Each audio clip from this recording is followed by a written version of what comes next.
Welcome to Whilton Mill, Event 7 of the 2021 Wera Tools British Kart Championship.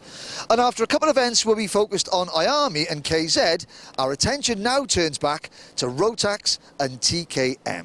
This is a double header for the Rotax classes. Well, the TKMs have got one round. It's their third round out of 4 this year. It's a crucial weekend at one of the most modern circuits in Britain, but one of the most physically demanding. The curbs here are amongst the worst anywhere in the UK. They really do give the drivers a workout. Now, in junior TKM, Alistair Cresswell is going for 3 wins out of 3. If he wins again, he's got one hand on the 2021 British Championship trophy. But Alfie Garford and James Morley will be pushing him hard, as they have done all year, to try and break his streak.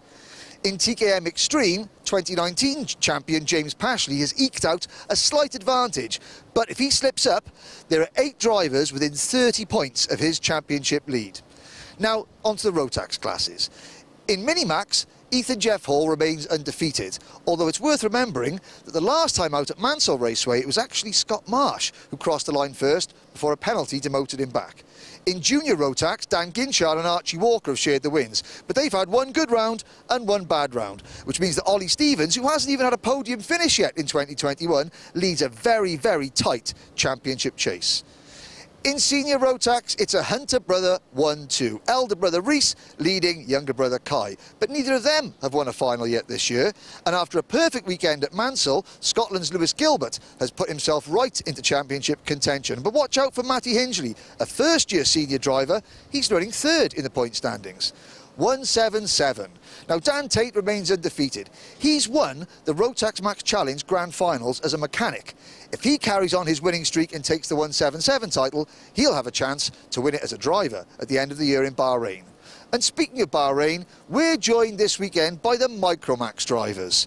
It's a one-off UK qualifier to see which 2 drivers will represent Team UK in the biggest event in karting later this year in the Kingdom of Bahrain.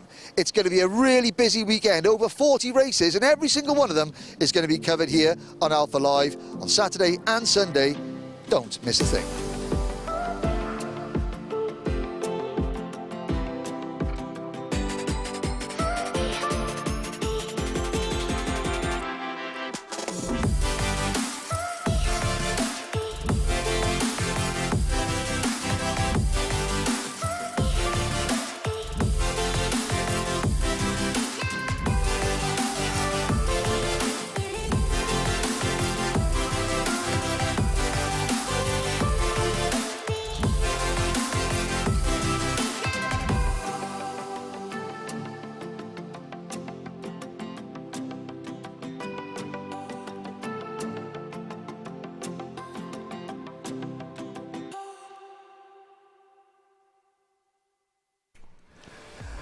Well, good morning, everybody, and welcome to Whilton Mill, the 7th event of the 2021 Wera Tools British Kart Championships. My name's Henry Beaudette, and joining me, as always, is man like Anthony Jordan. Anthony, welcome. Man's like Anthony Jordan is well, happy, and great to be here at Whilton Mill. Excellent. Well, we've got a packed schedule. Today's Saturday, and we're already broadcasting from this 1,200-metre circuit. Lots of camber, great viewing for spectators, 10 turns.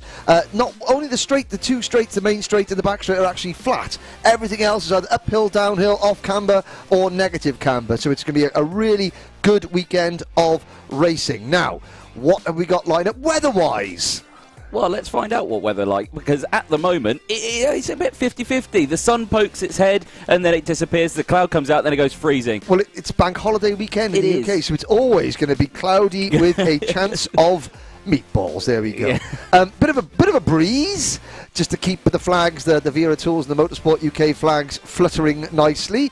Great venue here, right in the centre of England, near Daventry. We're not too far from Silverstone, but while Silverstone are doing their thing, we're doing our thing. We've got a packed lineup today, starting very shortly. Here we go. We've got 4 races this morning. We've got Junior, Senior, Minimax and Rotax 177. They're out for their first heat races. Then we've got a lunch break. We're going to show you the Paddock show that we recorded last night.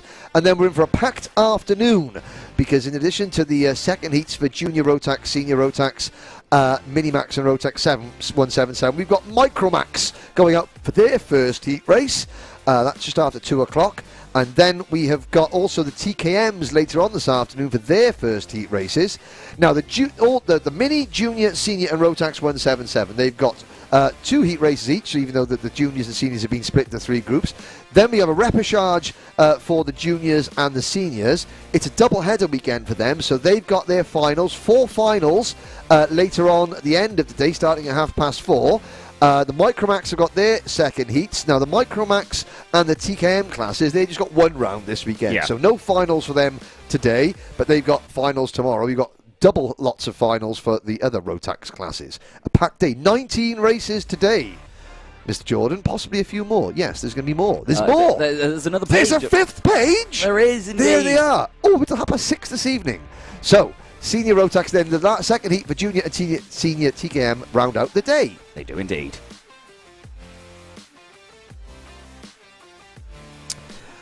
Now, last time the Rotax drivers were out with us was at Mansell Raceway at the end of June. It was. And the Wera Tools Driver of the Day award was given to Minimax driver Ethan Jeff Hall. And you, Mr. Jordan, I did. You spoke to him. I did. And now the viewers are going to hear from him. They are. Excellent. Ethan Jeff Hall, our Minimax driver of the day for the Wera Tools British Kart Championships for Minimax from Mansell Raceway. Must be a great feeling for you to win a glorious trophy and a brand new toolkit as well. Yeah, it feels really good to know that I've been selected as driver of the day from Mansell across the whole of England. Yeah, it was a fantastic day at Mansell, pretty much dominant day as well. There was wins all the way throughout the day. Talk us through from your experience that day at Mansell, because it was quite an interesting one, wasn't it? Yeah, it was very challenging, but we managed to win all 3 heats, the pre-final by over 3 seconds, and the finals, which was really, really good.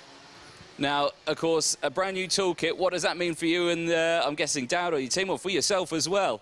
Feels really good. Think possibly might have to give it maybe to my dad or my mechanic, but feels really good, yeah. You think they've earned it? Yeah, put a lot of hard work in.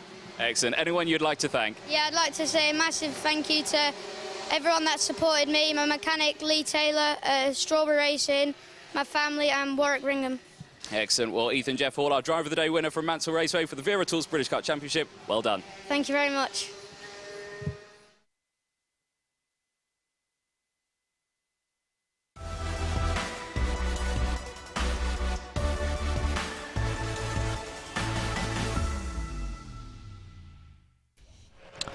Well, great to hear from Ethan Jeff Hall. There is a live view of the dummy grid here at Whilton Mill.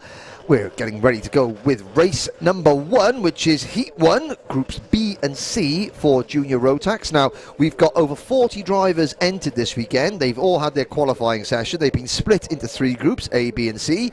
Each driver will compete in 2 heat races. And before we get started, Anthony, a big welcome to everybody watching on the Alpha Live YouTube channel. We can see your comments coming in. We'll try and bring as many of you into the broadcast as possible.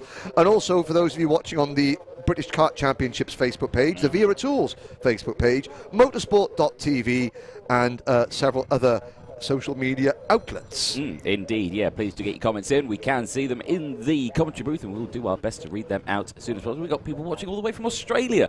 What time is it in Australia at the moment? Depending on which... Late. Tired. It's late. It's Saturday night. Bedtime watching. Saturday night, exactly. Saturday night inside. Look at that. Look, the spectators are back, filling the clubhouse balcony there, ready to get racing underway. Great thing to see, isn't it? I know, it really is. You don't realise how much you've missed it until it's gone. But no, it's great to have people back, you know, in the paddock, watching their favourite drivers. Yeah, it's a very busy Whilton Mill this weekend. And speaking of the Junior Rotax, so Dan Ginchard won the opening round at Clay Pigeon. Then Mansell Raceway Archie Walker won. Ollie Stevens leads the championship from Leon Henderson. Ollie Stevens hasn't finished on the podium yet, no, but consistency is key. And let's look at the starting grid. So Daniel Ginchard, since we were racing at Mansell, we had the British Open Championship, the O Plate, and Dan Ginchard won that. And he starts from pole position with the O Plate. We're going to be looking at a couple of new, well, not a new driver, but new team, a returning team. Really good to see Tooley Motorsport back in the paddock. Andrew Tooley and Dave Tooley, the family team, is back, and they have snapped up Neo Clark from Sam Pollitt Racing. Yeah, currently 4th in the championship, second rookie in the or third rookie in the championship as well. But let's, like you said, let's have a look at the grids then for our first race of the weekend. Starting, of course, with the Junior Rotax for their race 1, Heat 1. They're heading out onto the circuit. Here is how they line up. Henry. Dan Ginchard starts from pole position. Alongside Dan is Neo Clark, now for Tooley Motorsport. Then it is the Mansell Raceway winner, Archie Walker, followed by his KR Sport teammate, Alfie Gallagher. Jamie Perrelli on that third row of the grid with Sam Gornall, Mikey Porter and Ollie Stevens round out the top 4 rows. Championship leader starting from P8. Daniel Armstrong, a newcomer to this class, Cathal Clark, with the Sodi Vitesse team round out the top 10. Gustav Usakovs from Latvia, and Ben Folland, who's not from Latvia. No, he's not. No. Yeah, Leo Lacastro and David Algineer there on Alreshna. Sorry, there we go. Sorry, I'll get it right there. Alreshna. From Poland via Cumbran. Daniel Sabula and Oliver Martinsky on row 8. Yep. Jai Lawrence, Ollie Goodyear, Sophie Kinghorn and Lexi Belk round at the top 20, with Edison Purcell, Jessica White, Ben Ballou and Evie Powlane are your top 24 on a 27 kart grid. Charlie Ellis, Scott Lapsley and Leighton Cooper, who's moved out of Junior Max out of Minimax into Junior Max. Oh, well, there you go. Scott Lapsley, he is just outside the top 10 of the championship for Strawberry Racing. A bit of a disappointment, obviously a post-qualifying issue for Scott. So here they come out of coming into pit pen. Oh dear, now there's a bit of bumping and boring going on, even on the rolling lap there, as drivers are getting caught out by drivers slowing down. So we are off and racing into turn 1, Oblivion they go, and now out of Oblivion up to Fine Lady. There's Fine Lady. And up to Christmas Corner. It's a good start from the poleman, Dan Ginchard. Clean all the way through Christmas Corner, Anthony. Yep, good start then from the entirety of the field. Like we saw, like you said, a bit of bumping and boring in that mid-pack, but they've all seemed to have squared themselves away into Ashby. Again, one of the tightest corners on the circuit. Very key to get a good exit out of there, because you've got this short run down in towards Wilkin and Oisier, side by side. The 54 diving down the inside. That is Mikey Porter. Yeah, Jack's Motorsport. Jack Marshall, his team, he runs a close connection with Strawberry Racing. There's Jack, and I've seen David Gregory dodge with the Jack's logo on him, but Mikey Porter goes a little bit wide there. But at the end of lap number 1, a 3-kart breakaway up at the front. Ginchard, Walker and Jamie Perrelli. So we're at the Kart Masters. Jamie Perrelli drove very, very well for that Project 1 racing team at Kart Masters. So the Project 1 team really coming on strong in the second half of this season. There's some of the midfield pack going through. There's Ollie Stevens, your championship leader at the moment in kart number 27. On the fringe of the top 10, I think he's dropped a couple of places. He's down to 10th. Oh, there's poor old Mikey Porter getting shuffled wide at Ashby's. And of course, that's a great camera angle there, because it shows, a couple of spinners in the background. It shows it's downhill, off camber, and then uphill on the exit. Very, very technical. Somebody was getting caught out there as well. Yes, not quite sure who that was getting caught out, but again, here back at the front, that 3-car breakaway, Ginchard, Walker and Perrelli. They're starting to open up. Perrelli looking like he's dropping back slightly from Walker and Ginchard. Now, they've had a fantastic year of racing against each other, of course, with Walker winning the last one at Mansell. Yes. Wanting to keep an eye on that. Here's a look a little further back. This is the number 8 of Armstrong and Gallagher, who are nose to tail, side by side a little further back. As the 25 there of Ben Folland getting past his elbows Porter. Out. Yeah, elbows out, past Mikey Porter up into Christmas. But good move that is up into Christmas, because it's very late on the brakes. You've got to time it perfectly, because if you get it wrong, you do wash out quite wide. I mean, Mikey Porter, he's 19th in the championship coming in. He's sort of over-qualified, if you know what I mean. He had a great qualifying session, but he's not used to racing right at the, up with this sort of exalted company at the front, and he's just getting muscled around a little bit. The more experienced drivers, they're not. You think, who's this number 54? He's not normally up here. Let's get him out of the way. Yeah. And that's the problem he's got. There's the Tooley Motorsports number 81. Good to see those graphics back in the paddock. Ben Ballou getting a 5-second penalty. Neo Clark getting shuffled wide there by Armstrong, but they come through over the top there through the kink and Inkermans down towards Ashby's, and Neil Clark managing to hold on there, and there's the number 14 kart of Alfie Gallagher, also trying to get involved behind the number 89 of, that's not Perrelli, he's the number 40. Who's the So the 27 is Ollie Stevens, who's just in front of him. That was who he was going side by side with elbows. Then you got Gustav Uzakovs just behind as well. That's it. Well, yeah, that's it. It was Uzakovs who's made a great start. Uzakovs is coming up back from the 6th row of the grid, moving into the top 7 now. Yeah. So he's up 4 places at the moment. One of the biggest movers out there as well. Leighton Cooper, currently 22nd, but up 5 positions at the moment at 75. Yes. And of course, top rookie at the moment for Thule Motorsport. Neo Clark currently in 5th place. He has dropped down 3 places at the moment, but still 4.5 minutes to go, plus that 1 additional lap in this race. Still plenty of time to close that gap back up. But you've got to be quick, because that time it can run out quickly, and these races go past swiftly. At 8 minutes plus 1 lap heat, if you get caught up in a battle, for say 7th or 6th position, you lose ground, you've not got much time to make up, so you've got to make moves, you've got to be clean, crisp, and they've got to be in the right place so you don't lose too much momentum. Yeah, exactly that. Because, if you already you can see that battle that we saw with Neil Clark and Gustav Usakovs, the top 4 have pulled away and they've got a big gap. Ginchard half a second in front of Walker, Perrelli in 3rd, and Gornall in the number 4 kart for Coles Racing into P4. But this is a good rookie battle between the 81 and 89, the 2 sort of class rookies. Oh, and there's a Gallagher. Gallagher there. Oh dear, and that's the problem, because and they come back across the track there, Gallagher and Armstrong. They've got to be careful they don't get held up there. And Armstrong is he's looking over his shoulder. Right, Alfie, you've had me off, and you are not going to get past me. And Gallagher now has got past me, and there is the result now. Armstrong is going to be head down. But that's the problem with Ashby's. It's so inviting, because it's downhill. You think, I got loads of time, and then you brake, and it's a real tight late apex. It tightens up, and you've already committed, and of course you're going downhill. It's harder to stop the kart, and that is what happens. And I think, slight misjudgment there from Mr. Gallagher. Yeah, but like you say, it's a tricky corner. Again, it is a tough one. As best lap there going to Sam Gornall, thanks to Motorsport-timing.co.uk. Ian Rogers and our friends at motorsport-timing.co.uk. He always has a go. Obviously not plugging him. There we go. First race of the day, you got to plug. Well done. Yes. But there we go. Number 1 in the first race.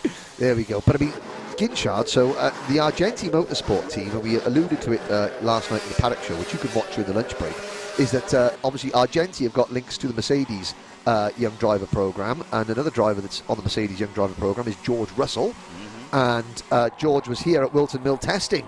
We go with the Argenti team. Yes, Alfie Gallagher getting a 5-second penalty for that incident with Daniel Armstrong.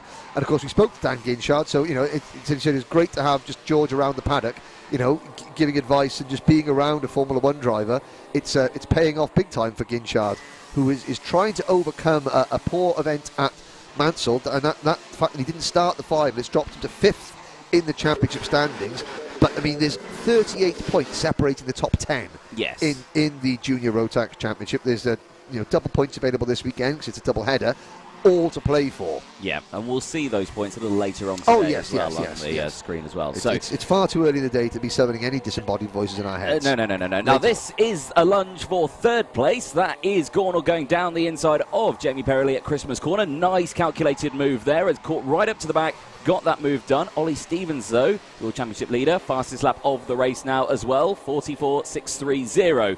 Now, with Gornall getting past, still 1.5 minutes to go plus that 1 lap. Still a bit of time, maybe, to catch up to the back of Walker, because Walker was closing that gap on Ginchard, but it has now reopened again. Nearly a second is that gap for the lead. Yeah, Ginchard is sort of now in sort of cruise control mode. Walker falling back a little bit. Sam Gornall in the number 4 kart. He's only about 2/10 behind, and you get a really good run. This will be a good idea, because Sam Gornall there and Jamie Perrelli still nose to tail. Gornall not quite in the wheel tracks of Walker yet, but there's a look at the race leader, the O-Plate, the British Open champion, newly crowned, taking a lot of track coming out of Ashby's up the Kenny Straight towards Wilkins, and out of Wilkins down the hill again towards Oisiers. And again, that's a very tricky corner, because you've got a nasty curb on the inside, but then a really nice curb coming out of it. So you avoid the curb going inside and there into the boot, using a lot of curb there. But then staying off the curb on the inside of Pitts Bender, because that is like a 2-story house, that curb is. Oh yeah, you got to avoid that one. But the one into Oblivion, that's quite a nice flat one as well. The one into the boot, it looks raised, it looks inviting, but it's actually quite harsh in its own right. But like I say, like we were speaking in the Paddock show as well to Ben Winter, you know, Sam Winter, sorry, yes. Sam Winter, yeah, it was saying that, you know, if you hit it right, it's fine. Yeah, so if you hit it wrong, it's a big repair bill. Yeah, if you hit it wrong, and it's a big accident because it spits you across the track. But so Usakov's in the number 89, and there's Stevens, Ollie Stevens in 27. That's 6th and 7th place.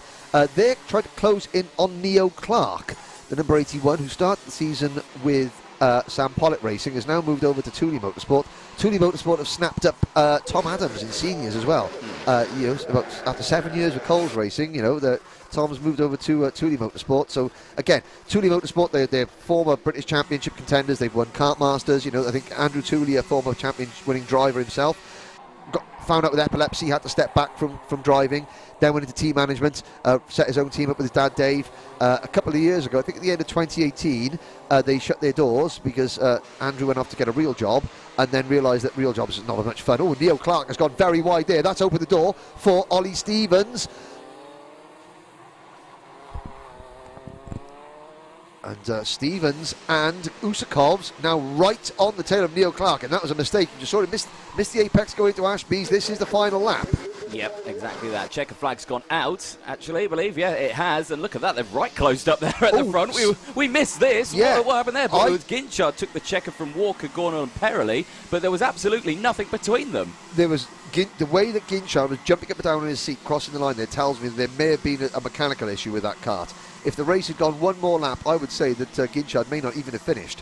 At the end of the season, that could be very critical. The fact that he made it across the line, but I wonder if we'll see a problem with that car, because I can't believe that he would have dropped off the pace. Okay, saving tyres a little bit, but dropping 1 second in the final lap. I don't think that that is something that Ginchard would have done deliberately. No, I think that he didn't have a choice in the matter, but he takes the win by 0.12 of a second over Archie Walker. Sam Gornall is third, then Jamie Perrelly fourth. Neo Clark just about hanging on to fifth, ahead of Ollie Stevens. Again, talk about that consistency. Then Usakov's, Folland, Daniel Sabula, privateer driver, up into the top 10 here. He started well back on the grid. Jessica White, 13th. Ollie Goodyear, Leo LaCastro, Lexi Belk, Jay Lawrence, Edison Purcell. There's Alfie Gallagher finishing down in 19th place. And everybody making it to the finish, all 27 drivers, which is good to see. Now, see there the man sitting down in the black t-shirt, the Whilton Mill officials. He is checking the nose cone brackets, and if he gets up and writes something in his notepad, that means, thumbs up, no nose cone penalty for the number 25 of I do love that style of just wheeling it in. Yeah. Hang on a sec, right. Daniel Sabula, number 12, shakes the head, and he gets the camera out, so it's photographed as the evidence. So that's going to be a penalty for Daniel Sabula. He doesn't look too happy about it, but hey, there's nothing he can do. No, it's kicks both wheels with his seat. It's an undisputable penalty. There's the Sodi Vitesse number 13 of, driver number 13. That would be Cathal Clark. He goes through. There's Mikey Porter. Oh, Mikey Porter. So he got battered around the place, and he gets a nose cone penalty. Throws his glove down in disgust. Yeah, never nice to get a nose cone penalty, isn't it? So from this point, the drivers will go underneath into the scrutineering area, where Paul Klassen and his team of merry men, merry men are all. Well, they'll be doing various checks and things like that. There's another look at the paddock there. Oh, look at that! There's Tuesday Hines in there walking down with Earl from Zipcart. Tuesday again. There he is. Hello, hey. And I have to say, Earl is the man for Zipcart. He's bringing Zipcart back to the fore. It's great to see Tuesday in the paddock as well. It's worth remembering, and again, it's been 10 years since we lost Martin Hines, and now it's great to see his daughter Tuesday really keeping the Zip name alive. Yeah, Tuesday's in the paddock. Where's Monday? Monday. Well, no. But so that's good to see. And again, we must remember it's been 10 years since we lost Mr. Karting, Martin Hines, and it's great to see his daughter Tuesday back in the paddock, and it's great to see the Zip name, because the Zip name is going to be out in this next race. Let's see the grid.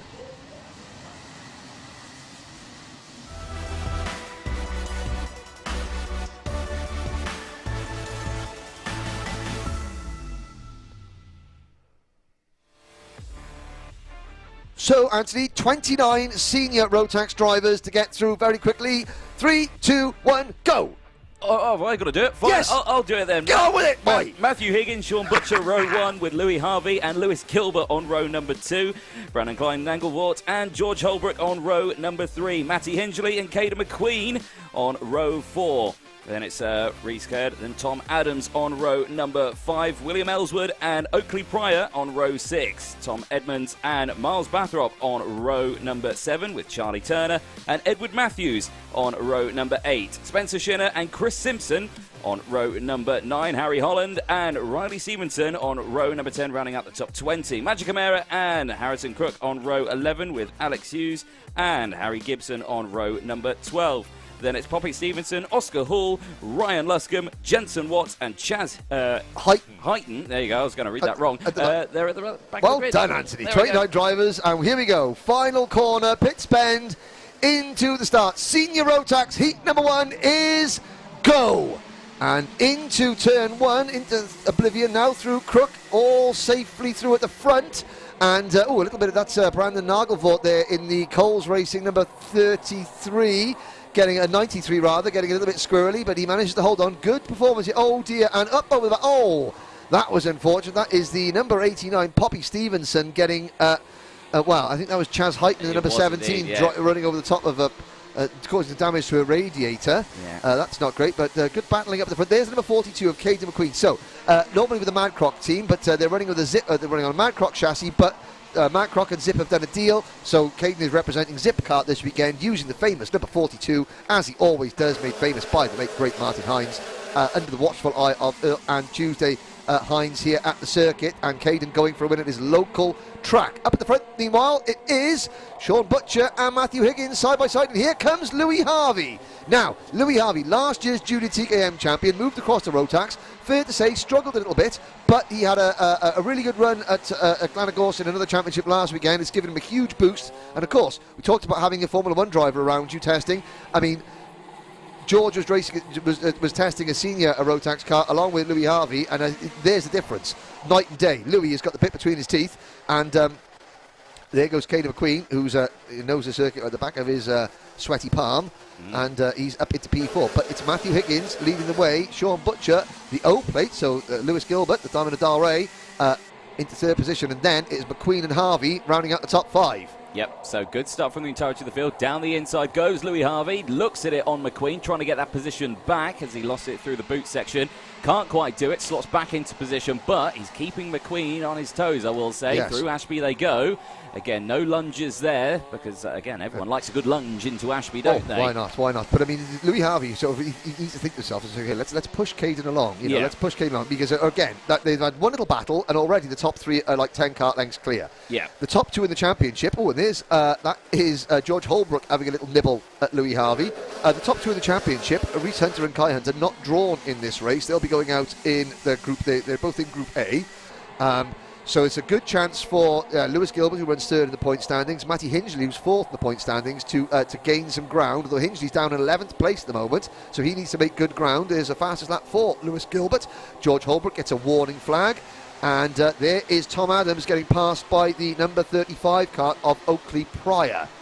So Pryor, who won the opening round at Clay Pigeon, didn't feature too much. He's dropped back to 6th in the championship, but I mean, well, between Reese Hunter's got 368 points. Oh dear, that's the number 8 going pushed off the circuit there. That's William Ellswood. He rejoins, gets a lovely from Miles Barthorpe in Barthorpe in kart 24, the Sam Pollock racing driver. Oh, that's all right. That's okay. It's okay. You know, I'll get better at those. It is Louis Harvey. Oh, and there's Holbrook. Oh, nicely done there. Caden McQueen left the door open, and Harvey went through, and Holbrook gate crashed the party. He did indeed, yeah. So he gets slotted back in, and you know, you see that if you lose one, you definitely lose 2 in this one. And as they go through again, like you said, that door was wide open. Dry track conditions that we've got here. The last time we were at Whilton Mill, it was December, it was cold, it was raining, ice. It was it was slippy, to say the least. Back here at the front, it looks like we've had, is that a change around? No, it isn't a change around. Higgins, Butcher and Gilbert. Yeah, they're still the same as they always were at the front, but they are still absolutely nose to tail. They're 3 kart breakaway. and again, there's 3 different flavours of OTK there. You've got the EOS chassis of Dan Holland Racing, you've got the Cosmic chassis of KR Sports Sean Butcher, and then the Tony Kart of, now it's not Strawberry Racing, he's racing with Potenza Racing engines. It is. So he's, it's just the Potenza team. Gilbert, there goes Lewis Gilbert up the inside of Butcher's, but again, wrong corner to make a move, because that one corner, that one move, I mean, if he did it up the hill coming towards Christmas corner, he wouldn't have lost as much ground.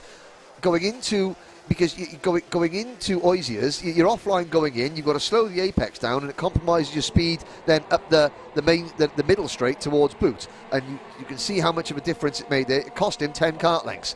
3 minutes to go, that's not much time to catch up. There's now, where is McQueen? McQueen has dropped back to 11, so methinks McQueen has been off. Whether it was an assisted off or a solo off, I don't know. Not too sure. No. We'll strive to find out. Jury is out. Yes, jury is out. We'll find out a little bit later on. 3 minutes left plus that one additional lap. We have lost 2 drivers, unfortunately, in this one. Oscar Hall, the 58, and the Riley Stevenson in the 87.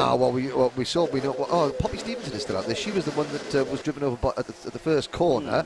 So sadly, Oscar Hall and Riley Stevenson out of the race. 27 drivers still running. Harrison Crook, the only rookie in the field in kart number 72, down in 26th position.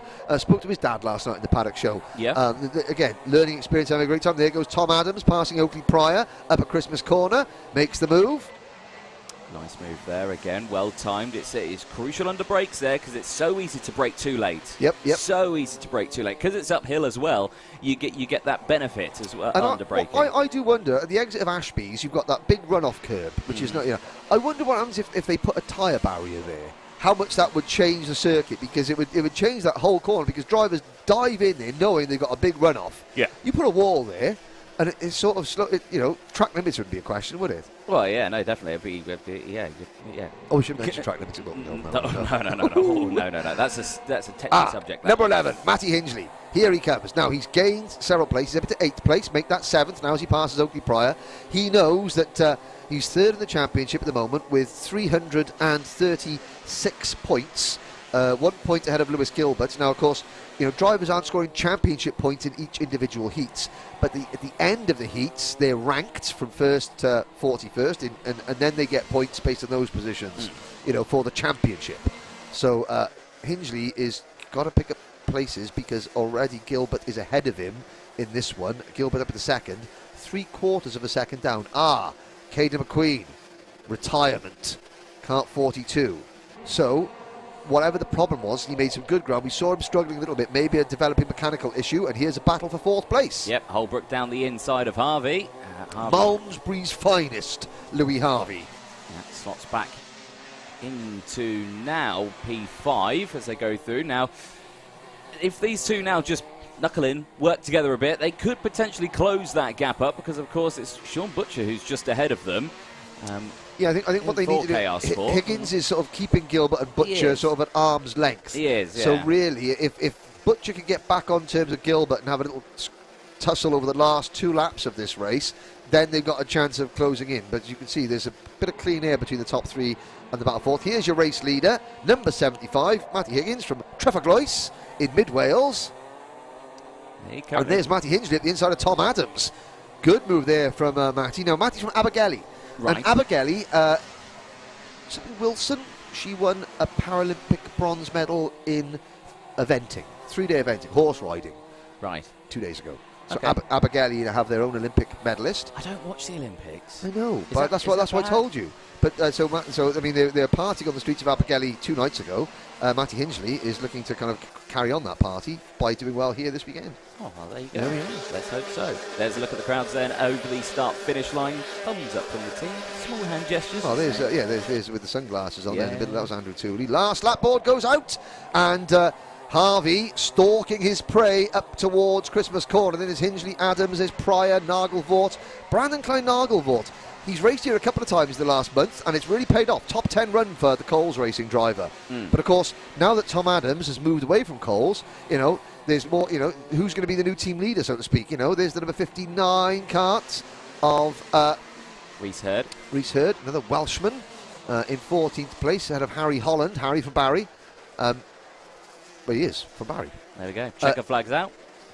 Matthew Higgins takes the race win. one. By 3/4 seconds over Lewis Gilbert, with Sean Butcher third, and Holbrook holds on to 4th place. Here come the rest of the field, streaming out of the final corner, and they cross the line. So Matthew Higgins, 8th in the championship, still in with a chance. You know, I mean, Reece Hunter's got 368 points, but then there's 30 points between Kai Hunter in second, or 40 points between Kai Hunter in second, and Teddy Clinton, who's 9th. So, yeah, that's good points for Higgins. And, of course, we've had 2 rounds out of 6 so far. So round 3 is today for the Rotax drivers. Round 4 is tomorrow. Then we go to Warden Law in a couple of weeks. And then the final at PFI. So we're not even halfway through the Rotax Championship. So, you know, there's still awful lot to play for. Edward Matthews rounding out the top 10 ahead of William Ellsworth. Charlie Turner, who normally races Gearbox this year, he's come back to his Rotax roots. And he finishes 12th. Tom Edmonds, then Reese Hurd, Harry Holland, Miles Barthorpe, Chris Simpson, Spencer Shinner, Ryan Luscombe, Jensen Watts. Jensen Watts, the flying mullet. And he's had a haircut. Not the flying mullet anymore. There's Riley Stevenson getting her car pushed back into the pit lane. Sadly, Caden McQueen, Oscar Hall and Riley Stevenson failed to finish that one. Well, there we go then as they come back into the pit lane. I would say a calm senior Rotax. It's only their first heat of the weekend, though, isn't it? It's a double header, of course, so of course they can gain points today. They can gain points tomorrow as well. There's still plenty of time as they come in for that dreaded nose cone check there goes as well. there goes Charlie Turner in his Team UK race suit, the blue and red race suit, the number 61 Kart. That's a very distinctive EOS graphics kit. Indeed. Yes, well, the yellow and blue EOS graphics kit there. So Turner running as a privateer, and now of course they're getting filed back into the basically a polite way of saying get out of the way. Yeah. Come on, move. Well, an excellent running for the senior Rotax. I think it's time we go for a mini version of this. Let's go for Minimax, shall we? Okie dokie.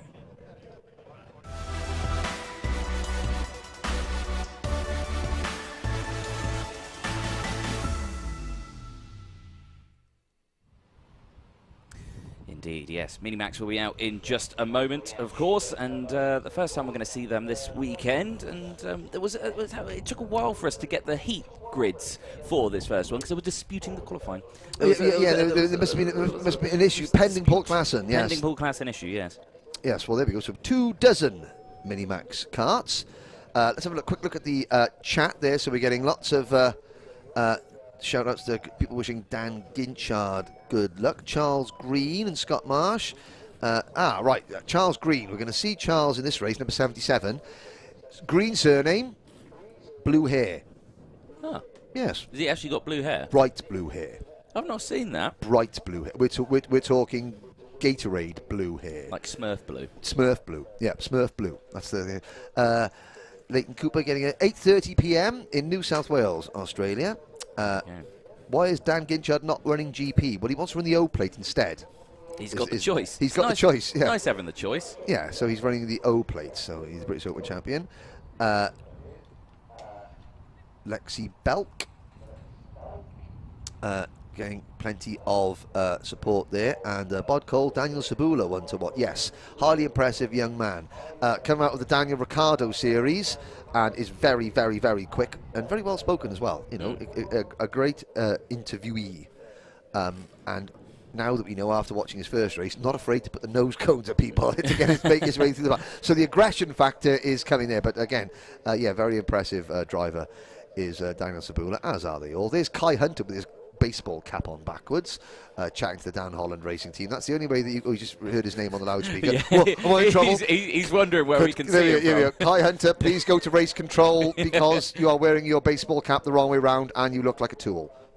Look, reaction. There he is. There we are. There's the reaction. It's great having the dual commentary. So there's Sam. There's Sam. He's put it the right way around now. He's put it the right around. Congratulations. Perfect. Right.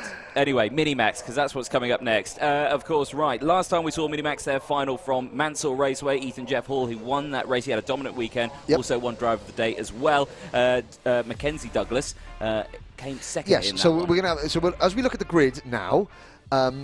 there'll be a change which we should explain. So Scott Marsh, leading rookie, pole position. Harrison Crowd the second. Chase Fernandez, what the driver Kart Masters he had, he is third, and the championship leader Ethan Jeff Hall is fourth.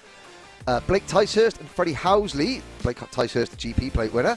Freddie Housley on row 3. Adam Wooden and Mackenzie Douglas. His name is Andrew on the thing, but he goes by Mackenzie, which is his middle name, so we call him Mackenzie. Yeah. Then it's Ewan Charman and Freddie Lloyd. Oliver Sander, newcomer to the championship, come all the way from Germany to race for the Dan Holland team. And Levi Earl share row number 6. Row 7 is Daniel Amore. That's Amore. Thank you very much. Josh Camp on row 7. Charles Green, he's not got blue hair there, but he has today. Ollie Wise shares row 8 with Charles Green. Ben Crossley and William Ray. Then Aaron Ford and Mikey Walker. Callum Ghosh and Freddie Worlock, Joe Anderson and Reg Haywood round out the field. That's strike 1 for singing in the commentary booth. Into the tram lines. Is it green flag? No, they're going round again. I think that the people like to hear singing in the commentary box. Well, maybe the people outside do, but the person inside doesn't. Okay. So we're going to go around again. So now, Scott Marsh on the road at Mansell Raceway. 1. Penalty moved him back. Revenge will be served this weekend, he hopes. Just because, you know, he had that win taken away from him, and bless him, he came up and did his interview with you in the commentary box afterwards, after being told he had a penalty, but still went and did his interview. Fantastic thing for him. And there is the number 77 of Charles Green. Oh, maybe he's got blue hair dye in the fuel tank. And is that the 77? Yes, 77. So he's going to go Charles Green, starting 18th. Ah, there's a second page. Yes, there is. So, Marsh and Crowther. But, of course, Ethan Jeff Hall, all his rivals, they know they need to stop Ethan Jeff Hall, get him off this win streak. He came into this weekend 371 points. Harrison Crowther 354. Scott Marsh 353. Lights are green. We're off and racing. It's a good start from Marsh. Oh, but Harrison Crowther getting swamped there from the outside of row 1. He's lost a couple of positions, and up into P2 looks like Chase Fernandez. Yep, good start from the entirety of the field. Ethan Jeff Hall on the outside line through Christmas as they go around. The 77 there, like you were just saying there, of Charles Green.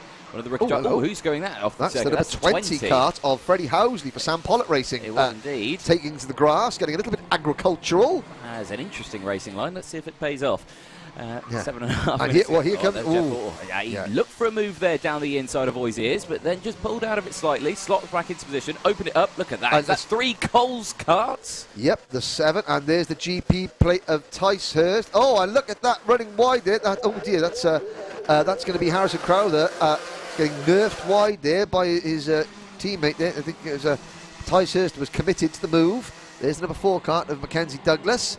Up into 4th place. So we've got the 47 of Marsh, the 90 of Fernandez, the 12 of Jeff Hall, then a gap back to the trio of Coles, but it's now a duo of Coles karts.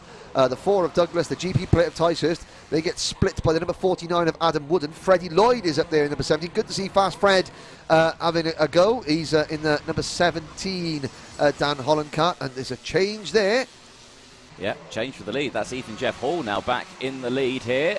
Slots up into P1 now as they go through. I'm not sure what caused that. It just looked like a bit of a concertina effect between Fernandez and Marsh. And Jeff Hall just thought, thank you very much for that. I'll just slide right in. There we go. Absolutely perfect. 6 minutes to go, plus that 1 additional lap. Through Fine Lady. Up the hill they go in towards Christmas Corner. There are your 2 race leaders. As down the inside goes Mr. Douglas. Mackenzie Douglas. Down into P3 now. Good Marsh move there. 4th. Yep, indeed. So Marsh falling down the order. So look, let's take Chase Fernandez. So rookie driver in the number 8th in the championship, but had a fantastic run at Kart Masters. That one drive has really boosted his confidence, and he looks like a different driver now. He's absolutely taking it to the race leader and championship leader. Oh dearie me! So the Coles Racing awning. So they got a big truck. Which you'll probably see coming on this camera shot. It's just at the outside of that corner. We did the intro video from it yesterday, and you can just imagine the collective wincing from Adrian Coles and the rest of the team there as their drivers. They've already had 2 collide, and there was another one there, Mackenzie Douglas and Blake Ticehurst getting their elbows out. There's Chase Fernandez just adjusting the radiator flap to let a bit more air into that Rotax power unit. Harrison Crowther recovering well, moving back up the order after that little mishap at the boot section. Reg Haywood, fastest lap. obviously packed his suitcase, ready for the weekend. Yeah. And he's packed some pace into it. Yeah, exactly. We never asked what was put into that suitcase when he packed it. Well, waffed by the judge, but this weekend, he's at the fast lap of the race. He started right down at the back, which is probably why the grid was delayed, but he is now up into 14th place in the number 37 car. You see him flash on the screen there. So not only is he making moves, he's setting the fastest lap as well, which is even more impressive. Oliver Sander dropping down the order, the German driver, yellow flag at turn 1 and turn 2. There's the blue here. Oh, poor old Charles Green. Well, at least he had the decency to take his helmet off, so I wasn't lying. That is Smurf blue. That is very blue hair. Well, Smurf blue. It's not worked for him today, though, which is unfortunate for his first heat of the day. Another fast lap for Reg Hayward. He's on the move, isn't he? Yeah, there he's at the back. So he's got the all-white body kit. So he's with Coles Racing, but he hasn't got the Coles Racing graphics because he's had a bit of a growth spurt, and so they're really trying to sort of like, he's overweight for the class, but he can't. He's too young to move up. So they're taking the graphics kit off just to save as many sort of kilos as possible, tenths of kilos, and he's absolutely flying. There he is, the back of this group. So from 24th on the grid up into what would be now 13th place, no, 14th place, but closing in on Freddie Housley for 13th. We've got 4 minutes to go. There's Reg Hayward, and now he's up the hill. He's in the slipstream. Now this is where so going up the hill towards Christmas Corner, Anthony, that is where the heavier drivers really suffer. Yeah, it does. I mean, it pays if you get a good exit through Oblivion, through Fine Lady, all of that. And if you've got the slipstream as well, that's the only way you can really benefit. If you're struggling on the weight side of things, that's where you would get that advantage. He's made the move going downhill into Ashby's on Freddie Housley. So that's Reg Hayward up into 13th. Oh, and that's Mackenzie Douglas slowing down. It was, Mackenzie just, he missed the corner there, I think, slightly. It may have been a bit of side-by-side, bit of podding. Right, okay, some sticker swapping. May have been assisted. Where is it before? Well, he's back at the speed, so it's not a mechanical issue, but it was just it was another Kart issue. Yes, exactly that. Good battle for the lead. Here we go. Here we go. Chase Fernandez looks down the inside. That's good news for Marsh, because Marsh is closing back up on this as well. Absolutely. Lloyd now with the fastest lap of the race. So keep an eye on Scott Marsh, because I guarantee as soon as Fernandez makes the move there, Marsh will capitalise on it. I was going to say, Lloyd up at the 5th position, so Fast Freddy living up to his nickname at the moment. You know, Fast Fred Lloyd, there he is, number 17. Again, took 2 years out of karting. He did a little bit of cadets, then took 2 years out, so he's lacking experience compared to everybody else. And but it's finally all sort of coming together for him. He's showing what he can do. So he can just tuck in behind the number 7 kart of Harrison Crowther. The top 5 now beginning to pull away. I've got to say, Scott Marsh looking good, because Fernandez coming out of Oblivion there, and Crook up the hill. Fernandez draws up, and Marsh is right with him. Now, will Marsh duck out? No, he prefers to just push. Smart driving there from Scott Marsh. 2 minutes to go. He doesn't want to risk a move that doesn't work, that allows Ethan Jeff Hall to get away. Yep. Expect to start seeing moves, I reckon, with around 1 minute to go. Yeah. I reckon the next time they go into Christmas Corner, expect a lunge. You won't see any lunges into the boot or anything like that. It's too risky at that part of the circuit, because you've got the long start-finish straight. So much time. Yeah, you lose so much time. So I expect to... No, he's going to... Crowther. And Lloyd. But look at that. Scott Marsh gets absolutely mullered. But yeah, he's even there. There's a thumbs up there from the Coles mechanic, Jensen Butterfield, for Harrison Crowther. That was a move. Yep, there we go. So now Crowther's got to work hard to try and close that gap up, to try and catch back up to Fernandez and Jeff Hall. They're still not swapping positions yet at the front. They're slotting into position. And again, it's the first heat of the day. Maybe they don't want to. I'm thinking as well, if you're Crowther, if you're Lloyd, or if you're Marsh, you're thinking, who have I got a better chance of passing? Fernandez or Ethan Jeff Hall, who's won both finals this year? I think that if Fernandez makes a move on Jeff Hall, then Crowther will try and follow him through, because Crowther's thinking, I'd rather be battling Fernandez. Oh, what am I talking about, Henry? Completely wrong. Crowther, second time at that going into the boot, makes the move. Now Lloyd goes up into 3rd position, so Fernandez down to 4th. But again, now Ethan Jeff Hall has got that 5-6 kart length lead. Harrison Crowther's going to have to work very, very hard to get back into the slipstream as they come up towards Christmas Corner. And here comes Fernandez and Marsh. Side by side, the teammates. No, it didn't work. No, slots back into place. It was a good effort, but again, just hadn't got the waft. There, little bit of a mistake there from Crowther, clipping the grass on the way into Ashby. That was almost catastrophic. It almost could have gone P-Tong very quickly. It didn't. He's still there. P2 at the moment on a move. There goes the 47 of Scott Marsh on Freddie Lloyd, and gets past, so moves up another position now, up into P4. So it's all going... Yeah, going well here. 6 minutes left, or 6 seconds left on the timer. We're going to get an extra lap. Yep, they crossed the line before that. But I mean, it's great to watch this battling. But what the drivers are forgetting is that the man who has won both finals leads the championship by nearly 20 points after 2 out of 6 rounds, is leading, and by battling, they're just taking points off each other. And whilst Ethan Jeff Hall is on his way to a maximum score. Yes. So, so they need to sort of like collective thinking is what is needed. Blake Ticehurst, the GP plate holder, has now joined the top 5, and wow, Reg Hayward. Well, the last time he checked in with Reg Hayward, he had just moved up into 13th place, and he was the tail end of a big pack of karts that started with 6th place. There, that all-white kart there with no graphics kit has moved through. He's now the second in that long train, but some of the other drivers have dropped back. But he has come from last on the grid up into P7. Great drive from Reg. Absolutely superb. Now we're on the final lap. Yep. So Crowther's made 2 positions going into the second part of the boot, or boot 1. Expect to see it again a third time. I think, yes, okay. Just needs to concentrate, keep that gap closed, no mistakes, hit those apexes, get on the power right, hit your braking points perfectly, and we'll see the lunge here potentially into the final couple of corners. There we go, into the boot. Doesn't look like he's close enough there. Boot 2, there he goes. There it is. So, squeeze him. Ethan Jeff Hall on the grass. Wow, 3 out of 3 at that corner of Harrison Crowther. You called it, DJ. Well done. And Crowther comes across the line to take the victory. Fernandez second, and that was there was, I say, a bonus. Let's have a look again. We moved up here, and I just don't think Ethan Jeff Hall was expecting it. Nope. So he was looking behind it. He's not seen those moves that Crowther's been doing. Exactly. No. And they were Crowther had practiced, and then when it mattered most, execute. Great move there. So going into boot 2.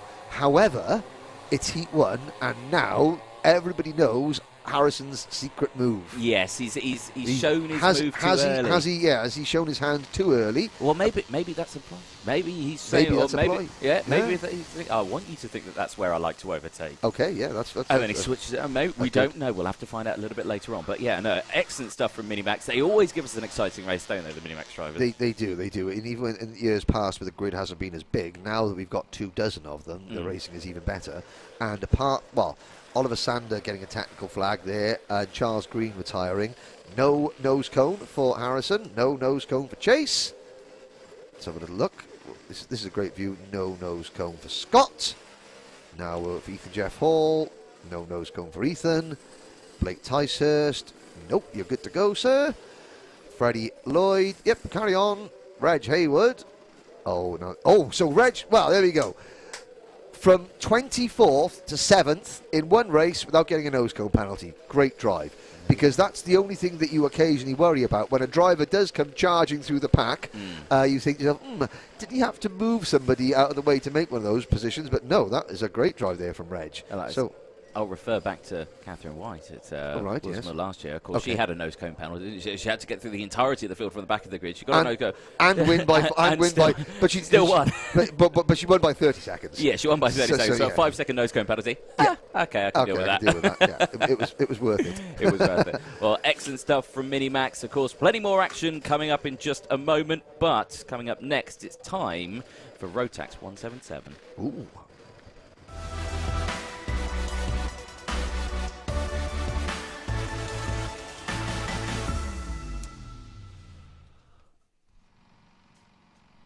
So as we head for this is the 4th race of the day. After this race, there will be a break, but not for you watching at home because we're bringing you the Paddock show from last night, which is an absolute corker. So lots of people watching from Australia. From Australia, yeah. How is everyone today? We're fine. Fair to middling. Yes. You know, good luck to Earl in Minimax. Well, Earl's just been out. Nathan Chafer. Hi, Henry. Hi, Nathan. Why aren't you here? In your 177 CRG, you silly boy. Well, he's not here. I'm glad he's watching, but I prefer him to be racing. Come on, Dan Amore. That's Amore. See, if you say hello to Dan Amore, I'm gonst to sing. You know I'm gonster. That's strike 2. That's strike 2. Okay, I get a prize at strike 3, do I? No. 177. Well, yes. Only 7 of the 177s. We've had a couple of withdrawals from the series. So, but you know, it's still a championship to fight for, and still Daniel Tate undefeated in the finals. 379 points. Here they come. Louis Large has 362. And a big welcome back to Henry Ayres, the defending champion who missed Mansell Raceway because he hurt his ribs. Yeah, and so it's going to be his last year racing as well. So there's Dan Tate. Is that so? Dan Tate on pole for Henry Ayres. So Henry Ayres looking to bow out with another championship win. Jack McConnell from Northern Ireland is with us once again. Good to see Jack back in the championship. Matthew Easton on row number 2. Row 3, Callum Porter. First time we've seen Callum since, I believe, Clay Pigeon. And Louis Large, looming large in 6th position with Sam Winter.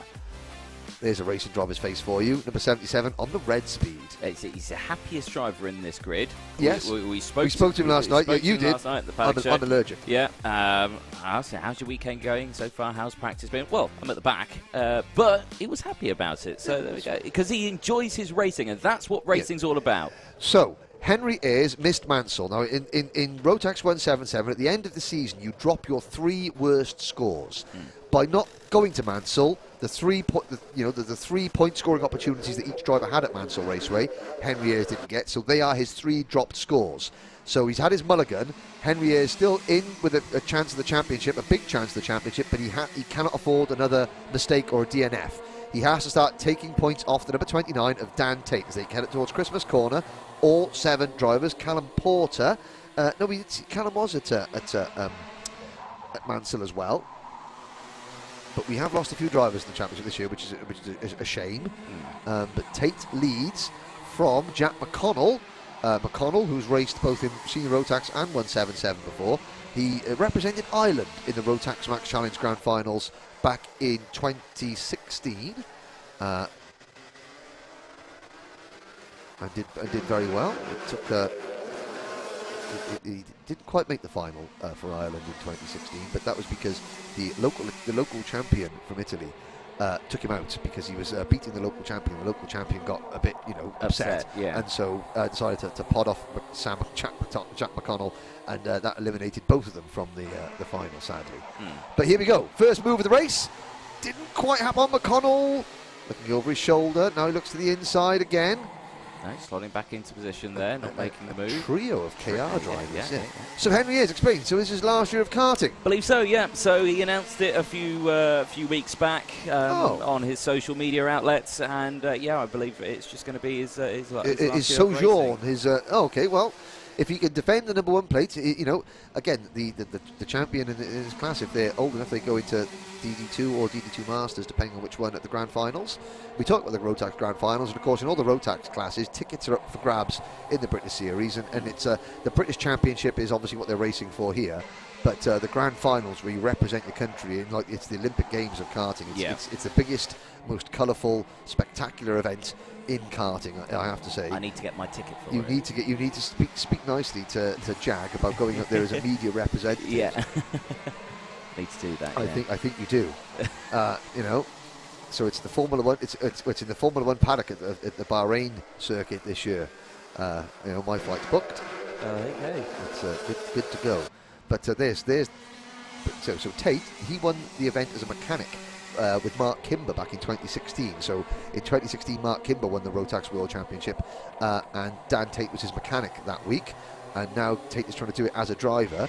The last time that we checked, Dan Tate was driving a pro kart at Teesside for the British 24-hour pro kart event. Was he mechanicking or was he racing? Because I know I've seen him there. He was with Connor Jepp, was one of his drivers. Yeah, but he's down to second. And there's the number 3 kart of Matthew Easton moving up into P3. But it is Jack McConnell who is leading this one, and Tate Strawberry Racing into second position.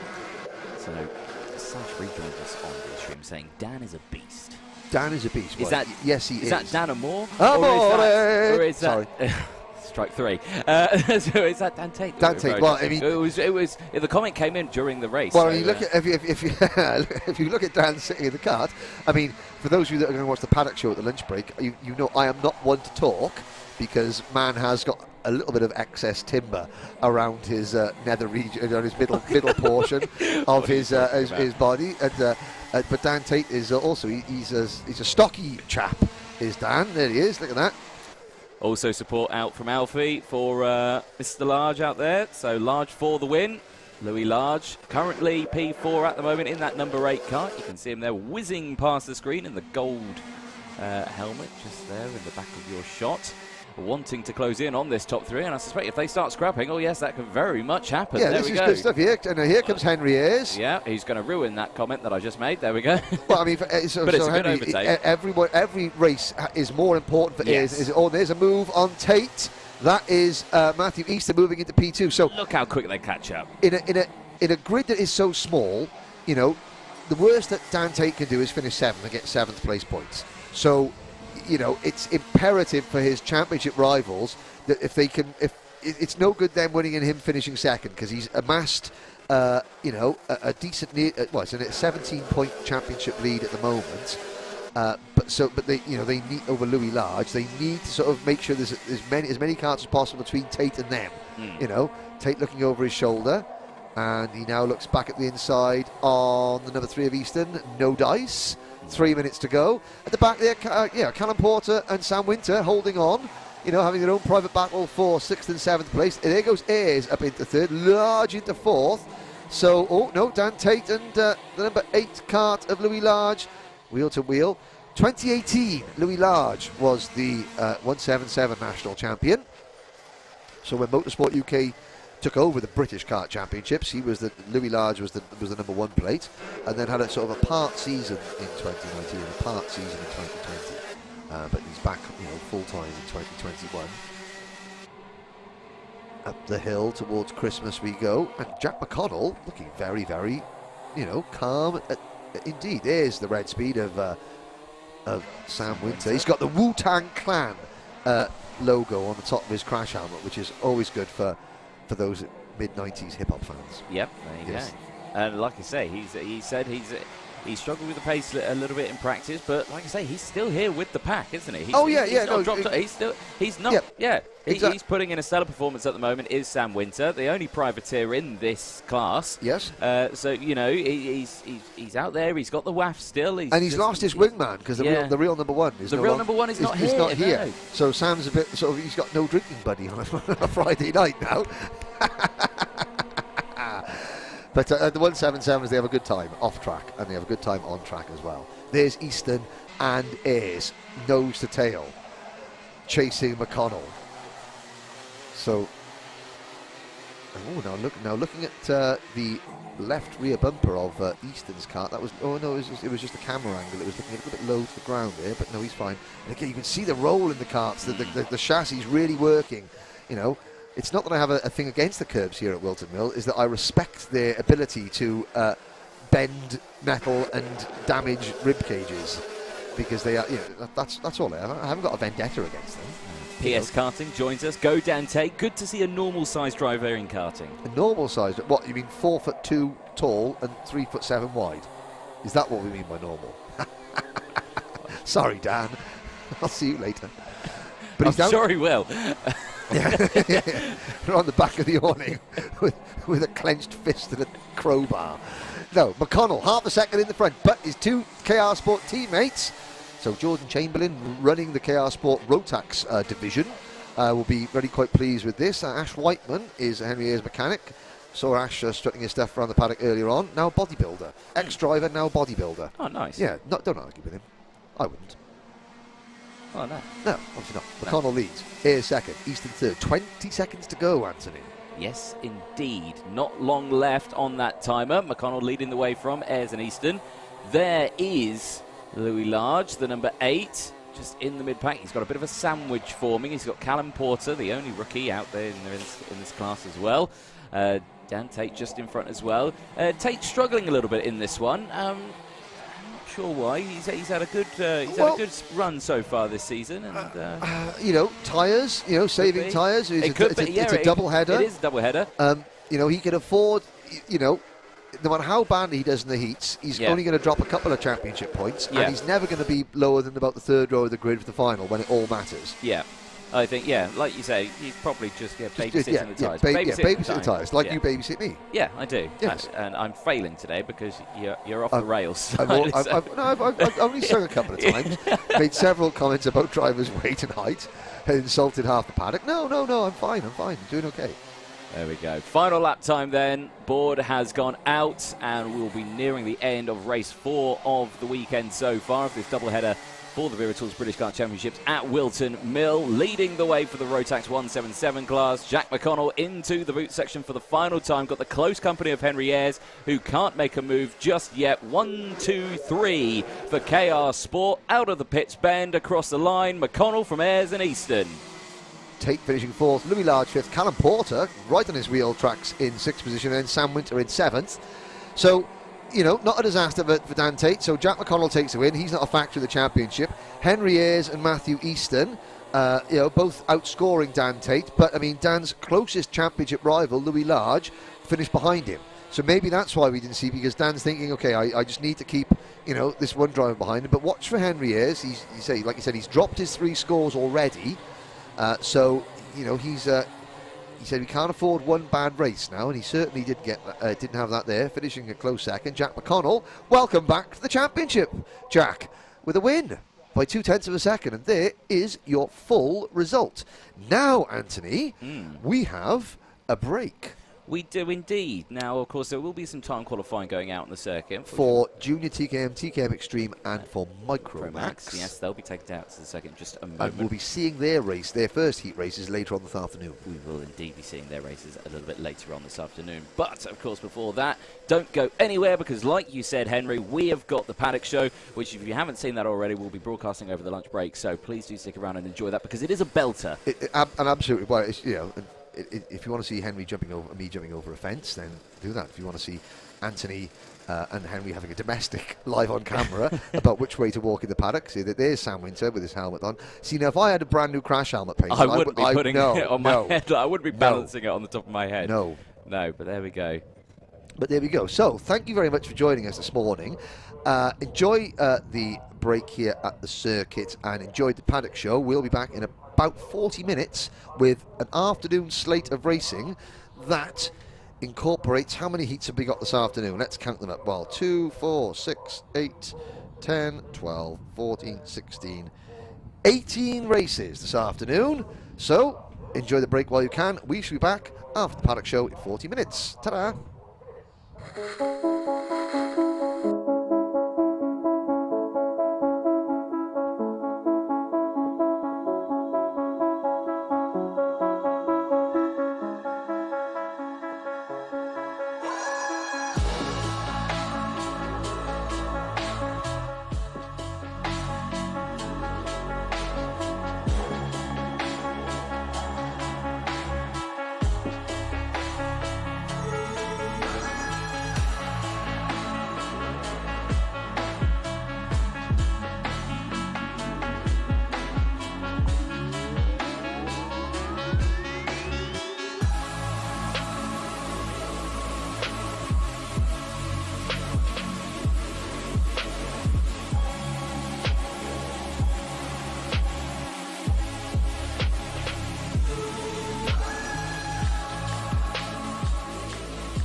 Hello and welcome to Whilton Mill. It's Friday evening and it's the Wera Tools British Kart Championship Paddock Show for the 7th round of the 2021 season.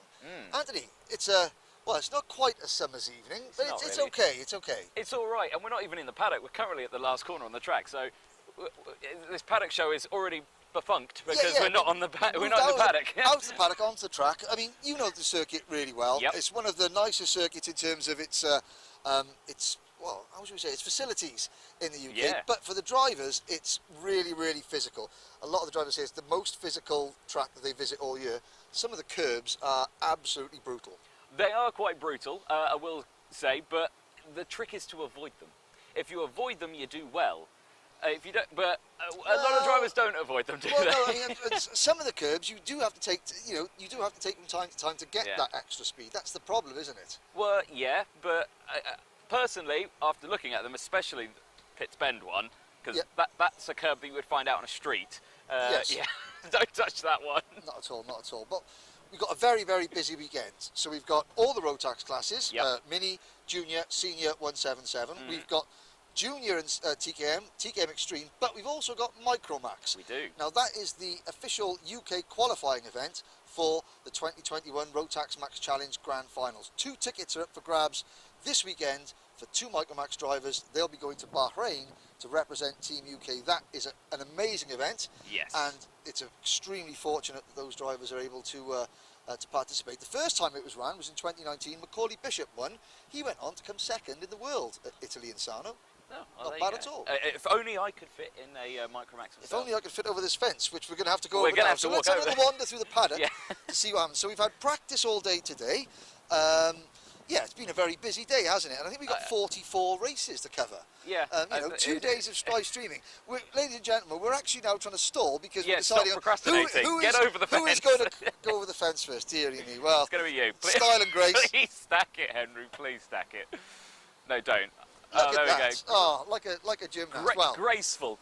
Thank you. Like Yeah, that. there you go. There Straight over. No worries for me. No worries for me. Now, Still young. Whilton Mill, last time we were here, it was December. It was a week before Christmas. It was freezing. It was, raining, but the racing was absolutely fantastic. Yeah. Now it's August bank holiday weekend, so we should be in for some decent weather. I mean, it's still freezing. It's still cold. Freezing, it's still but raining. It's dry. It's dry. It did rain earlier today. Oh, did it? It did. Oh, you missed it. I missed it. I wonder why that was. But I mean, looking around the paddock, I mean, this is one of the nice. I think 25 years this place has been in existence. Yeah. I actually won a race up here in 2000, and they gave me a T-shirt, for winning a race. I think things have moved on slightly since then. They've had an extension. Lots of new facilities. But again, great viewing for the spectators. Yeah, I remember when the clubhouse was a shed on top of a container. I have commentated from that shed on top of a container before, yes. And now it's a beautiful clubhouse, fantastic facilities, and like I say, it's definitely a circuit to come down to because it's in the middle of the UK. Why not? It's a very central location. So we're just passing the Ultimate R tent. Now, that's Ben Hingley's team. Now, his brother Matty Hingley, he's up to 3rd in the senior Rotax standings in kart number 11. His first season in seniors.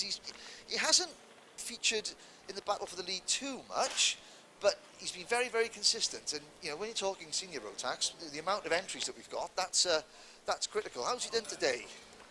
Matty Hingley. Last session, practice 6 now, of course, there's 40 plus senior drivers. I know, yeah, so I think he's not going to... may not have been in that session. He could be in many... Oh, there he goes. Oh, there he is, second. So he was second in his 6th practice session, 43.72. Yeah. 10th off so from Reese Hunter. Yeah, Reese Hunter. So Reese Hunter, championship leader. Yep. Last year's vice champion. But again, we had the first round at Clay Pigeon for the Rotax. The final there didn't happen, so the pre-final results were the final results. And then at Mansell Raceway, Lewis Gilbert, swept all before him. But Reese has been really consistent. He's actually ahead of his brother Kai in the championship standings. He wants to get that win. It's all well and good being in the lead of a championship, but if you haven't won, then that takes something away from it, I think, anyway. Well, again, it all could happen here at Whilton Mill because, like we saw last year, anything can happen here at Whilton Mill. Absolutely. Take, for instance, the rain that fell. Catherine White. Oh, yes. One driver on wets, the rest on slicks, was it? Yep. She emerged victorious. Yeah. Now, this is the BKC awning, not British Kart Championship, but the Bambino Kart Club awning. Darren Beavers, who runs that championship, he's here this weekend helping several of our Micromax drivers. Now, it's worth having a chat to Darren because, the Micromax drivers have got a huge opportunity this weekend. Darren, you're helping out several of them. Yeah. you've been to the Rotax Grand Finals. You helped Macaulay Bishop, you know, in 2019, and he came second in the world. What's it like? Try and describe it for the viewers, what the Rotax Grand Finals is like and what it means to the youngest drivers that Great Britain takes to represent their country. So, only one word to explain the Rotax World Finals, really, and that's brilliant. Absolutely brilliant. I mean, when I saw you over there in 2019, that was my first time experiencing it when I went out with Macaulay. And yeah, absolutely brilliant. I mean, I've been to many kart races over the years. British champs, European champs, all sorts of things, and the World Rotax Grand Finals just tops everything. Absolutely brilliant, and that's really the reason why I'm here this weekend. Obviously saw that Motorsport UK was running this World Qualifier for the Micromax class. I think it's a brilliant class, and a few drivers who do my BKC Bambino Karting Championship, they wanted to do it, and I said I'll come to help. Bought the truck, put the awning up, and offering some help and support, really. Brilliant. Yeah, help and support. I've got 4 drivers, and none of them have ever raced the class before, so give it a try. It's all pulled engines, so all fair, all equal, and we'll see what happens out on track. Great. So who have we got this weekend in here? Who are we going to be looking out for, do you think? Okay, so the 4 in here will be Oscar Karp, male. He's normally a Miami Cadet driver. We've got Charlie Lomas, again, from Miami Cadets. We've got Tyler Davis, he's from the Honda Cadet class. And then we'll have in the corner, we'll have Zane Quaker, who's actually the only driver who has tried Micromax. He's been doing it a little bit this year already. Brilliant. Well, we'll be looking out for those, I'm sure. And thank you very much for coming and helping out and to giving us some insight into what these drivers are fighting for this weekend. Brilliant. Have a good weekend. Cheers, Darren. Cheers. Yeah, I'm fortunate enough to work the Rotax Grand Finals. It's nothing you've ever seen. You know, it's like the Olympic Games of karting. You know, and I think that it's an absolutely fantastic opportunity for these youngsters. Have they been practicing today? They have not. No, they're practicing. They're all tomorrow. Oh, is their practice. So some of them aren't even here yet. But like Darren said, they've come from lots of different classes. Army, Cadet Honda, the other classes outside the British Championship. It's a real mix of talent. Who have we got? Well, we've got Kenzo Craigie, of course, who races in the Hondas Cadets. He was last at Mansell as well, so he's back here again, but this time in Micromax. So good to see him here. As well, there's quite a few as well. Albert Friend as well as Jensen Chalk, he was a Bambino last year in the British Championship. Yeah. Rocco Shenton, he had a fantastic Cadet Honda final at Mansell, I seem to recall. Yep. So some real talent. Yes. Some real talent. Right, should we have a little wander that way a little bit to see who we can come across? I think that's a good idea. Now you see, look, the dreaded... The trip to get water for your camper van. I tell you, it's better than the other one. The other no one likes container. Yes. No one likes to make that journey. The chemical one. The chemical disposal one. Yeah. So there's Coles Racing, and again they've got a lot of drivers in there in all sort of Rotax classes. Haven't won as many races this year as I would have thought. Mackenzie Douglas came close in Minimax at Mansell, but I think considering last year's Minimax champion Archie Kitchen drove for Coles. They're due a good result. They're due a good weekend, aren't they? I think so, yeah. I mean, again, Whilton itself being quite a mixture of circuit. It's fast, it's flowing, it's tight, it's twisty, it's bumpy, it's it's everything. Everything a driver hates, really, is what Whilton is. But they love it as a circuit. But it's always very, very good racing. Occasionally you get a runaway winner, but more often than not, it's a really close pack, which is not always the case at a circuit that's more technical than speed-based. Yes, no, it's always that. And my favourite part about it is, the start of a race, they're side by side through Oblivion, near on flat out, through Fine Lady, and up the hill into Christmas, because that's always where you see the late breakers. Exactly. Now, a couple of weeks ago at Whilton, I think, actually early this week, a certain George Russell was testing here with Argenti Motorsports. Now, I mean, Argenti obviously links with Mercedes, and George part of the Mercedes program. But I mean, Argenti are just down here. Wonder what it was sort of like to have George turn up and test, amongst all the the regular runners. Louis Harvey was there. He just scuttled off into the background, obviously not wanting to appear on camera, but. That'll be a good one to go in and have a chat to some of the drivers. What it was like to suddenly have, George obviously hasn't. He's not too many years away from racing here at Whilton. Well, yeah, no, exactly that. Do you know what? I did race Mr. George Russell as well in a Rotax around a certain circuit. Yeah, I did, and I was. Explain. Tell the public. Well, he came down for a little bit of a hack at Daytona. Okay. Circuit that's only down the road in Milton Keynes. And I was working there at the time, and they said, "Oh, have you got someone who knows the circuit quite well to come out and go?" And I said, "Oh, I know the circuit pretty well." So I went out. Absolutely, Anthony Davidson was there as well. Okay, yeah. So I was quicker than Anthony Davidson. I was. There you go. There we go. That's claim to fame. We'll dine out on that one for ages.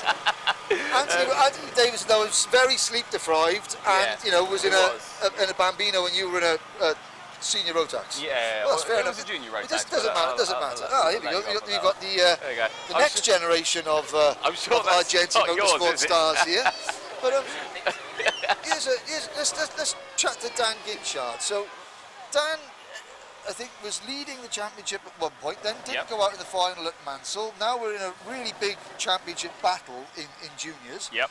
But what we want to talk about is, what was it like having George Russell testing here with you guys earlier this week? I'll tell you what, I'll let you go this side of me. Oh, okay. Well, fair enough. Well, you can have a look and see how Dan's been going today. Yeah. And I'll see how Dan. What was it like testing with George Russell?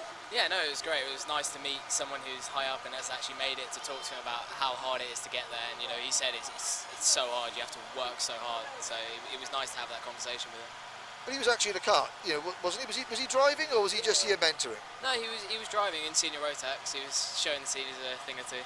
Okay, here we go. I know you're obviously in junior, but of the seniors, how quick was he compared to some of the senior drivers? Even if he was taking it easy.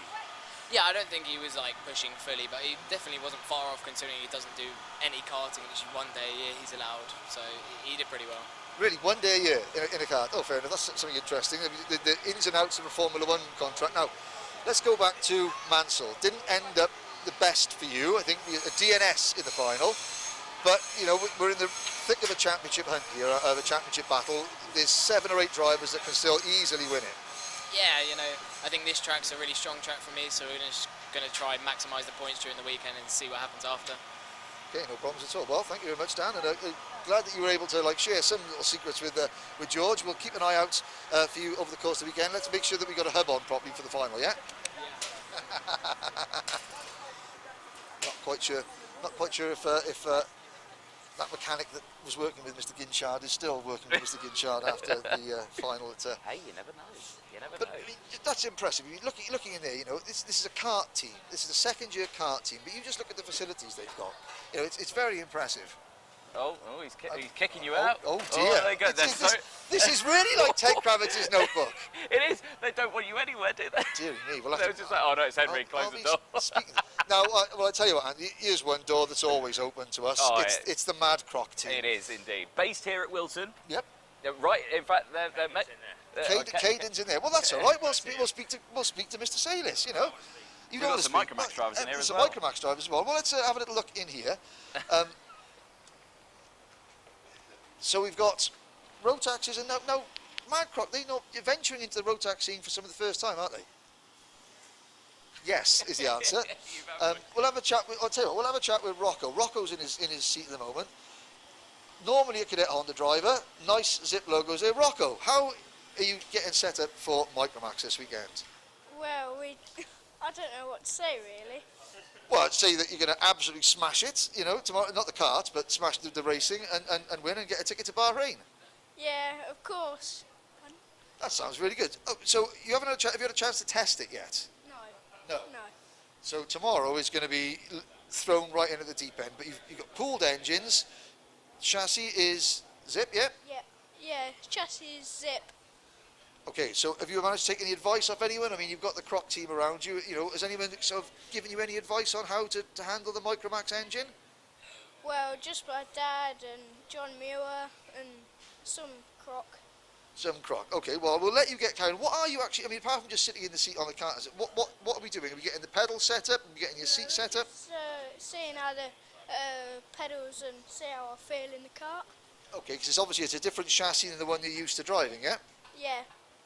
Excellent. Well, there we go. Well, that tells you a lot about what the drivers need to go through. It's not just jumping in a car and going for a blast. You've got to get the pedal set up, the seat set up. You can see the different, seat bolts for different positions.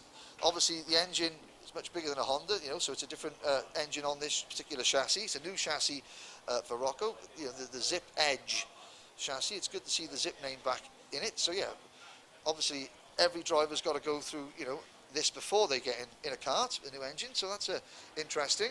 Technical work going on There's here. technical work going on here. Yeah, Oh, heat gun in hand, trying to remove a sticker. Fingers have been burnt already. Oh dear. The glamorous side of motor racing. Yes. But steady, mind the fingers. Health and safety executive won't enjoy watching that too often. But, yeah, no, exactly. Yeah, it's only sticker removal, that is. So, you talk about Croc. They're obviously based here at the circuit. I've just noticed the sticker on the back of the van. Well, Mr. Zog, that's a surfing sticker. Is it a surfing sticker? Mr. Zog, sex wax. It's a real thing, you know. I say. They're not being naughty or anything. It's No, it's it's there as obviously well. you can tell that, you know, my surfing career ended a little while ago. Yeah. Yeah, you know. The last time I went surfing, the Japanese whaling fleet came out and tried to harpoon me. And moving swiftly on. Let's go this way, shall we? Because go this way? Oh, I want to go this way. You want to go this way? Oh, Oh, do you want to go this way? Did you want to? Well, I was thinking, someone? going into the nerve centre of the Croc team, or you want to go and speak to somebody else? Let's go into the nerve centre. I'll follow your lead, Henry. Well, okay, thank you very much. I don't usually say that. Don't get used to it. Well, so some obviously because the location of Whilton Mill Central, a lot of teams are actually based here. The Croc Promotions team have got we are allowed in here. This is so they're based here. There's Caden McQueen trying to look busy.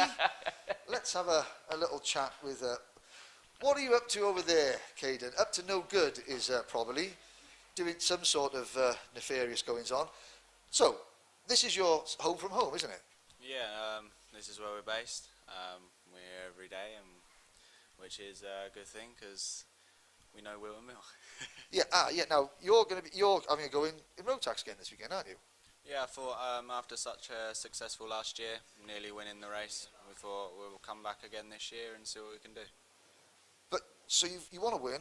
There's the middle of a championship battle going on, which you're not a part of in Rotax. How is that going to affect your driving psyche? It's not. So it doesn't matter. Fair enough. Fair enough. So if you final corner, championship leader in front of you or not, you're still going to absolutely lunge. That's it. We're here to win. Fair enough. Let's check what's going on back there. There's something. Well, he's something dodgy, no doubt. No, I'm only joking. But again, so the kart teams are based here. So obviously you've got, you know, various tooling and stuff like that. You know, lots of chassis on the wall. Yes, Caden. If you want some 3D printed stuff for your car, it's right behind you. Is there a discount code for you know? No. Henry. Thank you very much. There we go. I've been 3D printed into this blinking Motorsport UK polo shirt, but it gives you some idea, doesn't it, DJ, about the amount of work that goes in off track to get karts on track. You know, the kart teams, you know, they're big business. It is big business. It is. And I tell you who else who benefits in big business in karting, and that's definitely elbow grip. I see this in nearly every paddock, in every mechanic's toolbox. There's always one of those. Elbow grip, it does the hard work so that lazy drivers don't have to. Thank you very much, Mr. Saders. Thank you, Caden, for showing us around I said we weren't going to ambush you. Now, I totally lied to you. Now we can carry on, Anthony. Carry on. Yeah. We'll head this way because the majority of the paddock is, again, it's that way, but there's two ends of it. It's quite a big paddock as we've. Yeah. So I mean, obviously there's KKC, the kart shop. So there's a 24/7, 7 days a week kart shop on site. I think Dan Holland Racing are actually based. They are right just on the other side of that. Yeah, they are based there. So there's Ethan Which Jeff begs Hall. the question: if they're based in that unit, why have they walked 100 yards and put up a massive, great stonking awning? Because that's what makes sense. Does it? Logic. Really? Stonks. I don't know. Well, possibly. Let's have a little wander up here. I tell you what. Why don't we ask them? I mean, the flaps are down. But I feel like we should go in there. You're based here at Wilton. Why have you put a stonking grate? Look at the size of it. It's massive. Well, they've got many drivers and many wagons. You know, to have a look. Well, you know, let's have a wander inside, shall we? Shall we just? I mean, I noticed that. Mr. Cameraman. Look at that. That is a sight to behold. Many wagons. What's going on here? There's some sort of activity going around the number 39, Ed Matthews' kart. So, talk about the curbs, Anthony. the drivers have obviously all have rib protectors. Yep. But sometimes that is not enough. You've got extra padding in the seat, which is either being removed or being put back on because the curves here are just so vicious. What are we doing exactly? What's the process here? We're literally just repadding the seat. So obviously he has quite a lot of padding because he doesn't like wearing a rib tech anyway. So Naughty boy. therefore it's a bit of a booster cushion, and it was moving and it looked a bit dodgy really. So I thought we'd redo it. Okay, well, fair enough. In the right Dan Holland Racing colours as well. How much is this something you do for every round or every circuit, or just Whilton because Whilton is so bumpy? No, for him it's every track, just so the seat fits properly. So his hips fit in this seat perfectly, but obviously the top of him is just a bit too Lanky. Yeah. And without his rib tech. Tut, tut, tut. So Ed Matthews is the only one who's got a little booster seat in his kart in the Rotax classes. Pretty much. There we are, fair enough. There we go. There you go. I've just noticed everyone's eating cake in here. Really? Where? Well, I've seen there was a man sitting there who giggled and then left while eating cake. I know who that was. Yeah. He's up to no good. Is he up to no good? Is he? No. Well, that was Harry Linden's dad. Oh, was it? Yes. Every time he sees me with a microphone, scarpers because he's from the same place as me, Barry. You know. I see. As a smirky grin. Yes. I know, Rory Hudson, exactly. Now chief floor sweeper at Dan Holland Racing. What? Rory, you started off the season racing. What happened? It's a good question. I guess university took over, and my dad was like, "Yeah, you need to focus on that instead of the racing." So here I am now, earning a crust. Yeah, I'm now. I can't even explain how I got here. I'm third year uni student brushing for Dan Holland Racing. So, I mean, I think that's an upgrade. Yeah, what university? So is that karting over, or just until you graduate? Well, I'm still related to motorsport. So everything I do, my degree is sport, and my placement, which I'm doing this year, is still related to motorsport. I'm working with Gary Cat with Infinity, and doing help with Dan Holland, so I don't know what the future holds, but it's just 1 year at a time at the moment. So yeah, but I'm enjoying it, so that's the most important thing. Yeah, good. It's always good to see, Anthony, that when a driver, even if they're not racing, stays in and around the paddock, because Rory has been racing since what, 2011, 2012? More than that, 2010, 2009. That was probably about when I started. So yeah. Yeah. So that you can pass on 10, 12, 13, 14 years worth of experience about different types of racing, different situations to these younger drivers, and you can sweep a mean floor as well. I say it's a shame that no one's passed on that 13 years experience on how to sweep a floor, because you've missed a big bit there, Rory. Now come on, Rory. Excuses, Rory. There we go. Ex-British Grand Prix winner, in Cadet Honda. Now he's doing. Excellent. Oh yeah. Good lad. So that's right. Keep sweeping. You're paying him too much. You're paying him way too much. Now we need to find out. While we're here, we need to find out whose idea it was to put this massive tent here when we're at Whilton. Yes. And they're based over there. Why didn't they put it over there? Well, yeah, that's because you've got to be quite close to the dummy grid, and I suppose. Yeah, let's have a little look. Who have we got up here? It's floating around. It looks like they might know what's going on. Here we go. Let's go and speak to Sam Marsh, or Sam Haig as he's now known. Samuel, looking after younger brother Scott this weekend? Partially, yeah. Partially. A little bit of overseeing, yeah, a little bit. Again, like Rory Hudson, Sam Marsh, Sam Haig now? Yeah, whatever you want, mate, yeah. Former Kart Stars champion, raced for Team UK in the Grand Finals, I believe. Like Rory, you're able to pass on a lot of information to a lot of the drivers, but there's one question that we need to answer. Dan Holland Racing are based across the road. Why come 100 yards and put the biggest awning I've ever seen when your factory is just over there? I don't think we'd fit everyone in. I think that's the reason. It looks rather large from the outside, but you can't actually get loads of karts in there. Well, the factory, it's rather large from the inside. I mean, Usain Bolt tried running it and ran out of breath halfway through. Maybe, I don't know. Okay, but looking good this weekend? Yeah, I think so. Seniors really good. Seniors have been P1 most sessions. Juniors have been pretty good.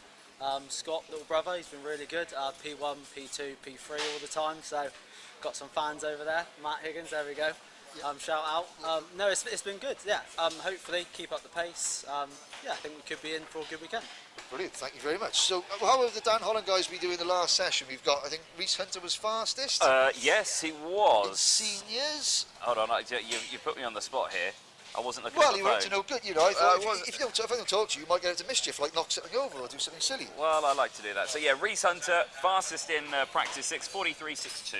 Oh, so okay. So Matty Hingley second, then Lewis Gilbert third, Will Ellsworth, James Lowther, Tom Adams. He's moved teams this weekend. So Kai Hunter only 9th, Teddy Clinton number 6, 11th. So still a little bit of work to do.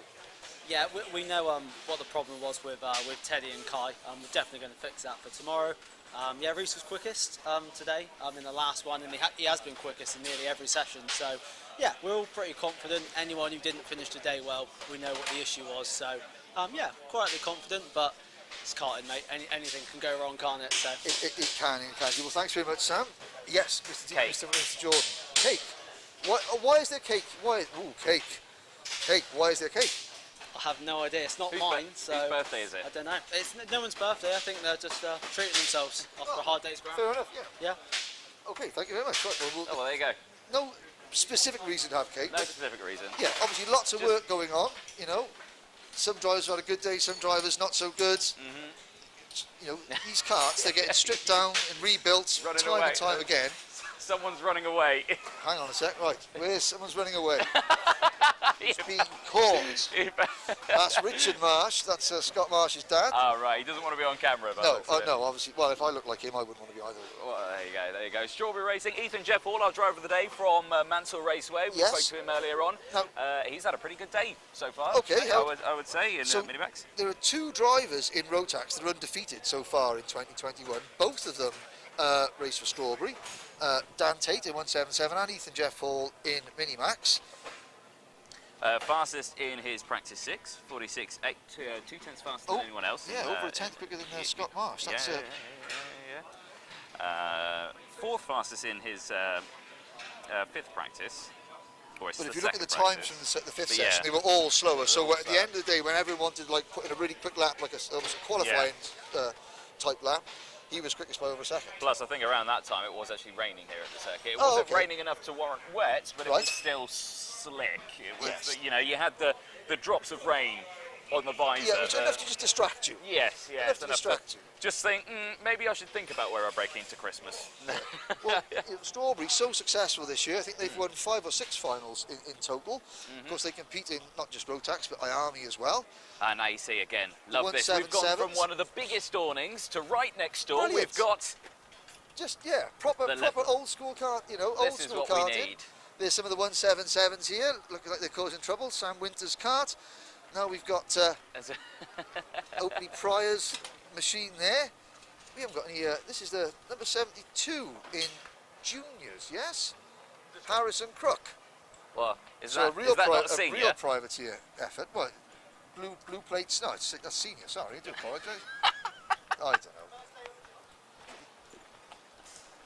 But yeah, so you go from one extreme to the other. You know, this is you know, there's a van, there's another van, couple of easy up awnings, load of carts, work tables. Yeah, no driver. Poor old driver's disappeared to leave mechanic, stroke dad, stroke sponsor, stroke cab, you know, taxi, you know, to do all the hard work. So yeah. So how have you found the British Championship this year, running as a privateer? But this is only our second go this year at this. We did Dunkswell first, and we're giving it another go for Whilton this time. So it's okay. A learning experience, enjoying it. Yeah, very much so. Yeah, this is, I mean, I think he's the only novice on the grid, so which is quite good fun for him. And you mean a rookie? A rookie of the grid? Oh, they guaranteed a trophy, top rookie. Well, there we are. Yeah, that'd be good, wouldn't it? It'll make the weekend nice.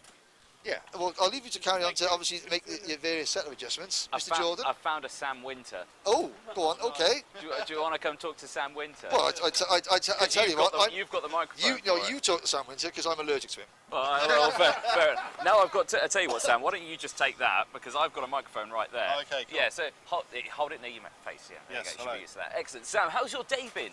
It's been great. I've been last all day. Okay. But bad example. Cut. No, but personal best by 4/10. So, okay. I'm still learning the track. It's my second time here, so I'll get faster as the weekend goes on. I had the oldest tyres out of everyone today. These were from the first round of the Brits. Everyone else put new tyres on halfway through the day. So yeah, I'm pretty happy actually. Yeah, learn more tomorrow and learn more on Sunday. Now, second time here, obviously it's a technical circuit. Yeah. In terms of the curves out there, how are you finding them? Because I personally think they're fine, but Henry's got some sort of vendetta against the curves I think they're fine if you hit them right. Yeah. If you sort of get on them halfway, so they can jolt you around a bit, but if you take them at the right times, they're quite smooth and you sort of take off on a couple of them, so it's not too bad. Yeah, they're all not too bad. Probably the worst one's coming out onto the pit straight here. Just yeah, shakes pit your bend. teeth out. Yeah. But, Pit bend. yeah. You don't want to hit that one badly. Yeah. No, you could get a nose cone penalty if you hit that one wrong. So Yeah, without even touching anyone else. But yeah, well, great to see you here. And like you say, it's going to be a great weekend, and hopefully we'll wish you all the best for it. Thank you very much. Excellent stuff. Sound into there, but yeah, again, looking at their kart here, Red Speed racing kart as well. Absolutely fantastic. I'll give you your microphone back, Henry. Yeah, no, fantastic stuff. You're covering up the wrong stickers with that. To be fair to Sam, he does his very best to look like a racing driver, you know, and it almost works until you see him on the track. Yeah. Oh, sorry. Oh, there you are. So I'm sorry. I'm all good. But I mean, yeah, this is again the 177. It's the smallest class, but it does. I think the drivers have the most fun. Yes. Out of all, you know, of all the classes, you know, there's some really good drivers here. And yes. You can go hide in your truck again now, Sam. And you get drivers like Sam who can take a joke. Honest, love you. Excellent. Here's XL here as well. Great running from there. Aaron Full within the team as well. Yep. You know, he's had a great season so far. He's had a good showing in many races, categories, circuits, everything like that. Yet to see a win, I think, from him. Yeah, not a victory just yet. I mean, or even a podium. But again, he's there or thereabouts. He's got the waft. He's got the craft. Yes. He just needs to get past. Now it's that last little bit of of racecraft, of determination, of making that one really gutsy move that's like death or glory almost. Yeah. Yes, exactly that. Well, there are many teams here around the track, but there we go. That was for you. There you go. Obviously, some of your fan club is in there. Was that for Henry or the class and motorsport team? The last time we were at Class and Motorsport was at PFI. Something very unfortunate happened outside of the oil. We didn't mention it to anyone, but it happened behind the cameraman, and it was. Well, Classen, they took their first TKM Extreme win in 2 years. The last time we saw the TKMs at Kimbolton with Joe Fowler. Yeah. They're in with a real chance of the TKM Extreme title. Yes. You know, the junior TKMs, well, Alistair Cresswell, 2 wins out of 2. It's been the same podium in junior TKM for both finals. Cresswell, Alfie Garford, and James Morley. Very close, however. Yeah. All the way through. Yeah, it's going to be a really good weekend, isn't it? I think it's going to be a fantastic weekend. I'm very much looking forward to it. Like I say, we were last here at Whilton Mill last year, near Christmas. It was the final round of the championship last year. We saw great racing then. Hopefully a dry track. Fingers crossed for a dry track this time around, because I want to see some dry racing. I think it's going to be dry. It's going to be very good. I think 2 days of live streaming. So unfortunately, viewers, 2 days of Self and Anthony. We'll do this again tomorrow evening after the racing, when we've got some racing to review. And yeah, it's going to be a really good weekend. Very busy, 44 races. Yeah, going to be a very busy weekend, but I'm thoroughly looking forward to it. Yes. Don't go away. We should be back in the morning for day 1 of the Wera Tools British Kart Championship at Whilton Mill.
Welcome to Whilton Mill, event 7 of the 2021 Wera Tools British Kart Championship.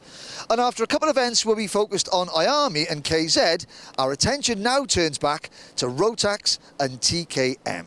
This is a double header for the Rotax classes. Well, the TKMs have got one round. It's their third round out of 4 this year. It's a crucial weekend at one of the most modern circuits in Britain, but one of the most physically demanding. The curbs here are amongst the worst anywhere in the UK. They really do give the drivers a workout.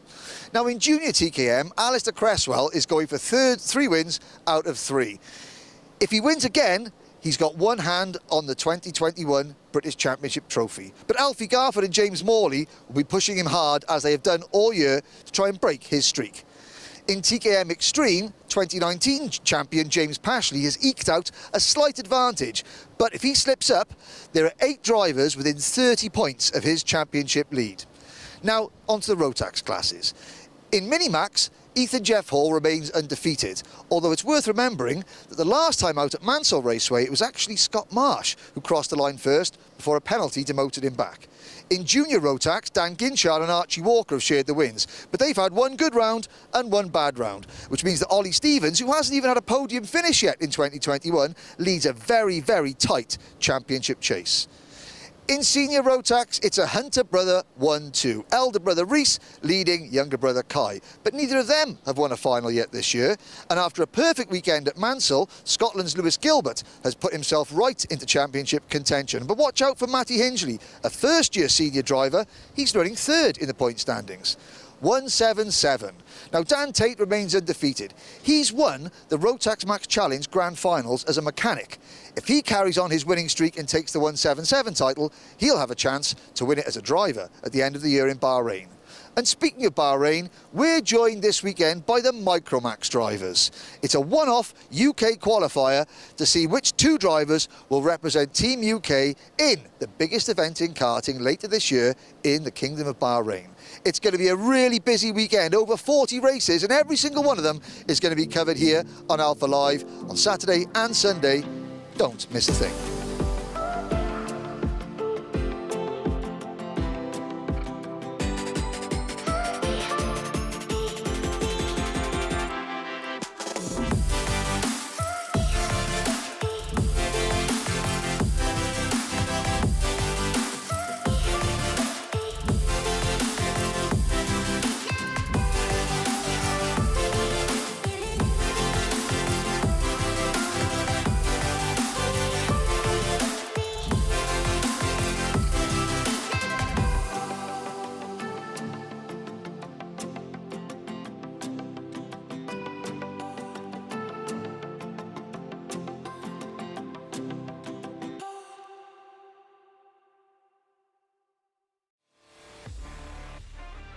Ladies and gentlemen, we hope you enjoyed the Paddock show that we recorded here last night.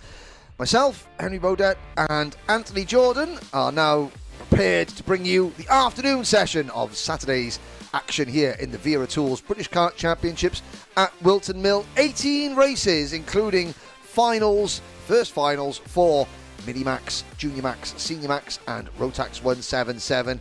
Once again, a look at the circuit, Anthony, and already the 1200 metre circuit has served up 4 very good races this morning. It has indeed, yeah. Absolutely brilliant races we saw earlier on today, and I suspect we'll see a repeat of them a little bit later on today as well, so stick tuned for that one. But like I said, yeah, 1200 metres in length, 10 turns in total, but that's the circuit. What's the weather looking like today? It's actually improving. It's cloudy, but it's more sunny than cloudy now, I'm pleased to say. It's in my t-shirt. And it's close to 20 degrees than it is tonight, which bodes well for our Paddock show later on. It does indeed. At the end of today's racing, we'll be doing a quick 15-minute strut through the paddock to talk to some of today's winners.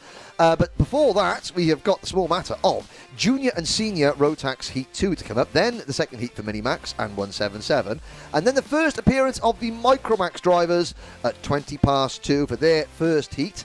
Now, Micromax, Junior TKM and TKM Extreme, they have one final, that's tomorrow, so they're just doing their heats today. Junior and Senior Rotax finish up their heats before 3 o'clock. Then we're into the repechage for Junior Rotax, so we're going to trim down 41 drivers to the requisite 34.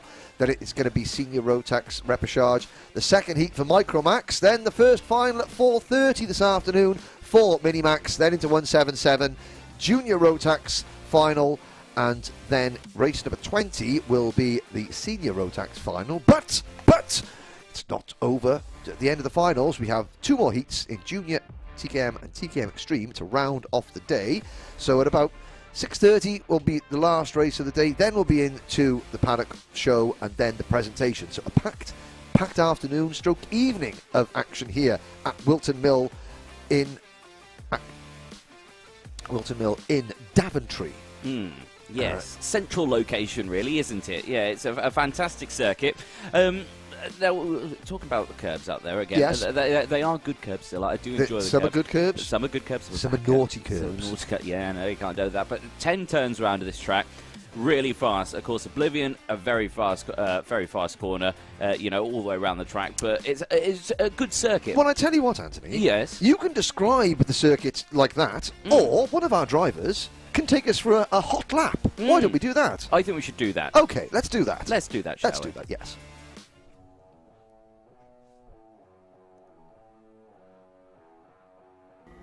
I think we should do that indeed. And let's start with Jamie Perrelli, the Junior Rotax driver, who very graciously gave us this footage around a hot lap around the Whilton Mill circuit. Like we said, 1,200 metres in length, 10 corners to negotiate round this track. Let's go for a lap.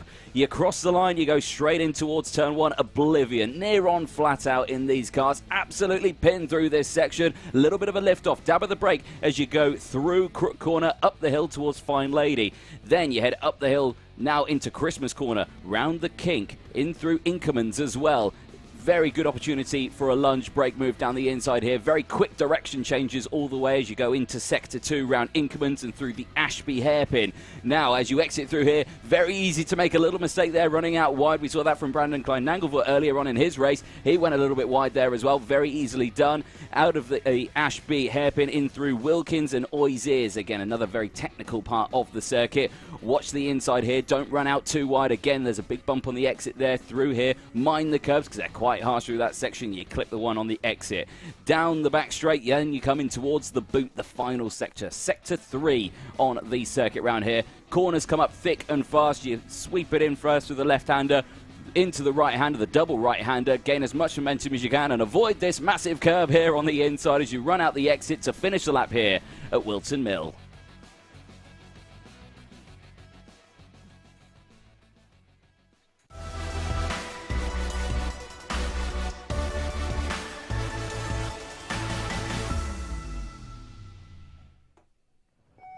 Well, a big thank you to Jamie Perrelli for providing us the footage for that lap, and to Anthony for guiding us around this 1,200 metre circuit. Now, Jamie Perrelli is not out in this race. We saw Jamie earlier on.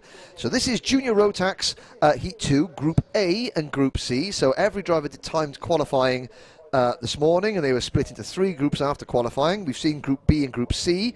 Now it's Group A and Group C. So half these drivers, the drivers starting on the outside row of the grid, this is their second and final heat of the day. The drivers on the inside row of the grid, this is their first chance to score heat points. We have 27 drivers in total, and we're looking down there at there's Paul Klassen, the technical commissioner, walking down the grid there off to just make sure that everything all is well there. 27 drivers, and well, Anthony, we should have a little look at which 27 drivers we've got and where they're starting. I feel like that's a good idea. Yeah, there's many of the drivers out there, isn't there? So we'll see if we can get the grids up for you in just a moment. So we'll see those a little bit later on. But while we see them, they're lined up, again, poised, ready. Last couple of chin wags just happening there. Yeah, I mean, interesting. So we're going to see Harry Linden on pole position. Last year's Minimax champion. The last time here at Whilton Mill, he had already sealed the Minimax championship. So he had moved into Junior Rotax for his first outing of his junior career. It was a little bit hit or miss. He's taken 6 months to get used to the new class, but now we're finally seeing Linden really sort of show his stuff and the kind of form that got him the Minimax title last year. So he's going to be starting on pole position for this one. There's a scene of the restaurant, the timekeeping building at the front there. That's where Ian Rogers and David and the motorsport-timing.co.uk team are. Here is the grid with Harry Linden for Dan Holland Racing on pole and new Thule Motorsport signing Neo Clark alongside on row number 1. Charlie Hart, great performance from Charlie. He starts on the inside of row 2 alongside Alfie Gallagher. Indeed, yeah. Row number 3, Jez Williams and Sam Gornall with Stephen Duncan and Ollie Stevens, championship leader, starting on row number 4. Rounding out the top 10 on row number 5 will be Leon Henderson and Cathal Clark on the only Sodi kart in the field. Row 6, Ted Bradbury and Ben Folland. Row number 7, Pearson, Bullock, Carter and David. Oh, I wrote it down on a piece of paper. I will get it right. Al Ledgner. There we go. There he is. I will get it right, David. Al Ledgner starting on row number 7. Ryan Willis and Oliver Martinsky on row number 8. Row 9, Callum Romain and Ollie Goodyear. Row 10, Chloe Chong and Lexi Belk. Ethan Lomax and Jessica White with Declan Russell and Evie Polane on row number 12. Bobby Joe McFall from Northern Ireland and Scott Lapsley share row 13, and starting in the back is Alex Biles. Indeed. 27 drivers, 8 minutes plus 1 laps, the second junior Rotax heat of the day. So for Clark, Gallagher, Gornall, Stevens, Cathal Clark, Folland, Aulejna, Martinsky, Goodyear, Belk, White, Polane and Lapsley, this is their second and final heat of the day. The rest of the drivers, their first heat. They've got another one coming up later on this afternoon. Lights are green, we're off and racing. Harry Linden leads them through turn number 1, and Neo Clark almost getting shuffled a little bit wide there, but managed to hold on to second position at the expense of Charlie Hart in the number 50 kart. And there's Jez Williams, the number 9 kart, making a good start as they all manage to file their way through Christmas Corner and the kink, and now we look to see if anyone can outbreak themselves going into Ashby's. Lots of moves going on lap number 1. Yep, so as they go through, lots of squirreling under braking as well. You could see them all side by side, and it was just, left, right, understeering just to try and slow it down as quickly as they possibly could. Out of Voisier as they go onto the infield, straight into the boot we go for the first time. I did a move from Charlie Hart. I thought it was for the lead, but it's not. It's for actually the second position, because look at the lead that number 21, Harry Linden, has got at the end of the first lap. That's the main pack of karts, but Linden is 1.5 seconds up the road. He looks over his shoulders and thinks, where'd everybody go? Yeah, I know. Well, again, it could not be a good thing for him, because like you say, 8 wheels works better than 4. So, he's going to be out there on his own. It could work for him, but if the drivers behind work together... it's a big if here. So we've seen this morning that if you try and make a move at the wrong corner, then you lose so much momentum to the person in front, so much distance to the person in front. So you have to time your passing moves right if you want to try and push on. Now, there's the number 50 kart of Hart and the number 9 kart of Jez Williams. They look, well, how long will Jez stay behind Charlie Hart? The gap at the end of lap number 1 was 1.44 seconds. It's now 1.49 seconds. Williams, I think, up the hill towards Christmas Corner. We're going to see the number 9 kart make a move on the number 50. Oh, and there's the number 55 of Ollie Goodyear, privateer driver. And, we're jiggling ourselves around. What are we trying to do there? Not quite sure. Williams has made the move into second position. I thought he might, because Jez Williams thinks to himself, right, I'm faster than you, Charlie, and I'm also faster than the driver who is pulling away at the front, even though that driver put it on pole position. There's a move from Ollie Stevens, the number 27, going past the number 46 of Stephen Duncan, the Vision Motorsport kart. That is for 7th or 8th position. And let's now see Jez Williams pulling away from Charlie Hart with the number 4 kart of Sam Gornall in 5th position. No, 4th place. He's past Neo Clark. Yep. So, interesting start then at the beginning of this second junior Rotax heat. There's the battle for second place. Yep. Third there as well as they go through. Here's one of the Project 1 cars. That's Ryan Willis making a move on Stephen Duncan, and Stephen Duncan repassing him. Leon Henderson, fastest lap of the race, currently sitting in 7th place at the moment, the number 94. So, again, it just shows the pace is always there. Near on identical as the times between Linden and Williams there for the battle for the lead, but that gap has now opened to 1.6 seconds at the front. Bit of side-by-side action in that mid-pack here. That was the number 14 on your screen of Alfie Gallagher with Neo Clark. They all slot back into position, though, as they go through. Ooh, 3 wide there at the exit of the boot. Across the line they go. Hand signals already coming out, just saying, come on, let's think about it. Yep. Let's go. Let's work together. Let's close that gap up. Well, speaking of gaps, at the end of lap number 3, Harry Linden led by 1.6 seconds. Jez Williams has now had a full lap with nobody in front of him. There's the evidence, 45.100. The gap now down to just over a second. So Williams is closing in on Linden, and he's got 4.5 minutes plus a lap to make that move. There's Olejna's kart going through. He is down in, let's have a little look where David Olejna is.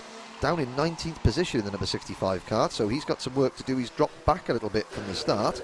But looking at Charlie Hart, smart driving there from Charlie.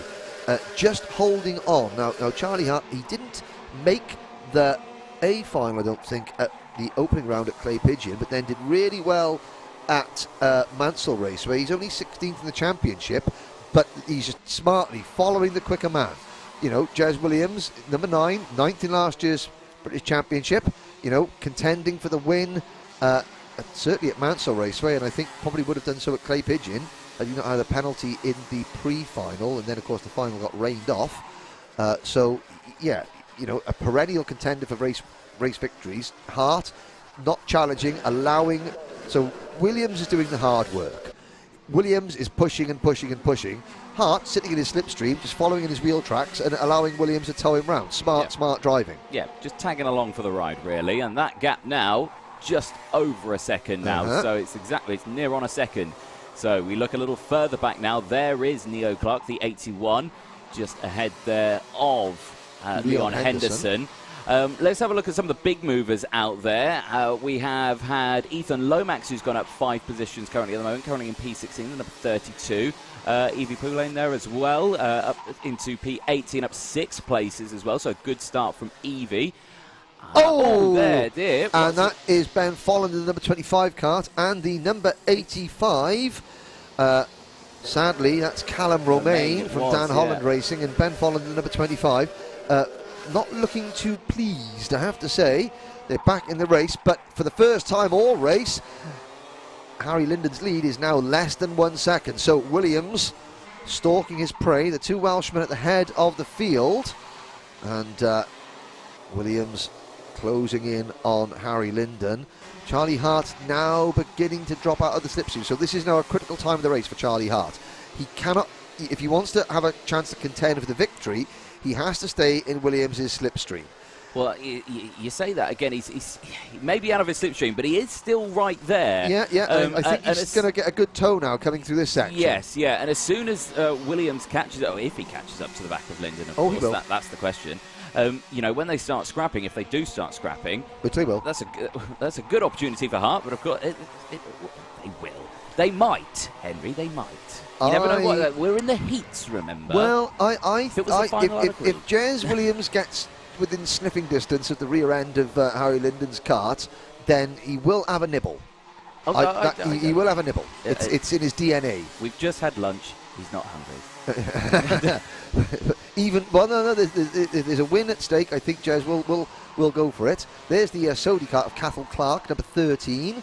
The Sodi Academy are here, obviously supporting some of the Micromax drivers, and also, Cathal there in Junior Rotax. There's Declan Russell behind him in the number 29 kart, up to 17th place. Chloe Chong is up to 15th position. Ethan Lomax, he's gained another place up into 14th, and there is Ted Bradbury trying to wrestle 6th position away from number 81 Neo Clark, with Ollie Stevens in the number 27. Again, Mr. Consistency, Ollie Stevens, leading the championship, so he's picking his moment. There was a mistake in front of him, so he went for the move, and that puts Ollie up into 7th place.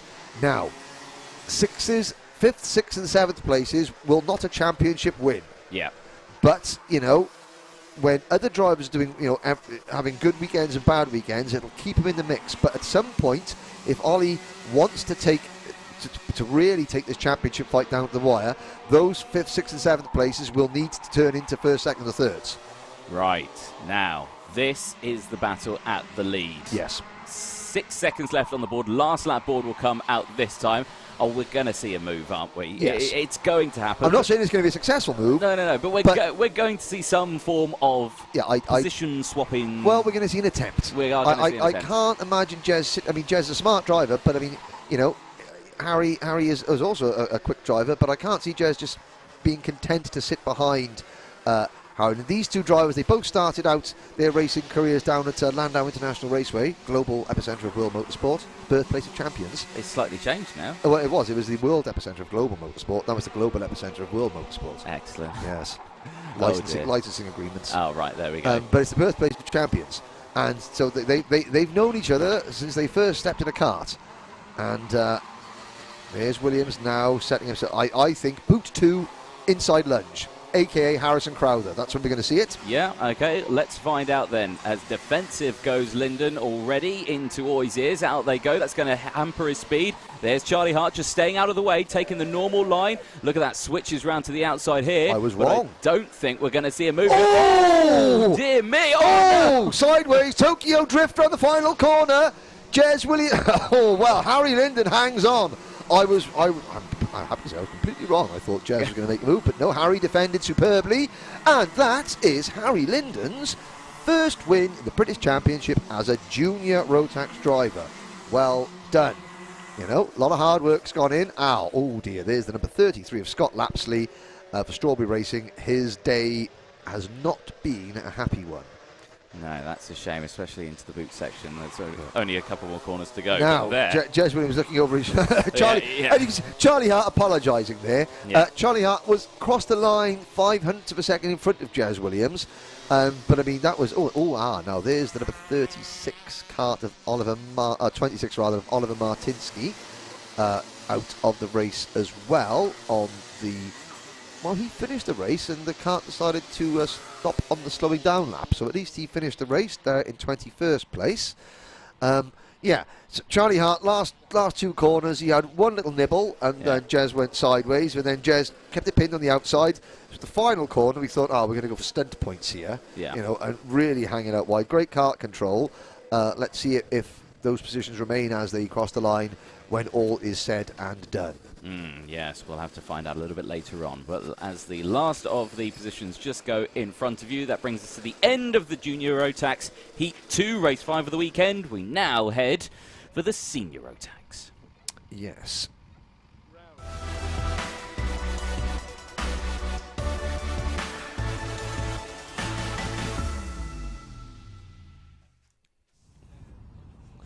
So there is the view. There's the more of the dam hollow. So, all right. So you've got.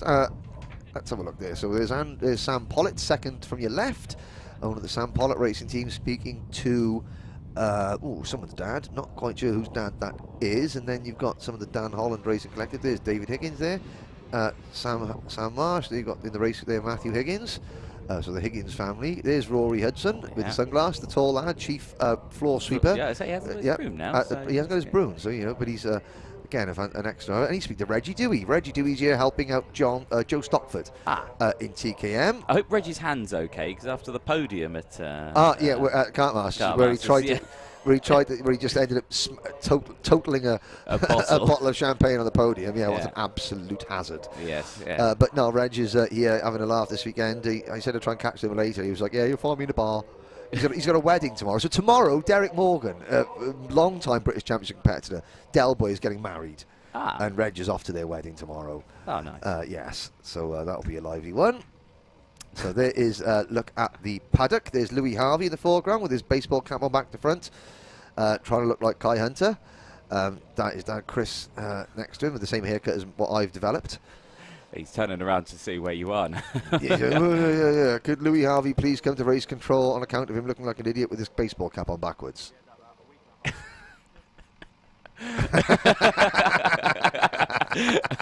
There we go. It worked myself. So, you've got Lewis Gilbert's mum there chatting away on the right-hand side of the screen, talking to Archie Walker's mum. There, so, you know, again, it's great to have the families, the karting family. The big karting family is back in the paddock, so all the drivers have got much more family members, which is all good. There's the Project 1 racing team. Looking quite smart there. Oh, there's Luke Woodard's dad on the Big Dave Woodard on the far right of the screen there, waiting to see the... where's Luke starting? Where's he starting? He's starting 10th, the E-plate holder. He's thinking, right, how much money is this race going to cost me? Is that what he sounds like? Yeah, okay. just like that. Okay, fair enough. Just like that. So, well, we should have a little look at this next race. We've got 29 senior Rotax drivers to go through for race number 6, which is Group A versus C. Should we have a little perusal down the grid? I think we should have a little perusal. A little walk down the grid, yes, maybe. So, as you can see them there. So. There's Ollie Richards, Captain Karting, strutting his stuff. I mean, there he is. Baseball cap on backwards. Part of Team Wales. Team Wales, Bahamas Speed Weeks 2012. Me and Ollie, the only surviving members. There he is, loves it. He loves it, he is the boy. He's working with KR Sport this weekend. But here's the grid. Starting from pole position, championship leader, Reese Hunter. Alongside him, Sean Butcher and Kai Hunter goes from row number 2 alongside Lewis Gilbert. James Lowther and George Holbrook on row 3. Sam Hawthorne and Caden McQueen, who retired with a puncture from the first race. Yeah, Teddy Clinton, Tom Adams, Jack Stedman and Oakley Pryor round out rows 5 and 6 with Ben Casely and Miles Barthorpe on row 7. Kieran Kay and Edward Matthews round out the top 8. Then it's Catherine White coming back to the championship after her victorious win last time out at Whilton Mill. She starts alongside Chris Simpson on row number 9 with Luke Woodard and Riley Stevenson rounding out the top 20 ahead of Oliver Meadows, Magic Hamera, Louis Weaver and Harry Gibson. Last few rows of the grid, then Archie Brown. Flying mullet. Yeah, indeed, with no mullet anymore. He's got his hair. Andrew Trevor on row 13 with Jensen Watts and Ellie Anna McFall rounding out the grid. Yep, 29 drivers. Oh dear. That's Lewis Gilbert with the wheel off. Oh my word, so Lewis Gilbert, the winner last time out, and the inquest into who did not tighten that wheel starts now. So one potential winner out of the race, and that's critical because the 2 drivers that are leading the championship are in this one. There goes the number 2 car of Reese Hunter. We're off and racing through Crook and Oblivion and up the hill with Kai Hunter in kart number 3 right behind him. Really bad start from Sean Butcher, the 57. Yes. Didn't get off the line well, drops immediately down into 4th place. So down to Ashby's, 3 wide, all the middle part of the pack getting through cleanly. But so that is, Lewis Gilbert had a real chance to take some points off the 2 championship leaders in this race, and he will not. So this is all bonus money now for Reese and Kai Hunter. They're running 1-2. Oh, there's Catherine White running very wide going through boot 1. So we've got boot 1, that's boot 2 and boot 3. There's three boots. 3 boots. 3 boots, and then pits bend at the end of the lap. At the end of lap, 7 minutes to go. Reese Hunter in kart 2, Kai Hunter in kart 3, and then the number 44, Argenti Motorsport kart of James Lowther going with them. Teddy Clinton in kart number 6 trying to battle his way through. Caden McQueen in the Zip kart number 42. Oh, it just feels good to say the number 42 Zip kart entry. Yeah. It absolutely does. Brings it all back. It does, and McQueen had a puncture in the first race, which is why he retired. But he said he was fast, and that kart is going quickly again. He's just got to work his way up the order. There's the second of the Zip karts. That's number 63, Jensen Watts. He's already gained 4 places. So Oscar Houle has retired as well. So we're down to 27 drivers, and Oscar Houle also retiring on the opening lap of the before the start of the race. Yeah. So 27 karts still running. Up the hill we go. That is the Project 1 number 62 of Stedman. Yeah. Losing out there. Now who's that? James Lowther. Yeah. Now he's closing in, isn't he? On yes, recent Hunter Kai Hunter brothers. Yeah. So after this weekend, we go to Warden Law. Warden Law. Oh, there's a move there from the number 53 of KR Sport driver. Was that 53 or 70? Was that Kieran Kay? It looked like the 53. Oh, it was Ben Casely. I do apologise. Yes. Yeah, Ben Casely, the 53. But after this weekend, we go to Warden Law up in the northeast for the next round of the championship. That is owned by the Hunter family. So all their rivals know that they're going to be pretty hard to beat to their home circuit, literally their home circuit. Yep. So this weekend is a doubleheader, is their main chance to take points off them, because it's going to be a struggle in a couple of weeks' time at Warden Law to wrestle either of them off the top of the podium, has to be said. Oh, that was Magic Amera going slightly wide there out of Inkermans as well. Again, it's very easy to do because you can carry so much speed, but just hitting that curb on the inside wrong can push you out wide. Earlier on, I said that Jensen Brown was no longer the flying mullet. Archie Brown was no longer the flying mullet. But after looking at that camera shot, He is still the flying mullet. Yeah, well, there we go. You said he had a haircut. I thought he did, but maybe it was someone else I was looking at. I got confused. You got but I got confessed, but certainly looking at the locks flowing out of the back of his crash helmet there. He's still the flying mullet. Indeed. And he's flying well at the moment, isn't he? Teddy Clinton to the inside of Tom Adams. And see how Tom Adams, I wondered why they got a Thule Motorsport suit really quickly for Tom Adams, and I realised that it's one of the old Thule Motorsport suits with the old driver's name duct taped out of it. Yes. Well, smart, you've got to think of the PR side of things. Well, yeah, exactly. You don't want to say, hold on, who's that in that car? Yeah, he's not raced in this championship for years. Yes. So there is the number 15 Argenti Motorsport car of Sam Hawthorne, who is up into 5th position at the moment, ahead of George Holbrook, Caden McQueen in 7th, Oakley Pryor 8th, and then Clinton and Adams rounding out the top 10. But at the front, the two Hunter brothers, Reese and Kai, pulling away, and they are starting to eke out a significant advantage over Lowther, who in turn has got an impressive advantage over Butcher in 4th place. So, things very sedate at the moment, very steady. Yeah. What can Caden do about it? Well, let's find out, because Caden's got the company of George Holbrook just in front, and he's right behind the 15 of Samuel Hawthorne, you can just see there for Argenti Motorsport. So, again, two very quick drivers just in front, so we'll just have to see. 3.5 minutes to go, plus that one additional lap, and of course, just as they go through this section, it's kind of the lull moment, isn't it? Very wide there from McQueen. Again, pushing that car. But like you said, he knows this circuit because, of course, the Mad Croc Promotions team are based here. They're literally, his mechanic area factory is literally just behind Pitts Bend Corner. It is right there. So we went into it and saw it last night. That's where they work. So McQueen, it has an intimate knowledge. There's Team Clay Racing, kart of Oakley Pryor, holding off Teddy Clinton. Pryor, the 2019 vice champion in senior Rotax, and now he started the season off with a win, but he's dropped down to about 9th or 10th in the championship standings after a so-so weekend at Mansell Raceway. And just looking at the championship standings, he's actually 6th in the championship at the moment. But up the hill, there's the number 60 kart of George Holbrook, the 42 of Caden McQueen. He's got 6th and 7th. A bit further back in the pack, there is the number 73 of Kieran Kay, ahead of Jack Steadman. Then it's Luke Wood of the E-plate in 15th position. Catherine White, 16th. Magic Amira, 17th. Then it's Riley Stevenson, Miles Barthorpe, Oliver Meadows in the top 20, followed by Archie Brown, Louis Weaver, Chris Simpson, Harry Gibson, Ellie McFall, Andrew Trevor, and Jensen Watts.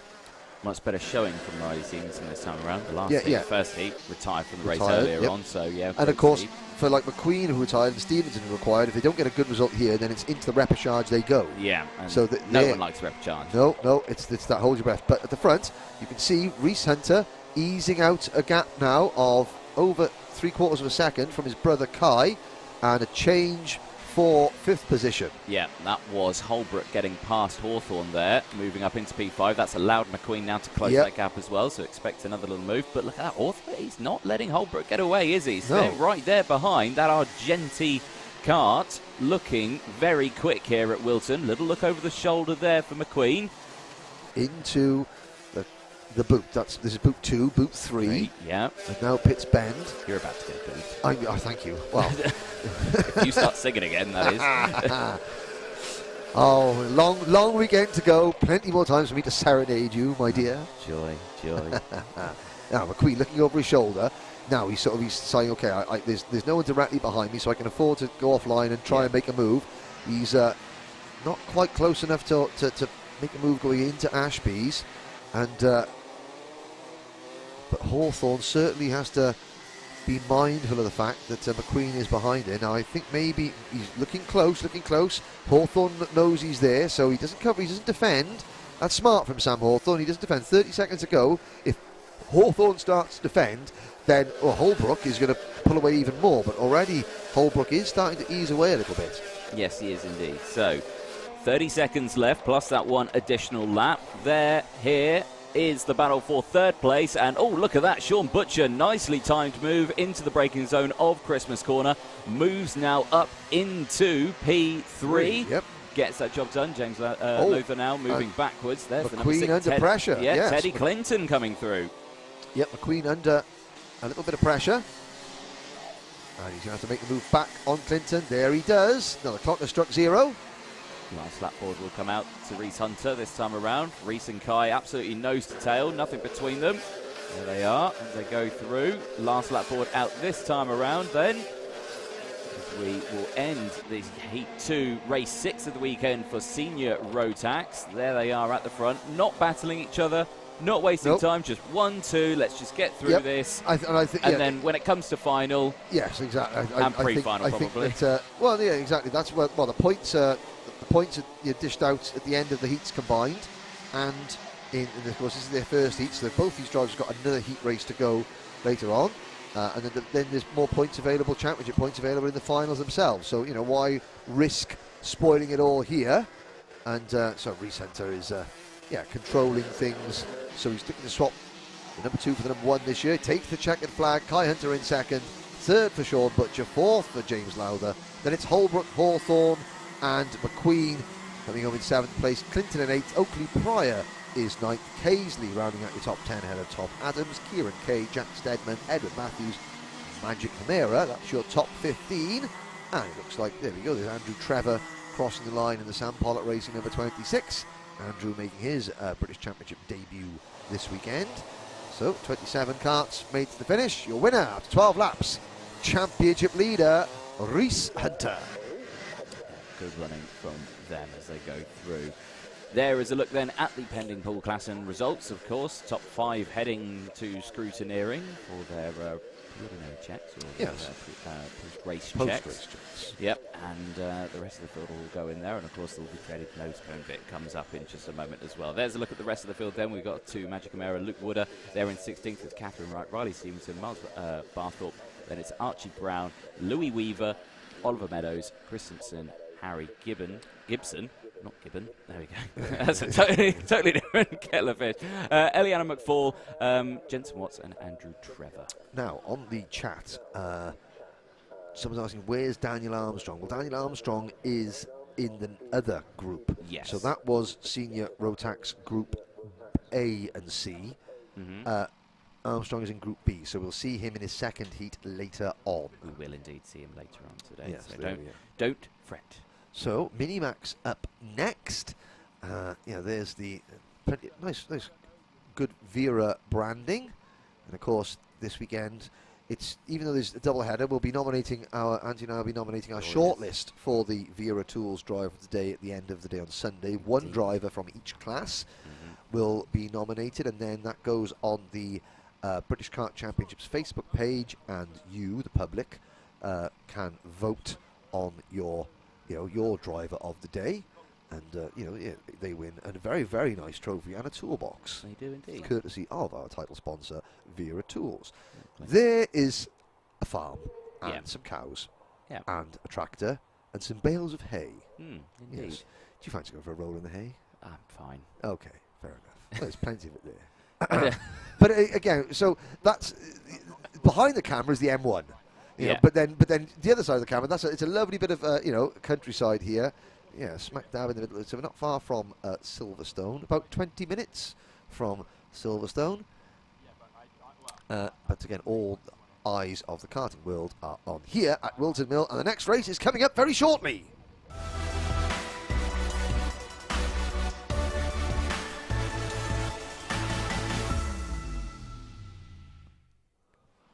Dancing is also forbidden in the... But they can't see the dancing.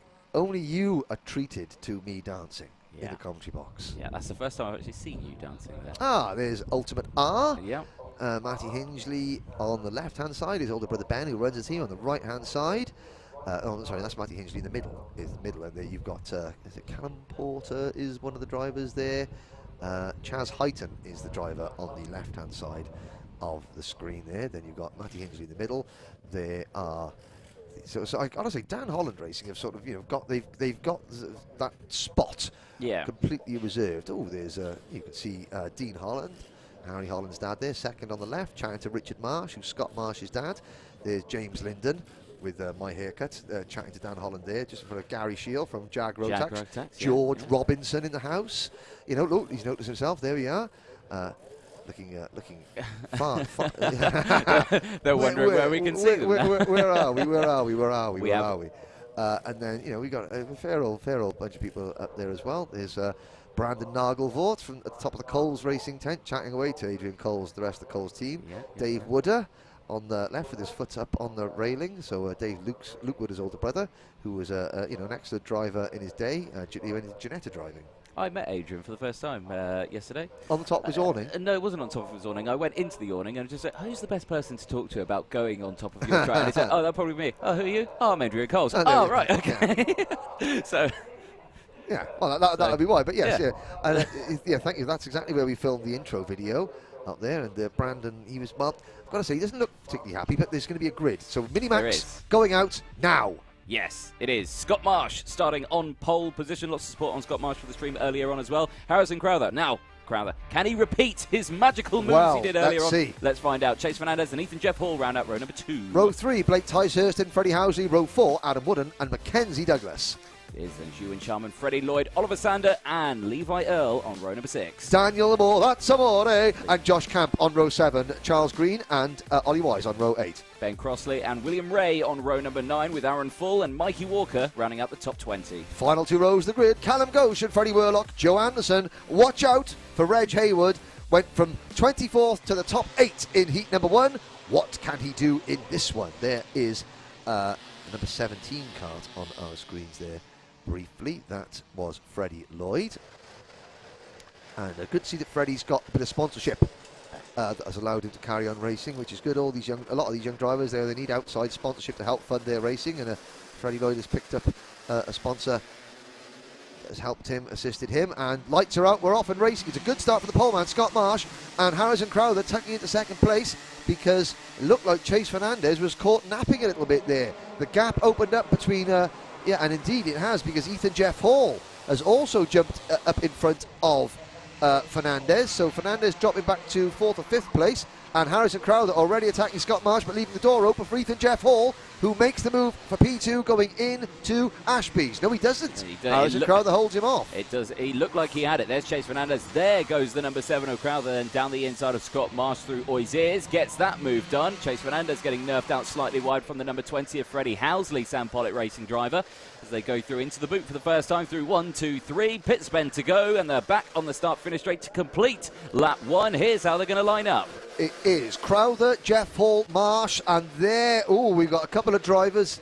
That is the number 16 Joe car. Anderson. Yeah, who was at the back of the field anyway. But you saw Fernandez. He had a poor start. He was then having to defend. And there's the number 74 kart of Josh Camp spinning around there. It was a bit of a chain reaction incident. The 2 drivers in front of him. Looked like he got sandwiched. Yeah, I think David Amore and Levi Earl sort of like tripping over each other, and then Camp sort of spun backwards. But now Fernandez going on the defensive. He's trying to hold off the GP plate of Blake Ticehurst, but allowing the top 3 to make a big breakaway. There they are. Crowther, Ethan Jeff Hall and Marsh, and then a gap back to Fernandez, who's holding off Ticehurst, Wooden, Douglas, Housley, Charman and Lloyd. A quick Reg Hayward update, already from 24th up to 18th at the end of 2 laps. Yep, good start there. Down the inside, the GP plate looking. Blake Ticehurst makes that move look easy. Gets past Fernandez. Fernandez dropping back 1 more position now. The top 3 there still working together. Now, this is good for Ticehurst because, of course, he's at the front of this pack now. He can concentrate. He can now try and work at trying to get up to that order now. And this is good news for Fernandez as well. Fernandez, again, can just slot back in behind and work with him. Yeah, he can now sort of calm down and sort of get his focus back, because he's been, he hasn't been able to sort of get into a rhythm yet in this race. But Ticehurst running a little bit wide coming out of boot 3, but managed to get back into line. A bit further back there, you can see Levi Earl, the number 11 Vision Motorsport car. Oliver Sander, who had a technical flag in his first race, the German driver. He is there in 12th. It's Ollie Wise, Charles Green, Ben Crossley in the number 5, and Aaron Full in the number 6. Not having a really strong weekend. We're expecting for both those drivers who finished in the top 6 in last year. There's Adam Wooden making a move on Fernandez. And Douglas now trying his luck as well. But, I have to say, a bit disappointing so far from Crossley and Full. Reg Hayward is now the next driver in line to try and pass them. Still 5 minutes to go. And Fernandez has been struggling in this race, I have to say. Maybe the pressures are a little bit low, and they're going to come on as the race progresses. Douglas having a little look at the inside of Wooden, but the top three complete lap number 4, and it's Ticehurst with a new fastest lap of the race. Yeah, definitely a train forming behind Fernandez as they go through. You can see it there, but like I say, he's got a good exit out of the first corner, so he's got the waft up the hill. It just seems like he's struggling on the pace around the track. There's William Ray with the new fastest lap of the race as well, 47.130. Thank you, motorsport-timing.com. Yes, that's 2 mentions for you. I know, yeah, there you go. I've got 2 minutes of dancing and singing privileges in the timing booth. There we go. 4 minutes plus 1 additional lap left on the timer there. Nice shot of them going into the boot there as they just roll over that curb. Again, it looks fine there, but when you hit it, trust me, from that driver's seat. And that's what Sam Winter talked about, hitting them right. Yes. You know, if you hit it right, it can really sort of like help the cart round the corner. If you hit it wrong, it'll just jackknife the cart across the track. Yeah. So you've got to hit the curbs in the right positions. So there's Wood in the number 49 car. Douglas following him in the number 4. Then the 20 of Freddie Housley for the Sam Pollock Racing team. And this, well, they're doing a decent job of staying with the leaders. Then it's Lloyd in the number 17 kart and Ewan Charman in the number 42. Yeah. So and there's a move for the lead. There it is indeed, yeah. Ethan Jeff Hall back up into the front. Smart in a way from Ethan Jeff Hall because he eased Crowther wide. Crowther having to get out of the gas over the curb. That in turn slowed Scott Marsh up. So Ethan Jeff Hall takes the lead, and it's going to be at least half a lap before anybody gets back to him. Now, if they can stay in his slipstream, Crowther will be in a position to make a move potentially coming up the hill towards Christmas Corner. But it's going to be a lunge. Yes, it is. There we go. And Ethan Jeff Hall doesn't fight it just yet, because that is one area of the track where you can make a move and not lose too much ground. Yeah, no, exactly that. But that has allowed the GP plate and the 90 of Blake Ticehurst and Chase Fernandez to close right up. So our battle for the lead now was 3. It's now a group of 5 as they go through. 2.5 minutes plus that 1 additional lap. This race is far from over in Minimax. And we said earlier, Chase Fernandez struggling in the early going, maybe tyre pressures. Now we're into the second half of this race. Who's looking really strong? Chase Fernandez. Yeah. So his kart looks like it could be improving as the race goes on. The problem is he's got 4 karts that are equally as quick in front of him. What can he...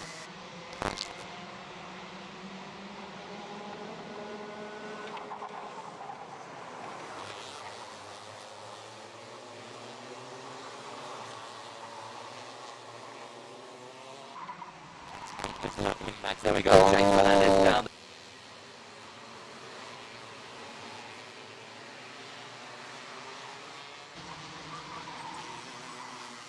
Strange from there. So 1 minute 50 seconds left on the timer, and that's all shaking it up. Well, Douglas was coming down the hill and he was outbraking himself. He got it all crossed up. The kart then almost jackknifed across the circuit. So as the circuit was turning right, Douglas was going left, and he was, lucky not to clatter into anybody else, but it has cost him quite a bit of space. He's down to 10th position now. But as they complete lap number 8, there's only 1.9 seconds separating the top 9. As there's Crowther holding on to the race lead. Jeff Hall looking aggressive. Marsh, and here comes Fernandez. Yeah. So Fernandez back into P3. Marsh is, that's tight. Fernandez runs a little bit wide. Marsh sends it back up the inside into Oisiers. And now they're side by side. That's going to cost them. So it's 3 wide. Hold your breath. Your hands. And that is Lloyd up and over the top of Fernandez. It was, yeah. Was it Lloyd or was it Marsh? It was the 47 of Marsh. Sorry. It was Marsh, yeah. Fernandez. Now he's up and out of the car. You say, he's got no mercy. Well, Scott Marsh showed him no mercy there. It was. You were wincing in the commentary box before that corner because it suddenly went 3 wide.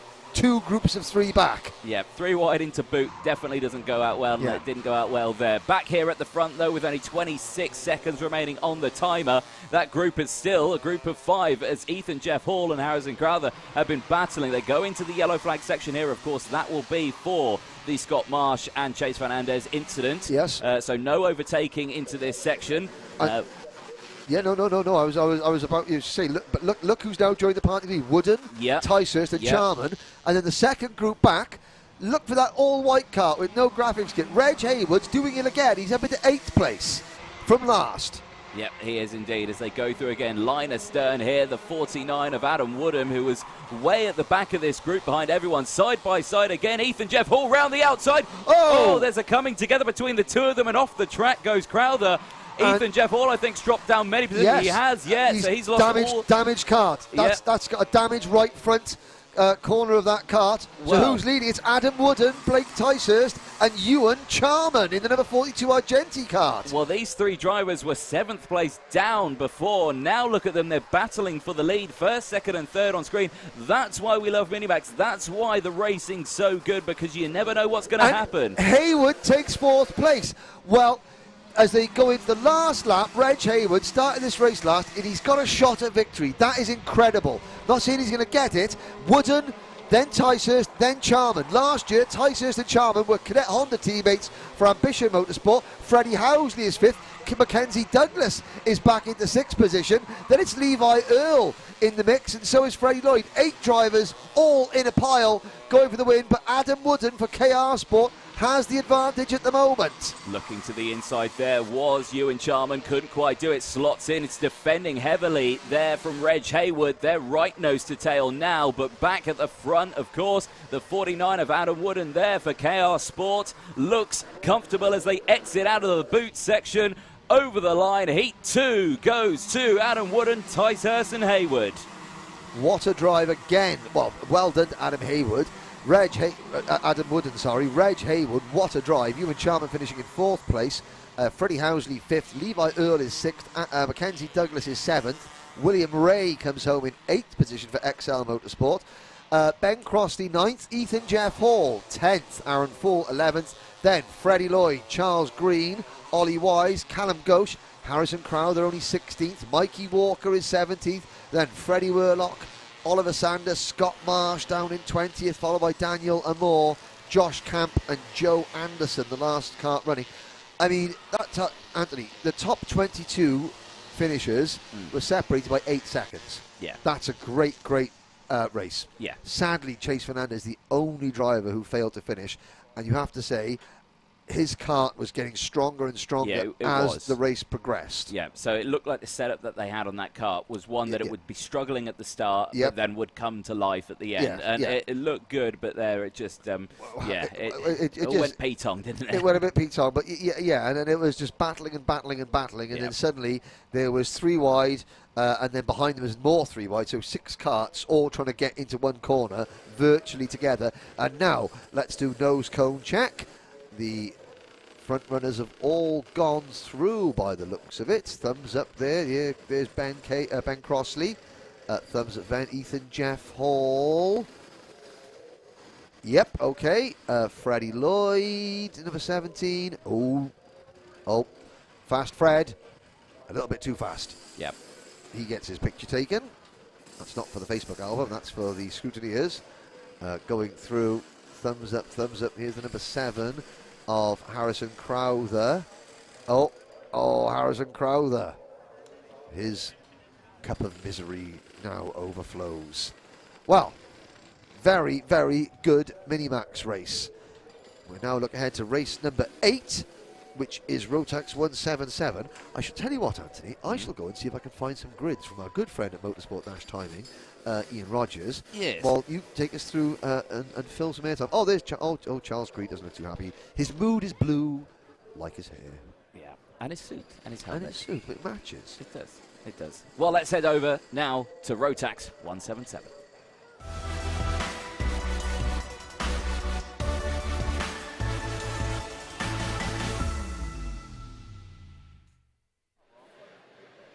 So 177 about to make their way out to the circuit, and of course we saw a fairly close race from them in the last one. Now, of course, like we say, we were missing a few drivers from this one. We've had a couple of retirements from the season, which is a big shame, but there you can see the 29 on your screen, Dan Tate, currently your championship leader, 379 points at the moment there. He's just having a bit of a chin wag there. Just behind the fence. Oh, he's just looking at the fence. I'm not sure what he's doing. It's just off camera there. There's the 14 as well on your screen. Just behind Jack McConnell there for KR Sport. Again, MG plate, or the MG's got on the screen. I'm not sure what that one's for. There we go, as they go through. But, of course, all we can remember, Henry Ayres' second place finish in his return after missing 2 rounds of the championship, comes back for KR Sport and has put in a stellar performance. He's just behind this shot there. There, the 20 on your shot. That's Callum Porter, the Ultimate R driver, one of the only rookies out on the field. And the 77 Sam Winter, the only privateer there, just at the back of the shot, is gold helmet in the back.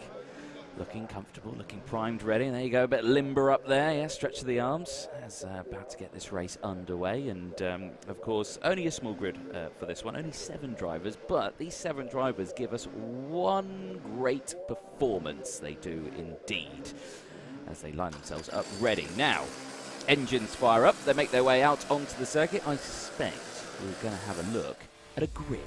And we are indeed going to have a look at the grid. And here is how they're going to be lining up for their Heat 2, race 8 of the weekend.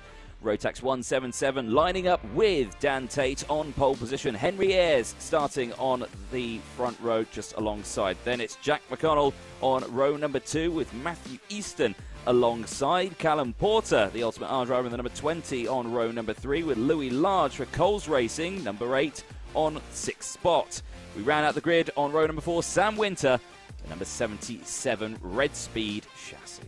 There we go. Henry, you joined us back in the commentary box after retrieving some grids. Yes, I'm back. How was your walk? It was lovely. It was exhilarating. However, on my walk, oh dear, I noticed some clouds overhead of a grey hue. Oh no. Yes. No, I'm not going to say anything. However, they weren't there at the start of the lunch break. There they are. Look at that grey hue, but a blue hue there. Well, there we go. But my mood has not been saddened too much because this is going to be a great race. Sam Winton needs to decide which side of the grid he wants to start on, and he goes to the middle. Yes. Fair enough. Well, fair enough. I mean, even though he's last in the grid, I think that the officials might take a dim view of that, Sam. Yeah, there we go. But there we are. Ho-hum. Carry on. Green flag's out. Away they go. Into Christmas corner for the first time now. Dan Tate in the first race, struggling a little bit. Henry Ayres, the number 1 plate, the defending champion, trying to round out his karting career with a second consecutive British title. You know, this is a good way of starting out, you know, on his comeback from injury. And there's Sam Winter, who's now chasing Callum Porter. Those 2 drivers, they need to work together. No, Callum, don't defend. It's lap number 1. You know, push on. You know, just stay with the top 5. Because they were very closely matched, Anthony, in the first race. I mean, Ayres trying to pull away a little bit from Tate. There's the race winner, Jack McConnell, followed by number 3, Matthew Easton, then the number 8 kart of Louis Large. Up the hill towards Christmas corner once again, and ignore the 0 on the top of the thing. So we're on lap number 2 out of an 8 minutes plus 1 lap heat race. We'll be able to sort of tell you what's going on a little bit more as the race progresses in terms of distance. But yes, down the hill. Winter has now passed Porter, so Sam Winter in the number 77 Red Speed kart is now trying to push on and catch the top 5. Around boot 2 and 3 goes Ayres with Tate, you know, looking quite calm. You know, I think we said earlier maybe Daniel Tate was in tyre conservation mode. You know, there's no point in getting rid of all the goodness of your tyres, you know, early on, because in a 7 kart race, you know, the worst you can do is 7th. So yeah, let's just hold on and just save the goodness for when it really counts later on this afternoon. Guaranteed a top 10. Guaranteed a top 10. You know what? I spent my entire career looking for grids of less than 10, so I guarantee myself a top 10. There you go. Yeah. Why aren't you out in this? Because there's no Rotax 277 class. And as you may have noticed on the lunch break, Man has failed to shift the lockdown 20 pounds. Man's got gains. Man's had big gains. yeah, waistline gains. And so Man's not in a position to situate himself in a cart. Well, there we go. We'll make a 277 class for you. Please, yes. Only for you, though. That's fine. Guaranteed a win. That's fine. Guaranteed a win, yes. But so now McConnell in the number 14 kart, being pushed along by his KR Sport teammate Matthew Easton, and they're just following that number 29 kart. I noticed that David Gregory is mechanicking for Mark Tate this weekend, so it's good to see Dodge floating around the paddock. Up into boot 1. great shot there, just showing the kart working, you know, and again, all with the way the circuit's laid out, it's on a, you know, the field is on incline, and it was designed so that, you know, anywhere in the paddock you can see the whole circuit. So it was designed with sort of spectator viewing in mind, and it does mean that the karts are working on and off camber, and there's some great shots, especially going into boot one, when you're on the brake and you've really got to get that kart, the left-hand side of the kart, the left rear is cocking itself in the air like a puppy having a wee. Oh dear. Yes. And there are a few. I've got to see that the intro video that you shot there, the musical intro video, the pooch in that's Chloe Chong's Chloe Chong's new dog. Yeah. Oh, I didn't ask the name. I think I didn't catch the name, but was very interested in the camera. Oh, very good. Well, yes, good. Always good to see the pooches out in the paddock. Now, as we have been talking about who's got what dog in the paddock, Henry Ayres has cleared off a little bit. The gap between first and second is now up to nearly 3/4 of a second.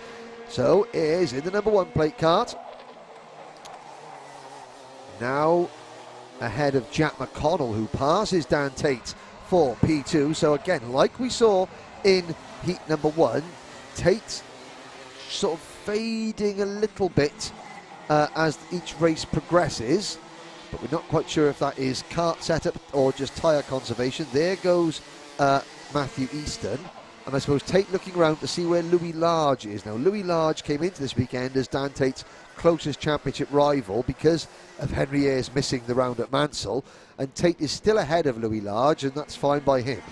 He's got to be wary, though, of the amount of ground that Ayres is gaining on him.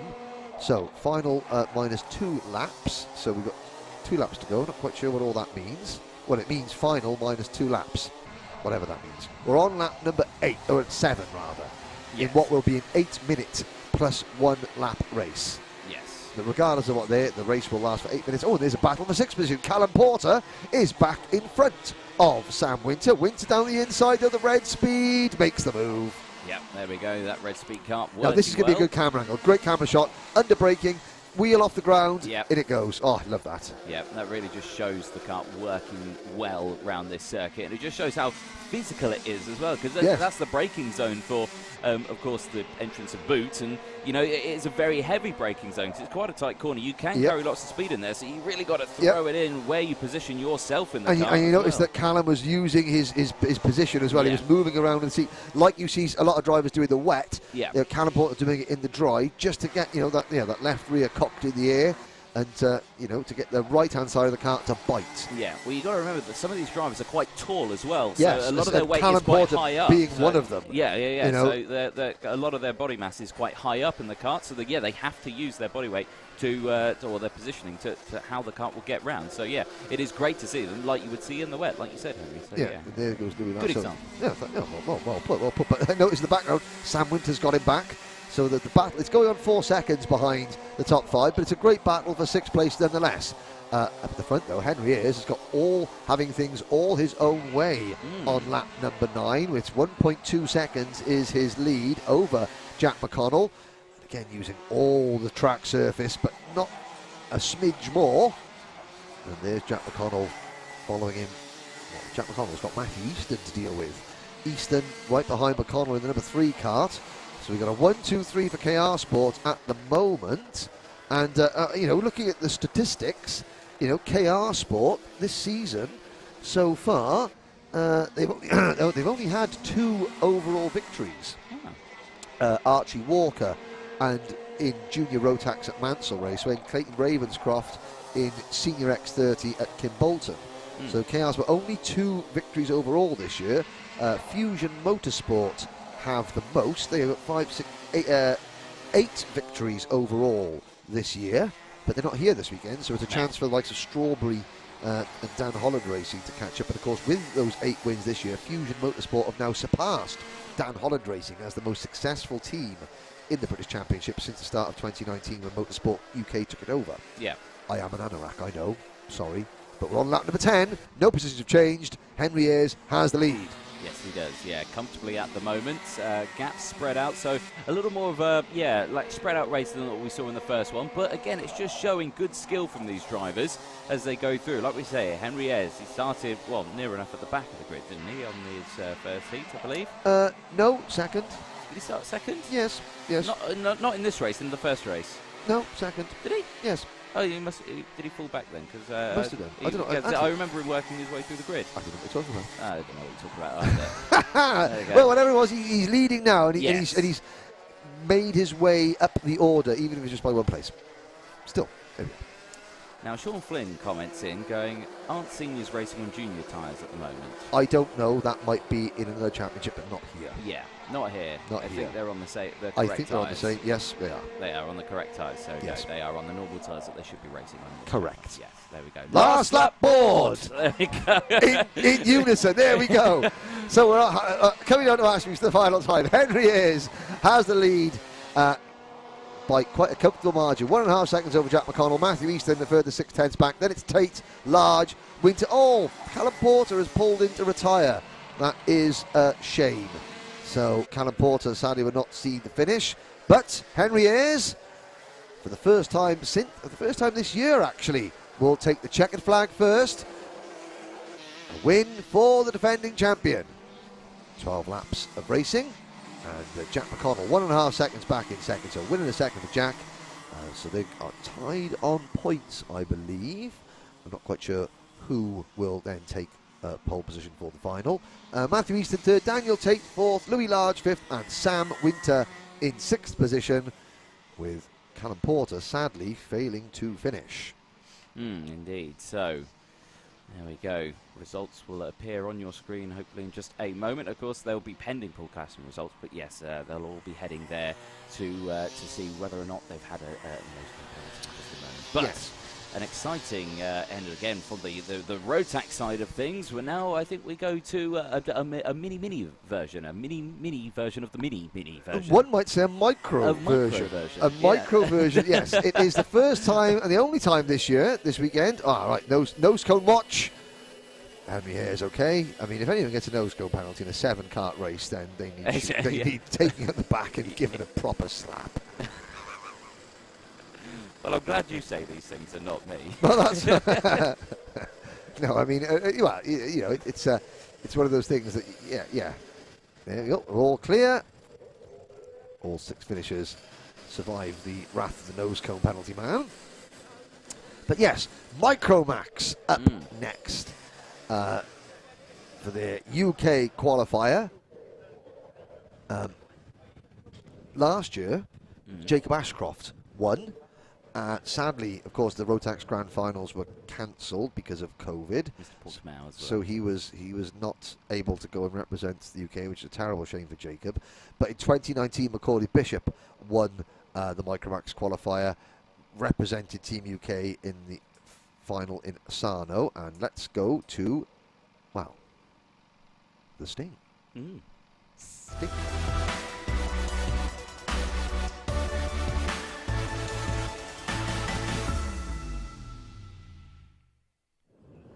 I worry about you sometimes, Henry. Oh, I'm glad someone does. Makes me feel loved. Oh, 13 karts, 2 tickets to the Grand Finals available. Now, there's a 900mm chassis and a 950mm chassis. Yeah. There's you know, an overall race win, and then there's a supplementary ticket for the leading 900mm chassis driver.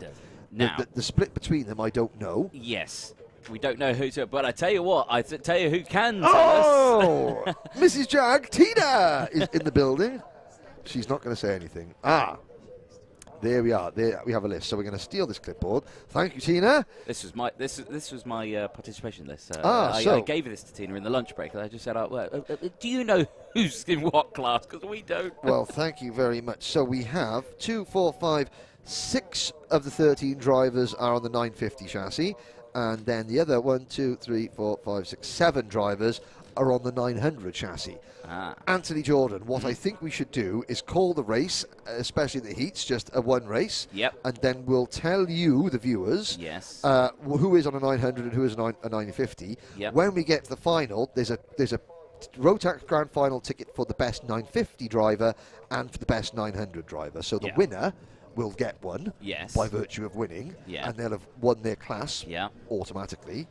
And then the best of the other, whether it's a 900 or 950, the best finisher of the other chassis size will also get one. And thanks to Tina, we shall be able to tell you what is what. Yes. But to start with, how about let's tell the viewers what is what in terms of the starting lineup.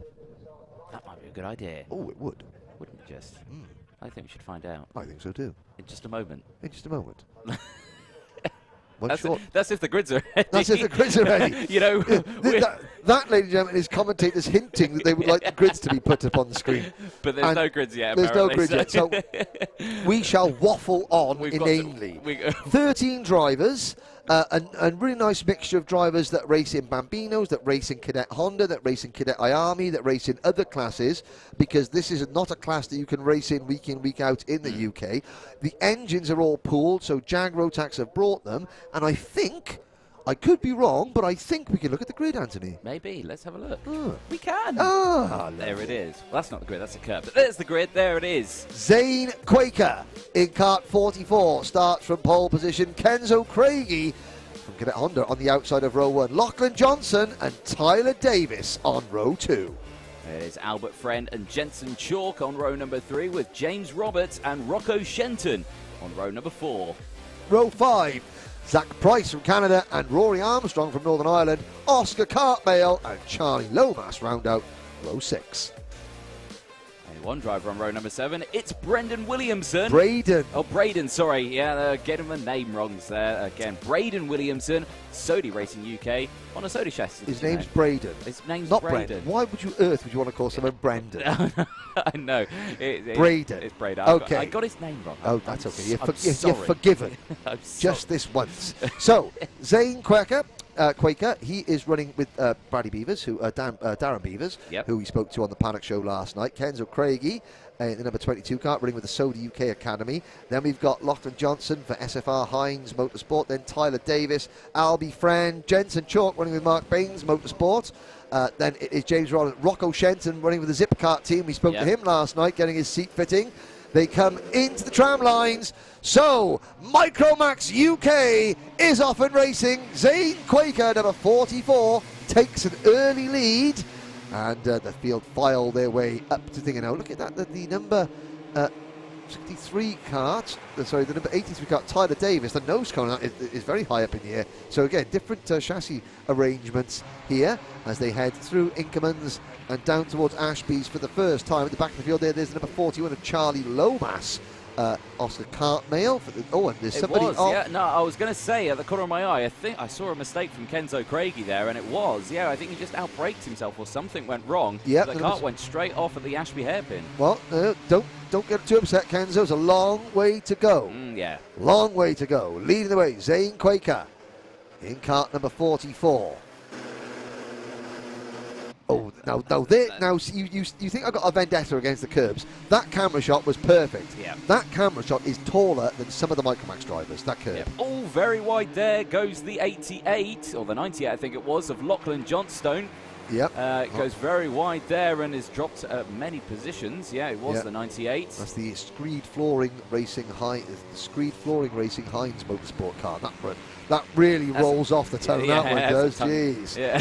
And he's gone wide again. There's Jensen Chalk now making the move. I can almost hear Mark Baines bellowing out of the window. I can't repeat what he's bellowing, but he'll be encouraging his driver on.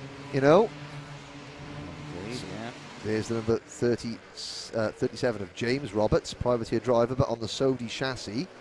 Out of boot 3 they go. Up at the front, Zane Quaker has a significant advantage over Albert Friend. Now, just for your information, Zane Quaker is on the 950 chassis and Albert Friend is on a 900 chassis. So both those drivers are technically winning their class. Yeah. So, the 950 drivers are Rory Armstrong, Zane Quaker, James Roberts, Braden Williamson, Kenzo Craigie and Jensen Chalk. Yeah. Everyone else on the 900 chassis. There goes Rocco Shenton in the number 86 Zip Kart. He moves up past James Roberts into P4 for Rocco. Last time we saw Rocco, he's having a fantastic driving Cadet Honda at Mansell Raceway. And again, for the folks at home who don't know the difference between the 900 and the 950, it just means that the 950 chassis are just 5 centimetres longer. Or 50 mil. Or 50 mil. Whichever one you want to prefer. Oh, and there's a spin out of the back of you just saw. That was the number 83 kart Tyler of Davis. Tyler Davis looping it dropping down to 12th place behind Kenzo Craigie. But all 13 drivers still in the race, and Rocco Shenton up into 3rd place. Zane Quaker, though, the race leader, 51.420 seconds.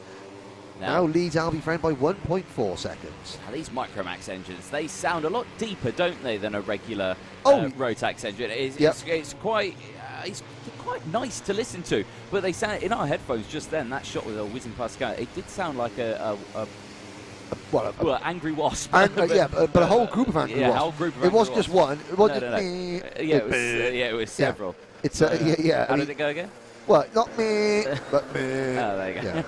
Just double checking. 4.5 minutes plus 1 additional lap. Look at the advantage there that Zane has got. The 44 leading the way comfortably. 1.8 seconds is the gap. And another new fastest lap for the number 44 kart.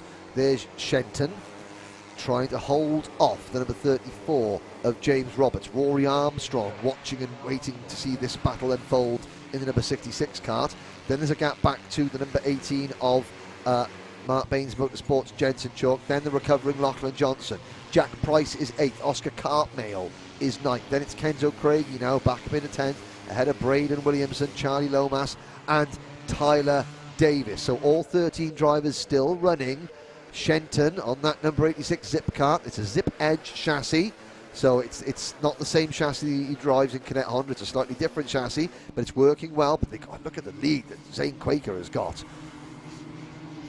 Albert Friend 2 seconds back in 3rd, and then this 2 seconds back in 2nd rather, and then a further 1.5 seconds back to the 3rd place scrap, which is now belonging to James Roberts, who passes Shenton. Shenton tries the crossover move and gets it back as they head through the kink, rounding Cummins and down towards Ashby's.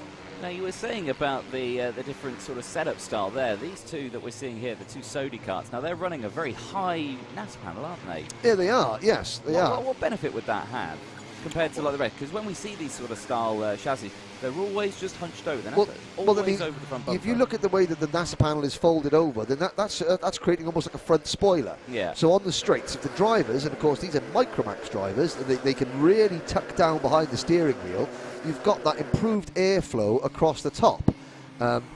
Technical flag for Lachlan Johnson. Oh dear, the number 98 Heinz Motorsport driver. He's going to have to pull in. But I mean, when you see them duck down behind the NASA panel, that front ridge, it's like the Sodi kart. There's a bit of a gap there between the top of the nose cone and the NASA panel. Now that will allow air in, whereas Shenton's kart, there's no gap for the air to sort of go in. So all the air is being forced. Where that Zip kart and the Demon Tweaks logo is, it's being forced up over that onto this flat surface, which is acting like a rear spoiler almost at the front. And if Rocco's ducks down, it'll go over the top of his crash helmet, and it'll just create a little bit more aerodynamic efficiency. Well, there you go. There we go. 2 minutes to go. Now, Jack Price. Yes. 71. Currently sitting in 7th place, up 2 positions. So good. There he goes, across the screen. Blue chassis. Yeah, with the Zip kart team as well. Now he's got the Canadian flag against his name. Yes. Now, Sorry. No. Carry on. Down the inside there. Roberts. Robert. Nice move there. James Roberts getting past Shenton. There is the 98 in the pit lane. Lachlan Johnstone. Unfortunately, that car grinding to a halt. I was saying Jack Price, 71. Now, yes. Of course, he's got the Canadian flag next to him now. Yes. Should he win? Born in Canada. Yes. Australian parents. Yes. Lives in England. Yes. International man of mysteries. International man of mysteries. But if he would qualify for the Rotax Grand Finals, he's doing it on a British licence. Therefore, he would represent Britain. There we are. There we go. That's them's the rules. Them's the rules. If you're using a British licence, then it doesn't matter if you qualify in Britain. But he's using a British licence to race. Yeah. So therefore, he would represent Britain. Ah. If he was using, say, a Canadian ASN licence for this weekend, he would represent Canada because he's using a Canadian licence. Yeah. So there you are. There you go. But he's using a British one. Well, there you go. There we are. Now, Rocco Shenton is in a bit of trouble here because not only has he allowed James Roberts to pass him, but he's now under a little bit of pressure from Rory Armstrong, the Northern Irishman. Armstrong closing in another one of these Sodi karts, so it's Shenton getting it wide, coming out of Oisias there, and that tells me that the tyre pressures on that kart have gone away. Yeah. The back end is snaking and sliding all over the place. Let's have a look again.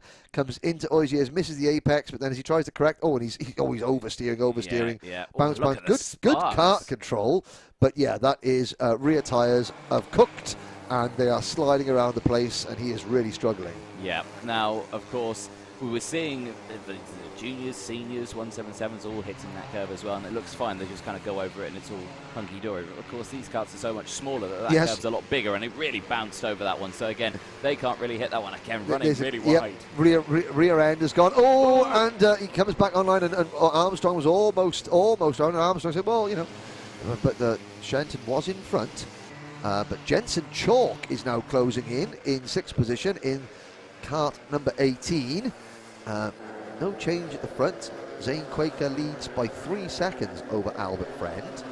It's first and second. Roberts is third, Shenton fourth, Armstrong fifth. Last lap board is out. Chalk sixth, followed by Price, Craigie, Cartmill, Williamson, Davis and Lomas. There we go then. Up the hill. Defensive is Shenton again once more. James Roberts, fastest lap of the race, 51.160. Here, though, is your race leader at the moment, Zane Quaker, the 44, having a look over the shoulder, going, oh, blimey, I'm clear by 2.83 seconds. I'm sure if he knows how far ahead he is. Well, he's checked over his shoulder. He's checked over his shoulder. He knows he's under no pressure. Yeah, but I don't think he knows the exact number. No, not down to the tenths. No, not down to the tenths. I wouldn't have thought so. No. But a rough guesstimate, he's plenty clear. Yeah, plenty clear. Plenty clear. Plenty clear. Out of the final corner then, checker flag greets Zane Quaker as he crosses the line. Albert Friend crosses second, James Roberts in third. Rocco Shenton does hold on to fourth, but only just over Rory Armstrong and Jensen Chalk. Kenzo Craigie recovers. Be interesting to see what Kenzo could do, because he looks very, very quick. He's very experienced. He's, a top 5 contender in the British Championship. So, you'd expect him to be at the sharp end. But, you can't afford to make mistakes like that. Behind Craigie was Price, Cartmail, Williamson, Davis and Lomas. But, well, I mean, they've got 2 heats today. There's a pre-final tomorrow, and then a final tomorrow for the Micromax drivers. So it's not over by a long shot, but Quaker and Friend sort of establishing their authority over the rest of the field in the early stages. That's a marker that Zane Quaker has put down. A 3-second win, pretty much untroubled. He's marked himself out as a man to beat. Yes, he has. There is Lachlan Johnstone, of course, finishing 13th after engine, I'm not sure, kart mishaps. Yes. That kart having to come into the pit lane. Now the dreaded nose cone check. But significantly for Quaker, even more significantly, yes, he won that race, but he is on a 950 chassis. The next best placed 950 chassis was James Roberts, who finished third overall, 4 seconds behind him. Albert Friend, second overall, but the leading 900mm chassis contender. His nearest rival on the 900 chassis was Rocco Shenton in 4th place, and there was 3 seconds between them. So the 2 drivers that would have qualified grand finals if that was the final was Quaker and Friend, 1-2, and they both got a significant margin over their nearest sort of chassis rivals. Yeah. They have indeed. So, and you saw there the images of the engines. You see how small the radiator was. Yes. So that's race 9 in the books. What's race 10 got installed? That is going to be Junior Rotax. It's time now for their Heat 3s. Oh, the third and final heat.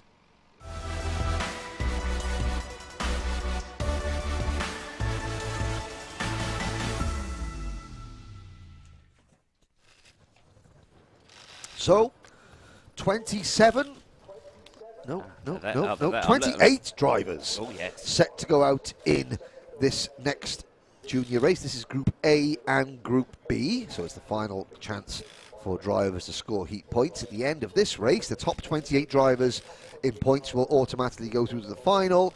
Everybody else will go into the repechage, where they will fight for the final 6 qualifying spots for the main event later on this afternoon. It's going to be a really good battle between Heat 1 winner, Dan Ginchard, and Heat 2 winner, Harry Linden. Oh, yes. So we've got 2 unbeaten records going into this one. I have to say, Ginchard controlled 90% of the first heat, very much so. But then the last lap must have been a mechanical problem, because he dropped a full second on the last lap and only squeezed across the line ahead of the chasing pack. Harry Linden, likewise, you know, had a really good start of his first heat, then was slowly pegged back by Jez Williams, and it wasn't until the last couple of corners when Charlie Hart and Jez Williams had a little contretemps that Linden was able to sort of ease away. And of course, Linden has got Hart and Williams starting directly behind him. Ginchard has got Archie Walker and Jamie Perrelli right behind him, and they both battled hard for the victory in race number 1 eventually. So 28 drivers, a very strong lineup. We're going to have a look at the grid very shortly. They're all just sort of sitting and watching and waiting. Watch out for Leighton Cooper in the number 75 car at the back, a driver that's moved out of Minimax into Junior Rotax. He did quite well coming up through the field in the first heat race. But really good view there. Yeah. Looking down the Dunning grid, you know, 14 on either side, 14 drivers on each side, 14 mechanics. You know, a nice sort of empty space that they're going to fill very shortly. When they go out. So there's 8 minutes plus 1 lap. It looks like the sun has reappeared. Judging by the fact that the very, very smart crash helmets are all being glinting away in the sunlight. There's Edison Purcell on the right-hand side of your screen. Sophie Kinghorn with the purple streaks on the crash. There's Daniel Sabula, Jay Lawrence, Leo LaCastro with the plain white crash helmet there. Just with the red lion, almost the face of some sort of, you know, animal. Gonna say panther. You're gonna say panther. I'm gonna go for a jaguar. Okay. Okay. We'll see. We'll see what it is afterwards. I like a jaguar. Yeah. But yeah, there we go. Well, of course, while we're out there, you saw a sea of iridium visors as well. Let's just iridium. I like there's a nice show of iridium visors. Ted Bradbury there on the left. He's got a nice iridium visor. You can see, you know, just in the visor there, you can see looking down at his hands on the steering wheel. But here is the starting lineup. Harry Linden and Dan Ginchard share row 1. Charlie Hart and Archie Walker share row 2. Jez Williams and Jamie Perrelli on row number 3, with Stephen Duncan and Mikey Porter rounding out row number 4. Leon Henderson and Daniel Armstrong go out on row 5. Ted Bradbury and Gustav Usakovs on row 6. Pearson Bullock Carter and Leo LaCastro on row 7, with Ryan Willis and Daniel Sabula on row 8. Callum Romaine and Jay Lawrence are on row 9. Chloe Chong and Sophie Kinghorn on row number 10. Ethan Lomax and Edison Purcell on row 11, with Declan Russell and Benjamin Ballou on row 12. Row 13, Bobby Joe McFall and Charlie Ellis. Row 14, rounding out the field, Alex Biles and Leighton Cooper. I think it's a lion, a lioness. A lioness? Why do I know that? Why? Leo LaCastro, Leo the lion. Could be. Could be. We'll have to ask. It could be just a stray bit of red tape that it might be. That looks like a big cat of some kind. Yeah, okay. But there it is on the right-hand side of your screen there. What does that look like on the side of Leo LaCastro's helmet? It's the sort of a side profile of half the face of some sort of jaguar. You went for a leopard. I did. I went for a jaguar. Could be a cheetah, actually. Oh, a cheetah. Oh, okay. But or it could be a lion. We'll have to ask later on. Yeah. So, I'm going to zoom in on it. Comment in. Comment what does it look like? What are your predictions? I could just be a straight. No. That because there's random bits of green just behind it as well. Well, yeah, but that's I don't know what that is. That's the forest that he's looking out of. It's the waft out the back of the line. Yeah, yeah. Okay, here we go. Thank God for that. They've started the engines. We don't have to fill anymore. Here we go then. Race number 10, Heat 3 for Junior Rotax. 28 drivers, 8 minutes plus 1 lap, led by that man, the Dan Holland Racing number 21. But he's got the Argenti Motorsport double zero plate alongside. This is going to be a real clash. Now, we haven't seen this. Dan Ginchard, who, you know, is his last year as a junior driver. He is doing X30 and he's doing Rotax. He's at the peak of his junior career. Harry Linden just starting his junior career.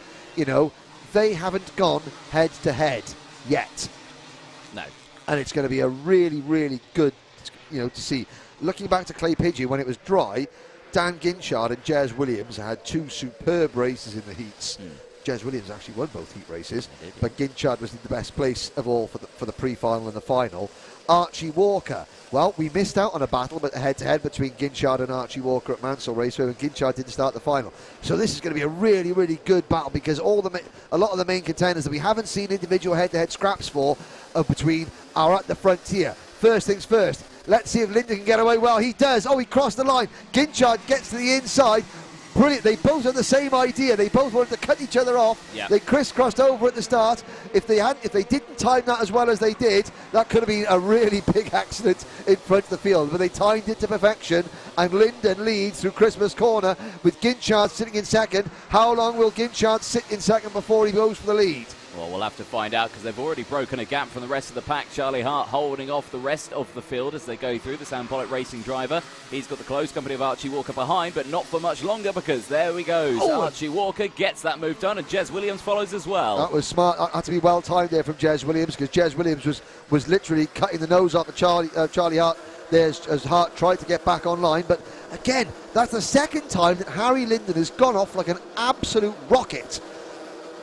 Great start this time, however. Ginchard has gone with him, and he hasn't got that 1 second advantage at the end of lap number 1 that he enjoyed in his earlier race. Oh, and there's Perrelli up the inside of Jez Williams, and following Perrelli through there is Stephen Duncan. Yep, the Vision Motorsport driver taking advantage of that move there, moving up a position. There's a 54 as well. Mikey Porter for Jax Motorsport getting nerfed out slightly wide from Ted Bradbury. Chains for the lead, though, because Ginchard, the O-plate, gets past Harry Linden through the Oisiers corner, takes the lead with 6.5 minutes to go. Okay, Harry, now sit and follow.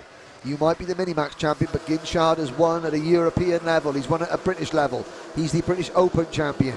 He is the person that is, I wouldn't say the class of the field in this year in junior driving, but he's up there. He's certainly up there, and so Linden can learn. Linden can just sit there and learn and study. Where is that Argenti kart better than I am? Where am I better than the O-plate? Potentially, where can I make a move? But at the end of today, when it matters most, let's see if we can work together because they have got a 1 second advantage. Oh, Harry Linden's gone straight back. He's thinking, O-plate or not, here I come. Yeah, exactly that. And again, look at that. Ginchard's dropped a lot of time there. Now, what is the matter there? Because, of course, Ginchard may have had an issue in his previous race. We're not sure what it was, of course, because we saw he led that race for all the way by quite a margin. Then by the end of it, we cut back to it. That's the number 37 of Benji Ballou, yes. Yeah, he's going into the pits to retire. Here comes Archie Walker. So Walker now moves into P2. Now, is that an issue? Well, I mean, Ginchard's cut that potentially was happening in the first race. Considering, he's gone back, but considering how much of a lead, I mean, Harry Linden is absolutely clearing off. I mean, first and there's Perrelli, and he's got half a nose cone trapped into the wheel, so he's got to push that out. Yeah. And now he can get back into the race. Well, first sector of this race, I mean, Ginchard on this lap is in trouble. Last lap, 46.0 for Linden and a 46.6 for Ginchard. In the first sector alone on this lap, Ginchard lost 0.7 of a second. Now that first sector is up the hill, and I think Dan Ginchard's got a problem with the top end speed of that kart. Yes. Yep. And he's pulling over to the side. Oh dear, what a disaster for Dan Ginchard. Now, if that kart looks quick through the slower bits, but a power valve problem, that's a power valve problem, or a coil or something like that is not working, hand up, so he's not moving over to block the drivers. So that kart is obviously misfiring. It's something to do with the coil, so when he puts the power down, that kart is not giving him top end speed. What does he do? Yeah. Does he stay out there and hope that it tries to cure itself, or does he pit and that's it, race over? He's going to pit. He's pitting. Yeah, he's lost so many positions of that one. There's no point. He'd be at the back of the grid in no time. They might as well just bring it in and just protect the kart as much as possible. Don't use that engine any more than you need to. Yep. But yeah, that shrugging the hands. Yeah. No, I don't know how. So, I mean, we're surmising here at the very end of the first race. Did it start going wrong on the last lap of the first heat? And then, of course, you haven't got any data really to show what was going on because it was the last lap. Yeah. The team of Dan's obviously fed back to the team what's going on. The team have tried to fix it. For 2 laps, it worked well, and then it started happening again. Yeah. Jez Williams makes a move, passes Archie Walker for what is now second place. So, Harry Linden, 1.2 seconds up the road, and it is the Vision Motorsport number 9 of Jez Williams, the KR Sport number 7 of Archie Walker, and the 46 Vision Kart of Stephen Duncan now chasing. Then it's the Strawberry Racing Tony Kart of Leon Henderson, and then it's Charlie Hart in 6th, Armstrong 7th. There's a move from Henderson. Yep. And, well, I mean, Ginchard, this is only the 3rd of 6 rounds of the Rotax Championship, but he cannot afford many more. Luckily he's got that one race win, so he's not going to be down the repechage, but he's not going to have a great starting position for the final, and he's got no chance now between now and the final to rectify that problem. No. The team are going to be fixing it and hoping they've got the right problem. Yeah, exactly that, because of course in this one there is no pre-finals for them. Nope, there is a repechage, but he's not going to be in that. Well, actually. No, he's got that win, so he'll be all right. Yeah, he'll be okay. So he'll be all right. Yeah, he's got no other time to get it done yet, because there's no pre-finals. So. Well, this is why the teams earn their money. Yeah. Charlie Hart passing Stephen Duncan. That young man, Hart, the number 50 Sam Pollitt racing kart, really, really good middle part of the season for Charlie. He was all at sea at Clay Pigeon, but then again, so were we all, because it was underwater. But, you know, literally, it was figuratively, he was all at sea. Yeah. He's really got to grips with this kart now. And he's not afraid to get his elbows out, as we saw in the first heat. But he's just now going to sit there. But Harry Linden, well, the gap, it was 1.2 seconds. Oh, it's less than a second now. It's less now. Jez Williams is closing in. Yep. And he's bringing Archie Walker with him. Again, we'll keep a very close eye on this one. There is not much time left on that time to go. Minutes. Less than 2 minutes plus the one additional lap. But Leon Henderson there, the 94 just behind, the Strawberry Racing driver, has been looking quick. And again, this is the difficult spot, because he's been quick now. But what he doesn't want to do is now battling with these two drivers in front of him of Archie Walker and Jez Williams, of course, because he just wants to follow them and get pulled along, really, doesn't he? But it's a tough call to make, especially with so little time left. Yep. I mean, Walker is, let's have a look at the times. Walker a 45.31, Williams a 45.30. Williams is quicker on this lap, so Archie Walker is sort of sitting in Williams. I think Archie Walker's best bet is to sit behind Jez Williams. Yeah. Williams is quick enough. He's quick enough to catch it, even though we've got just a minute left. Williams is quick enough. Walker knows. If Walker's going to make a decision right now. Do I make a move or do I sit? If I sit, I've got to sit right to the end and wait for the last couple of corners. If I make a move, I've got to go now. I think he's going to sit and just follow Jez to the very end and then see what happens. See if they both catch Harry Linden, and if they don't, then Walker can try and make a move a second. Yeah, exactly that. Less than a minute to go, 30 seconds plus that one additional lap left, so we're going to get an extra couple of laps in as they come out of the boot section in towards pit. Ben, what's the gap going to be this time around? It was 0.6 of a second. It's now just under 0.6 of a second, so he did still take time out, but not as much as they would like to. Up the hill they go again. Look at that. Linden tucking right in as much as possible, getting as much out of that car as he can. And the fastest man of all is the driver in 5th position, Charlie Hart. So Charlie Hart is closing in on the number 94 of Leon Henderson. So really, we've got 1, 2, 3, 4, maybe 6, 7 karts all in this lead train. All the way back to, I'd say, the Ryan Willis number 42 kart. That's 8th place driver. It's Ryan Willis' Project 1 racing teammate Gustav Usakov's in kart 89 runs in 9th. And it's Callum Romain up in the 10th place. Good drive from Callum Romain. Daniel Sabula is 11th. Leo LaCastro and Declan Russell, your top 13, as the last lap board goes out. Can Linden hold on? There's a look over his shoulder. He doesn't defend going up to Christmas corner. That's significant. Yeah, that is significant, because that means he's not lost any time really through there. Yes, he's losing those little bits of, half a tenth here, half a tenth there, but it's not enough to really close that gap up. As they come through Wilkins now, that gap is right. They are nose to tail. We could see a lunge in. Now he goes defensive. Now Linden he's going to defend. Yep, here we go. He'll defend up the inside here. Can Williams swing out wide going into the corner? He's not going to allow Williams to dive up the inside going into boot 2 or boot 3. Looks like Harry Linden has done enough to hold on and take his second win of the day in Junior Rotax. Look at that lead group cross the line.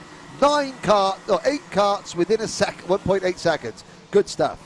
Yeah, excellent stuff then from the Junior Rotax Final. Again, huge shame for the 3 drivers that we lost in that one. We lost Dan Ginchan, we lost Ethan Lomax, and we lost Benjamin Ballou at the end of that one. But again, a great result from the entirety of the field. Lyndon, Williams, Walker, Henderson, the top 4. Then it was Hart, Duncan, Armstrong, Willis, Uzakovs, and Callum Romain rounding out the top 10. You talk about, this is going potentially all over the world. We've had lots of people from Australia calling in, but we're actually now going live to the to my fiance's car. They're driving up to Lake Michigan. Oh, right. Listening to us. So. Well, we apologise for what you're hearing. There we go. In the car on the way to Lake Michigan, I got to say that would I rather be in a car with my fiancée going to one of the most beautiful parts of the world, Lake Michigan, or stuck in a small room, windowless room with you? I would hope the second. Well, obviously. Sorry, love. There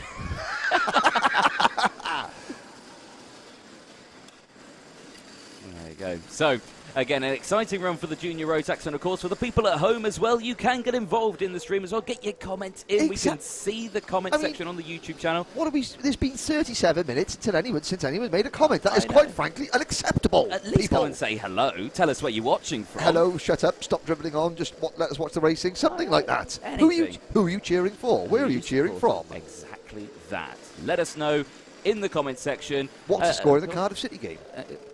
Well, I don't know. Well, I don't know. That's what I'm asking. I don't know either. Kick-off's in 10 minutes. You're all right. We don't care about that. Well, there we go. It's Cardiff's. I'm going to go out to the commentary box now and calm down. It's football. No one likes football anyway. There we go. I'll get away with that comment. But yeah, let us know. It'd be lovely to hear from you. Of course, that brings us to the end of course, the Junior Rotax for their 3rd and final heat before their finals and repechages later on. Up next, it's Race 11, Heat 3 for Senior Rotax.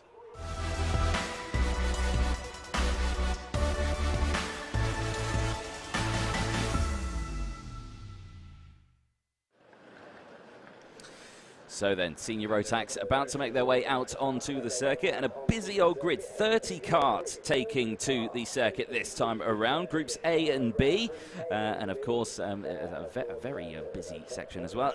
There we go, look, the comment section suddenly lit up again, supporting and cheering on Ben Casely, that's from Molly. Bod Cole comes in, all right lads, comedy duo of the year, there we go. Well, yeah, Henry's comedy is Henry's humorous comedy. Here's the grid though. Reese Hunter and Matthew Higgins round out row number 1. Kai Hunter and Louis Harvey on row number 2. Row number 3, James Lowther and Brandon Klein-Nagelvort. And then it's Sam Hawthorne and Matty Hingley on row number 4. Row 5, Teddy Clinton, Reese Hurd. Row 6, Jack Steadman and William Ellswood. I was looking at the comments. Ben Casely and Tom Edmonds on row 7. Kieran Kay and Charlie Turner on row number 8. Row 9, Catherine White and Spencer Shinner. Row 10, Luke Wooder and Harry Holland. Row 11, Oliver Meadows and Harrison Crook with Louis Weaver and Alex Hughes on row number 12. Archie Brown and Poppy Stevenson on row 13. Andrew Trevor and Ryan Luscombe on row number 14. Rounding out the grid of 30 karts on row 15, Ella Allen McFall and Chaz Heighton on that number 17, Ultimate R. Now, whilst I was outside just composing myself after you dared to besmirch the fine name of Cardiff City Football Club, Puppy Watch. Chloe Chong's puppy. Golden Cocker Spaniel. Yeah. Ooh. It is lovely, isn't it? Lovely. Right. Christian Engelstad. The Swedish driving school. Sam Winter. Well, next to Swedish House Mafia. Yeah. Yeah, pop group. Swedish Driving School is their warm-up act. Right. That's it. There we are. Okay, here we go. 30 karts, 8 minutes plus 1 lap. Race number 11, Senior Rotax. It's a false start. It is indeed. It looked good from my view. It did. It's maybe a little bit quick for race director Nigel Edwards and Ken Potter's liking. But I mean, that's look at that. Good symmetry. Dan Holland and Argenti Motorsport. Top 6. Well, Sam Hawthorne, Brandon Nagelvort is the only interloper in the top 7 that doesn't belong to Argenti or DHR. The Argenti team, they use the Kart Republic chassis, so that's good to see a variety there. It's the EOS for Dan Holland Racing, the Kart Republic for Argenti Motorsport. Obviously, the Tony Kart for Coles Racing. Matty Hingley's Ultimate R team, they use the Spirit chassis. And then a bit further back, we've got a Cosmic for the KR Sport team. We've got 4 drivers in this one: Ellswood, Edmonds, Casely, and Kay. Kelly Neal joins the comment. Good luck, JMS. And that'll be Luke Wooder, of course, the E-plate. JMS, you mean GMS? GMS, yeah. I'm the thick one. You're supposed to be GMS. You're the one that's supposed to be able to read. Now, look, we're off and racing. Into oblivion we go. And out up the hill towards Christmas, going around Fine Lady. And then up there. But it's a good start from the 2 DHR karts at the head of the field. Reese Hunter, I think. Kai Hunter. Oh, there's a spin. Dear. That's going to be a big one. Kieran Kay's involved. The number 5 car is Ben. Well. Tom Edmonds involved. The 33 of Catherine White is involved. And Ben Casely. Yeah, that was also a bit. I was going to say at the front, the 2 Hunter brothers got away well. I think Matthew Higgins managed to hold on to. Well, no, Matthew Higgins slipped back to 5th position. We've got Louis Harvey and James Lau that have moved into 3rd and 4th position. But it is, as you were in race number 1, Reese Hunter and Kai Hunter running 1-2. Now, in the first race, you may recall that the 2 Hunter brothers had things all their own way.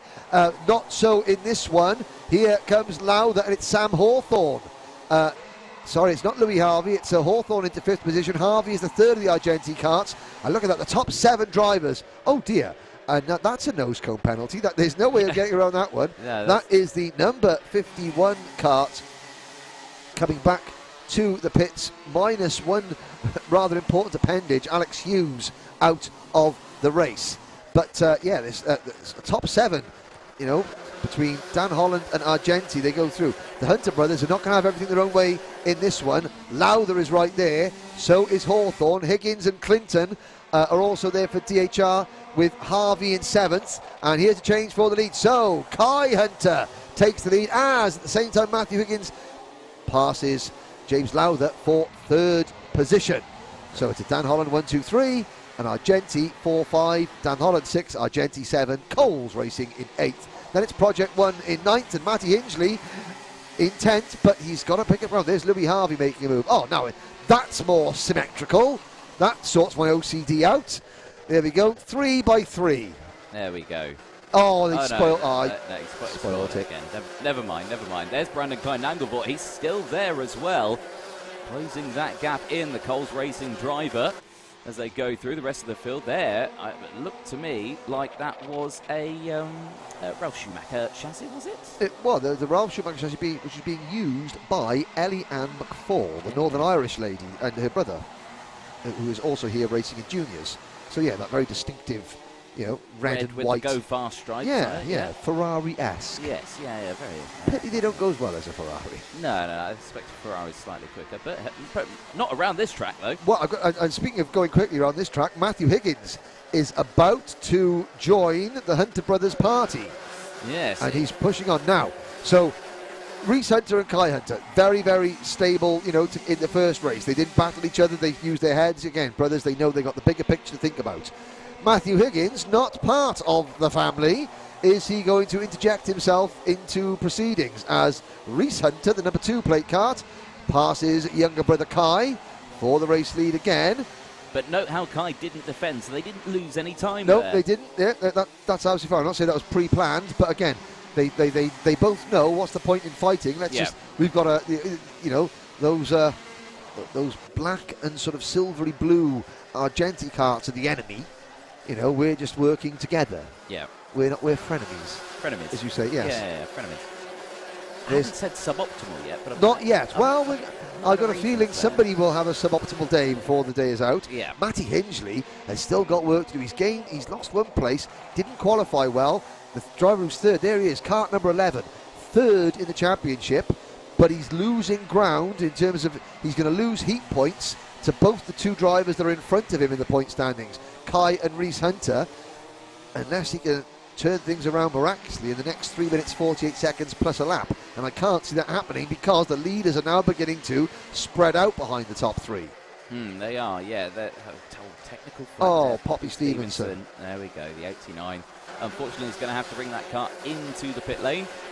We have lost Ben Casey. Ben Casey has retired from the race. Catherine White has stayed out. The same with Tom Edmonds. Both stayed out on circuit.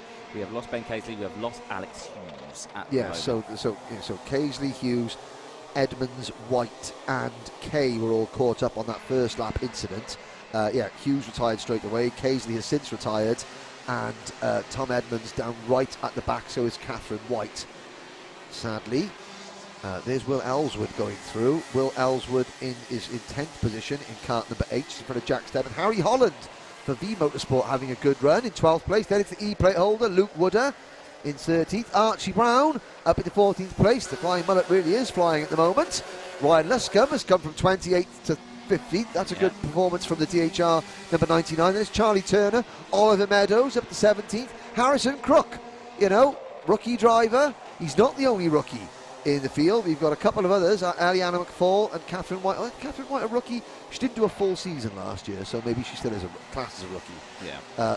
But Harrison Crook is the leading rookie in 18th position in kart number 72. There's Luscombe, there's the yellow and blue number 61 of Turner, and Turner has got Oliver Meadows right behind him. But here is the Argenti trio, led by James Lowther in 4th place. Then it's Sam Hawthorne 5th, and Louis Harvey in 6th. Out of boot 3, and they have got Teddy Clinton right behind them. We have indeed. 2 minutes plus that one additional lap. Back here with the number 44 of James Lowther.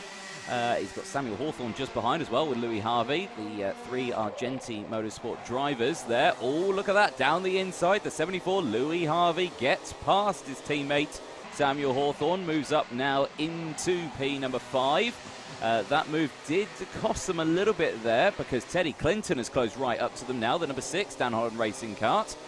He's also got the company of Klein Nangelvoort as well. There's a bit of a gap. Oh, and he's managed to get past Mr. Clinton. Well, what so? Sam Hawthorne, he loses. You lost one. Oh, Poppy Stevenson has not. I don't think she's noticed the meatball flag. No, and they've now removed the meatball from the meatball flag, and it's a plain black flag. So she is going to have to come in, and I am guessing that the stewards will probably want to have a chat afterwards about the flags and the rules. Yes. With young Poppy. Yeah, because you have to come in within 3 laps, don't you? Yes, or you get in trouble. Yes. Now, Sam Hawthorne, we saw him losing 2 spaces. We often see that, you lose one position and then you sort of, you knock down your rhythm and things like that, and instantly you can, lose a couple of tenths of a second of a lap and then you get past again. But so Hawthorne has now got to sort of get his head down and work back up towards Clinton to try and maybe retake 6th position. But again, we saw Higgins catch the top 2 rather, and he sort of stayed put. Reese Hunter, he let Kai Hunter lead for a bit, and now he's taking the lead back. Kai Hunter is close, but he hasn't challenged as we get into the final stages. 20 seconds to go, and Higgins has been content to sit and follow the team leaders around. Yeah. Not that there's a number 1 driver, number 2 driver, no, but I mean, the fact that last year Kai and Reese Hunter finished 2nd and 3rd in this championship, they're the de facto team leaders. They're the most experienced members of the team. They've got the most, best results in this class for the team. So Higgins is following them, just learning, and watching, waiting to strike later on. Louis Harvey's looking particularly strong as the last lap board comes out. There is the 74 kart just flashing across the bottom of your screen in 5th position, trying to challenge James Lowther for 4th. Can he do it? Are we going to see a change of lead at the end? Honestly, Henry, I hate to do it, but I think I might burst your bubble on it. I don't think we are. I think they're going to stay 1, 2, 3 as they are. Do you know something, Anthony? You may well be right. I could be right. I mean, I don't want to burst your bubble because, of course, we like close racing. We like overtakes. We like to see it. But something tells me, in the story of senior Rotax for this weekend, we're not. Not in this race. We'll see it later on. Yeah, we'll see it for the finals. Oh, I was going to say, Kai Hunter almost he had to think about it. He did. He thunk about it. He thunk about it only briefly though. So checkered flag comes out. Reese Hunter makes it 2 wins out of 2 over his younger brother Kai. Matthew Higgins in 3rd. James Lowther in 4th. And Louis Harvey, Teddy Clinton, Sam Hawthorne. Another very strong top 8 result for Brandon Nagelvoort, with Matty Hingsley only 9th, William Ellswood rounding out the top 10, followed by Steadman, Holland, Wooder, Brown, Luscombe, Turner, Meadows, Shinner, Crook, and the top 20 rounded out by Kieran Kay. So that is the last of the senior Rotax heats. The top 28 drivers will now be automatically put through to the final. And everyone else will go in the repechage. Now, okay. Oh, you're looking at the comments, aren't you? I'm looking at the comments to see if it is... While you look at the comments, the rest of the order just appears on our screen there. Okay. The comment is now readable. Right. Okay. I've double checked it. So Christian Engelstad, right, watching from Denmark. You know, yeah. He asked why has Sam Winter got a Swedish driving school sticker on his toolbox, and I made some pithy little joke about the Swedish driving school being the warm-up act for the Swedish House Mafia. Yeah, it's not true. So. Weird karting story of the day. My dad, this is Christian Engelstad. So Christian Engelstad's dad used to have a Swedish driving school, and he used to have a magnet stick. And then he used to mechanic in rallying in the 80s and 90s, probably for people like Stig Blomqvist and Hannu Mikkola and people like that.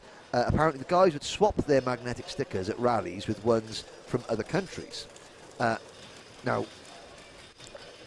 the drivers would seek out their nearest driving school and then steal as many of the stickers as they could, you know. And then his dad, the owner of the rallying school, got a bit upset because expenses were growing exponentially, and they were never caught. So maybe Mr. Winter, along the way, has stole that sticker. We'll try and find out. So we'll see. But next up, Junior TKM, race number 12, on its way.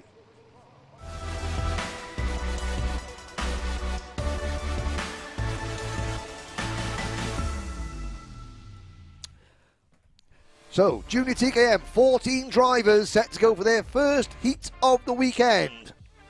And on pole position, it will be Leon Frost for Tim Wilson Motorsport. Then it's Alfie Garford, Joseph Booth and Freddie Hull on row 2. Row 3, Olivia Jenkins and Ada Mitchell. Championship leader Alistair Cresswell only qualified 7th alongside James Morley.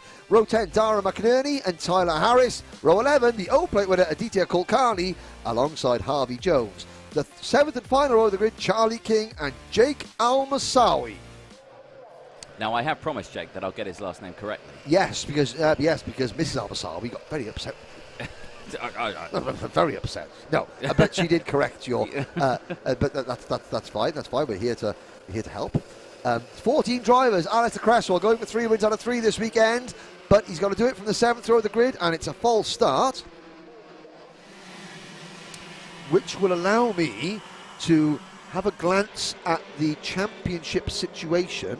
So we've since we were last with the TKMs at Kim Bolton, they have had the TKM Festival, which was covered by Alpha Live. So the O-Plate and the O-Plates. The O-Plate was won by Aditya Kulkarni. The E-Plate, the English title, which was held at Shenington, was won by Dara McInerney. But I can't remember who won the festival. But we did have a 16. So we've lost Carl Casabanti. He's not here. And Reese Lomax isn't here. Reese Lomax was trying to drive in X30 and TKM.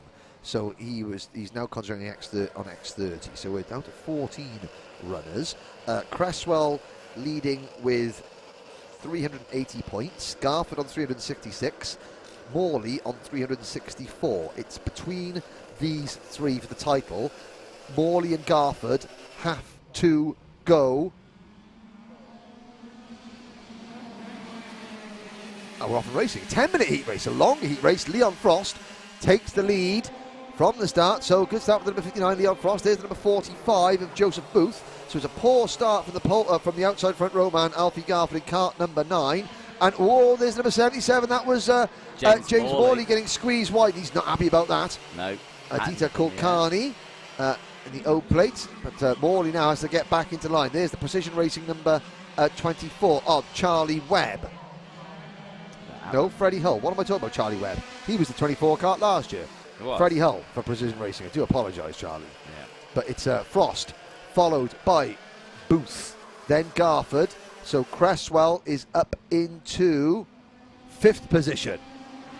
Now are indeed. Across the line then. So it's Frost from Booth, Garford, Jenkins, then it's Cresswell, McInerney, then it's Freddie Hull, Charlie King, Harvey Jones, then it's Aditya Kulkarni, Aidan Mitchell, Tyler Harris, Jake Almasawi, and James Morley rounding out the 14-car grid at the moment as they go through side-by-side action in the mid-pack there. The 24 in the E-plate. Freddie Hull.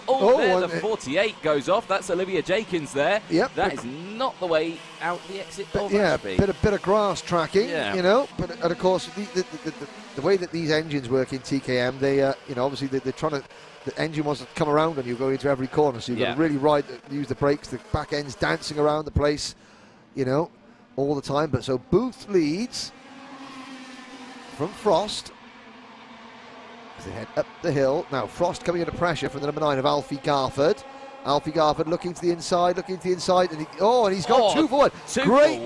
Great move there from Alfie Garford. And Leon Frost, well, that's even more impressive. He gets passed on the outside going into the corner and then cuts underneath to reclaim second place. So he stays second, but now with the different person in front and behind him. Yep, there we go. That's how you do it. But you can, great, you know, good example of what I was trying to say, that the back end of the car, as soon as you brake, the back end of a TKM wants to jump out from behind you, and there comes Alistair Cresswell now into P2. Yep. So it's taken Cresswell 3 laps to go from 7th in the grid into P2, and now he has got a half a second gap to close it. Let's see what we can do. So it's Privateers 1 and 2 from Tim Wilson Motorsports, 3rd, 4th and 5th. Yep. Klassen Motorsport rounding out into top 6, up 7 positions for Charlie King in the number 16, so a good start then. Charlie, one of the bigger movers out there at the moment. A long train of karts forming. There's the number 12 just whizzing into shot. That's Jake Almosawi. Correct. Running in 14th at the moment, but still with the rest of the field. 7 minutes plus 1 additional lap as they exit out of Oisiers back onto the infield straight. And Cresswell has already halved the gap that was half a second. It's now a quarter of a second in the space of 1 lap. There's a move further back. There's Mr. Booth urging his driver on. And so Cresswell with help from Leon Frost. So Frosty doing a really good job. And again, this is Frosty's first full season in Junior TKM. He raced in the Daniel Ricciardo series last year. Olivia Jenkins, fastest lap of the race. Well done. So 47.15. She's recovered from that grassy excursion, and she's now tacked on to the back of the pack, when in fact, look at that. Okay, Jake Almasawi has sort of faded a little bit, but the top 13 are separated by 3.3 seconds at the end of 4 laps, and they show no signs of spreading out, because Cresswell is going to have to battle with Garford, and Garford, they're 2 privateer drivers, they're both sort of Talco supported drivers. So they're going to and you know, Garford has got to keep Cresswell behind him. You know, Garford cannot, you know, they're going to score points based on the heats here, and then they're going to score points based on their pre-final and on their, yes. McInerney going off there. Oh, and he comes back on in front of the number 15. So the TKM drivers, they have 2 heats, a pre-final and a final. You score championship points at the end of the heats, you score championship points in the pre-final, and championship points in the final. So Garford cannot afford to let Cresswell outscore him in any more races. You know, Cresswell they've had 6 championship scoring opportunities so far.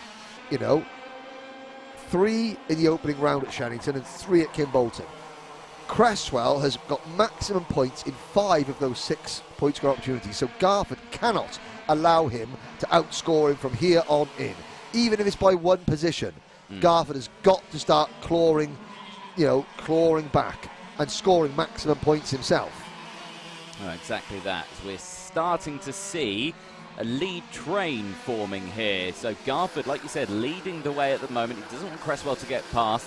Leon Frost is right there still, the 59, the top rookie in class at the moment. It's got the second best rookie currently out on track, of Joseph Booth just behind there. You can see the hand signals, the international hand signal for Slipstream. Yeah, I can't remember if that's Leon's dad or Joseph's dad, but the message is clear. Push, work together, push. Yeah, Don't battle, push. That's Freddie Hull getting past the 16 of Charlie King as well, moving up into P5. And I think I know where I might have got that wrong, because I think, is it Freddie Hull has got Charlie Webb's race suit on? Possibly. It could very well be, and last time out in Junior TKM at the final of Kim Bolton, Freddie Hull had a disaster. He was disqualified from the final, so he needs to, he lost all points from that one, didn't he? So and he's got to count that in his championship total. Now, one driver that's now in a bit of the danger zone is James Morley.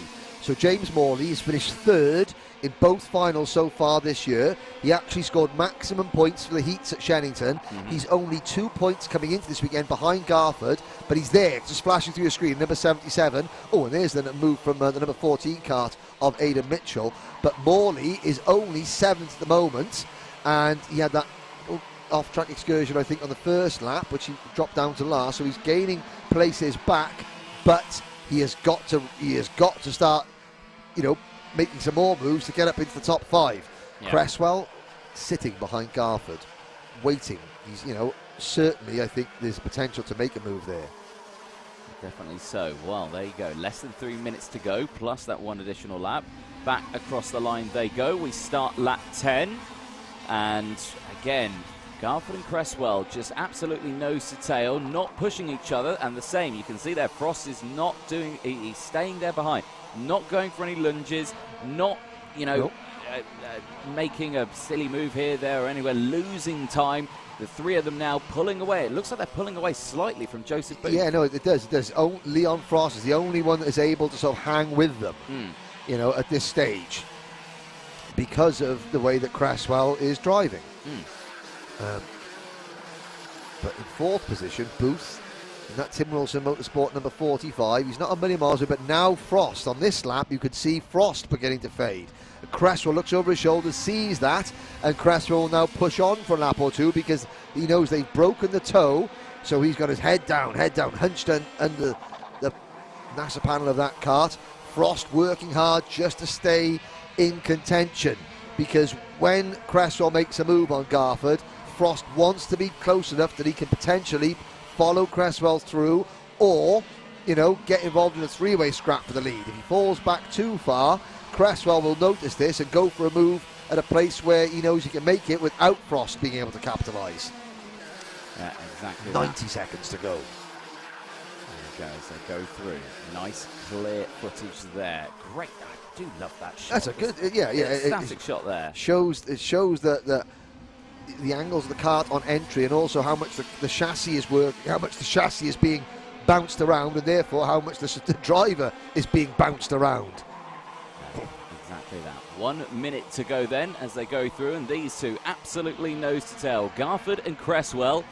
And great running there from these two. They've started to break away. Oh dear, that's a kart. That is Jake Al-Masawi. Al-Masawi there coming into the pit lane, smoking more than it needs to. But that may be because he's just going slow. It's all oiling up. It's oiling up. Obviously, they're air-cooled engines on these ones, so but there's no obviously radiators. something wrong with mechanically with the kart that precluded him entering the pits.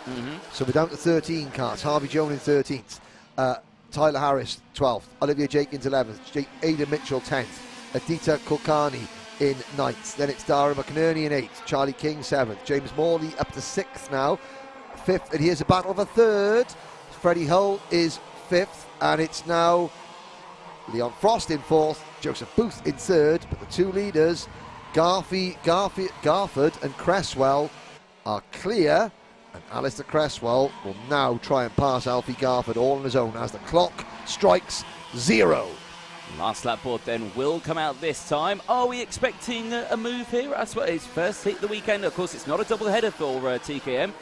So they've only got a couple of heats today, and then it'll be their final pre-finals. They'll be tomorrow on Sunday. So as the timer strikes 0, here we go. Cresswell gets in front of Garford. Garford now into P2, but he's not going to let that stick. Garford's got to fight back. He's got to fight back. He is fighting back. Yep, he's bringing he's bringing Booth in with him now.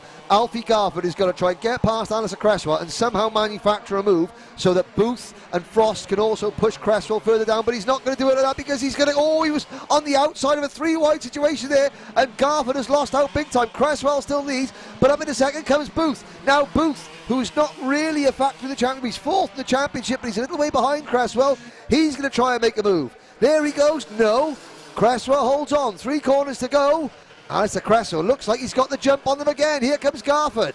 Garford tried to go down the inside there. Didn't work out there. Oh, close as you like. But the checkered flag goes out to Cresswell. I have to say, Alfie Garford needs a new race suit after that, because that was so close to that wall. I need a new race suit as well, because we were just in the commentary box, because this is flat out at 60 miles an hour. He runs out wide. Oh my word. And of course, you get off that curb onto that concrete, which has got less grip. I mean, he kept it, and he crossed the line in 4th place. Freddie Hull got 3rd. If Alfie Garford had clipped that tyres with the left rear part of his bumper and his tyre, that would have jackknifed the cart round, and that would have been a serious accident. And I'm not trying to just over-egg the pudding there or sound dramatic. That would have been serious, but it was okay. He was okay. It was fine. He was okay. All we need is a new race suit for cart number 9 and a new pair of pants for commentator number 2. Thank you. James Morley finishes in 5th position. Leon Frost down to 6th. He'll be disappointed with that. Charlie King 7th. Aditya Kulkarni in 8th. Aidan Mitchell 9th. Darren McInerney is 10th, followed by Olivia Jenkins, Tyler Harris, and Harvey Jones was the last finisher. Ooh. So Alistair Cresswell does it again. If he wins the 2nd heat later on today, then he would have scored maximum points in the championship for the heat races.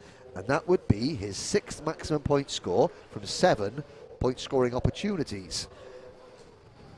It's going to be very, very hard to break that. Now we're going to David Rich. Oh, he'll be popping in tomorrow. Good to see. We've got spectators again. Oh, David Rich. His son did his first MS UK Honda Cadet race at Whilton last weekend. And of course, the regular coverage that Alpha provided the Whilton Mill Kart Club helped him so much. Oh, David, welcome to karting bankruptcy.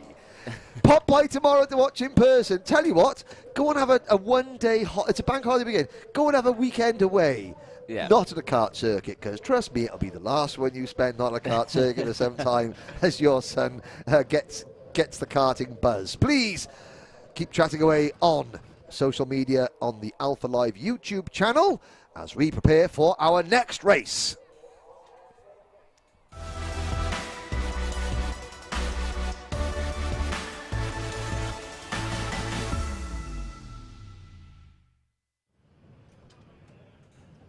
So, TKM Extreme are the next group out on the circuit, and 20 karts are about to do battle. Now 20. Why only 20 when we had 27? That's a bit silly. Why have they stopped racing? That's a bit. Well, we'll come back. So the 20 drivers we have here, James Pashley is your championship leader. He's the E-plate holder, and he'll be starting from pole position. Joseph Reeve-Smith is the driver starting 2nd, and he is running 2nd in the championship. Theo Hesketh is 3rd in the championship. He'll be starting on the outside of row 4. Now, Joe Fowler, he was the winner last time out at Kimbolton. He starts on the 4th row of the grid. You know, we've got, well, I'll have a little look down. I mean, 20 drivers. We're missing, obviously we're missing a couple, but we'll focus on the drivers that are here. And this class, the championship, is wide open. I mean, apart from, well, Pashley's got 372 points. Reeve-Smith is on 353. But then between Reeve-Smith in 2nd and Matt Allnut in 8th, there is 23 points. So Pashley cannot really afford to slip up one little bit. Oh, no, because honestly, yeah, but anyone in the top 8, it could be anyone of their championship. Yeah, and looking at the, and this is what is really good. So 2 finals this year. Shellington, Pashley won from Lewis Wadley and Reeve-Smith. At Kimbolton, Joe Fowler won from Kai Springfield and Theo Hesketh. So that's 2 finals and 6 different drivers on the podium. Okay, so let's have a little look. Let's go Dewey spotting, and there's Belinda.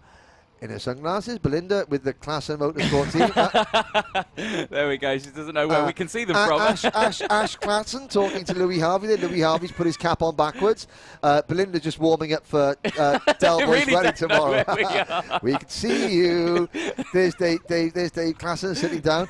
Belinda, 2 ice creams to the commentary box, please, my love.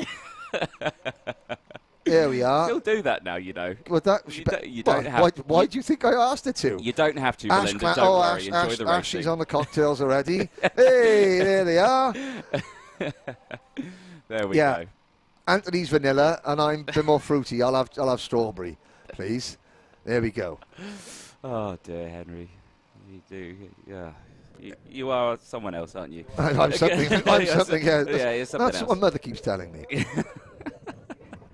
There we go. But TKM Extreme, of course, like you said, we did start the season with 27. Now we're 20. A bit of a shame. But, of course, still plenty of them. Oh, look, there's... That's going to be what I'm going to do the paddock walk in later. You're going to do it on foot, and I'm going to do it on one of them. And the rules are, can Henry run Anthony over and maul him? But no, so this is the Whilton Mill Go-Kart and Outdoor Activity Centre. It's full title. You can go clay pigeon shooting, you can do quad biking off track, you can do some fishing, and you can drive mini tanks around the place. I reckon we should go clay pigeon shooting. Absolutely want to do the paddock walk later in that. Do you think health and Have safety? Have you seen the size of the person who's currently in said vehicle? I'd squeeze myself in there somehow, just to be able to drive around the paddock talking in one of those things, chasing you. There we go. Well, no. Is the quick answer to that. Oh! Spoil my fun. There we go. So, back to the racing, the bit that we're actually here for. Oh, right, yes, sorry, forgot about that. Looking down, so Pashley there on the left-hand side of the grid. Give us a wave, James. Can't he? Oh, he's going to start his go-kart engine instead. No, don't want to talk to you. Here's the grid then for the first TKM Extreme race that we've got. James Pashley and Joseph Rees-Smith will be starting on the front row, with Chris Whitten and Theo Hesketh rounding out row number 2. Adam Sparrow starts from row 3 alongside Tom Johnson, with Joe Fowler and Harvey Roth on row number 4. Row number 5, Michael Cornell. Then it's Spencer Lane with Zach Bowen and Kai Springfield on row number 6. Andrew Lawrence and Lewis Wadley start from row 7. Megan Lawson and Josh Raystrick on row number 8. Row number 9, Theo Tibbetts and Matt Allnut on row number 9. Then it is Nathan Wells and Joe Stockford rounding out the top 20 and the entirety of the grid. Really good to see Michael Cornell back. He had that horrible accident at Shenington. Went back out of Kim Bolton, still hurt and withdrew, but he is back here. And of course, let's not forget Michael Cornell. He was on the podium in the very first round of the British TKM Championship back in 2019. Yeah, and he stayed with the class, privateer driver. You know, real privateer effort, doing well. Yeah, exactly that. Here we go then into the final corner, and the mist that you see here at Whilton, it's blind going into oblivion through the TKM mist. And here they go. Good start from the entirety of the field. Up the hill they go. Good running from the E-plate of James Pashley. Stays there in the lead as well. Chris Whitten moving up into second place as they enter Christmas corner there. 3 wide in the midfield. You can see there the number 7, Kai Springfield, getting sandwiched, but they all do well. There's the number 1 in 4th place of Adam Sparrow. But a good start. Yeah, the defending champion, Adam Sparrow, only 6th in the points table at the moment. He's not had the happiest of seasons so far, but you know, we're only halfway through the season at this point. You know, the second half of the season starts now, and with so many potential winners. So driver in the junior class, you've got really 3 or 4 drivers that are battling for the win. In this class, you've got 10, 12 drivers. So drivers are taking points off each other all the time. You know, so Sparrow is still in with a shout of defending his title as he chases Reeves-Smith up the hill. Reeves-Smith in the old Litchfield Motorsports graphics, and Sparrow moves into P3. What was Adam Sparrow's nickname? What were they? Spadders. Spadders, that was it. Adam Spadders. There's number 31. Oh, now that is the number 31 car. That's the Class of Motorsport machine of Joe Fowler. Very, very, very smart graphics kit on that card. Me likes a lot that black and silver. Yes. My karts were always black and silver. Were they? Yeah. Chrome. Black and chrome. Yeah. Oh, nice. Yeah. Because black's a slimming colour, and with me in the kart, I thought anything would help. Serious, true story. True story. Pashley leads from Whitton and spatters in third. Yeah, breakaway the top three there. You can see them on your screen there. The Birrell ART, Privateer. Down the inside, though, goes Chris Whitton, the 33. Good move. And look at that again. Pashley didn't fight it. Nope. Just let the move go. There we go. Alson behind you. Don't lose time because, again, you can see there the number 2, Theo Hesketh for Tim Wilson Motorsport, closing in as well. Look over the shoulder there from Sparrow. But Sparrow, the number 1 plate, your champion from last year. PFI won that in a, oh, God, it was a roller coaster of emotions. I'm going to say it now. I'm going to say this now. I think that TKM Extreme is going to be the best final of the weekend. Yeah. Just looking at how many potential winners there are, and the fact that no one has got any sort of dominance over the field here. Now Whitton leads. It's been a while since we've seen Chris Whitton up at the sharp ends of the British Championship. It's great to see him back. He's a multiple race winner at this level. Then it's Pashley, then it's Sparrow. Look at Theo Hesketh, Reeve Smith, and then Joe Fowler. So the potential winners then is Harvey Roth in 7th. Wadley is 8th. The O-plate winner only 8th, so we know that Wadley is fast. Second place at Shennington in the final. Behind Wadley is the number 11 of Spencer Lane. Then Zach Bowen. We've seen Zach Bowen up in the top 5 during the course of the season. Tom Johnson is next. Michael Cornell, Kai Springfield. Well, Springfield, runner-up at Kim Bolton, only 13th here. Raystrick, Allnutt, Lawrence, Tibbets, Wells, Stockford and Lawson. You could see there the 33 of Whitton was very wide out of the Ashby hairpin on that lap, and that allowed Pashley to really close up behind. There is the 31 of Joe Fowler for Classic Motorsport. Again, you like that livery. It is a good-looking livery as they go through. There we go, up into Christmas Corner. Absolutely nose to tail, nothing between them as Lewis Wadley, the O-plate, fastest lap of the race for the Precision Racing driver. Currently in 8th place, up 6 places. One of the bigger movers out on circuit, so getting good waft out of that TKM Extreme engine.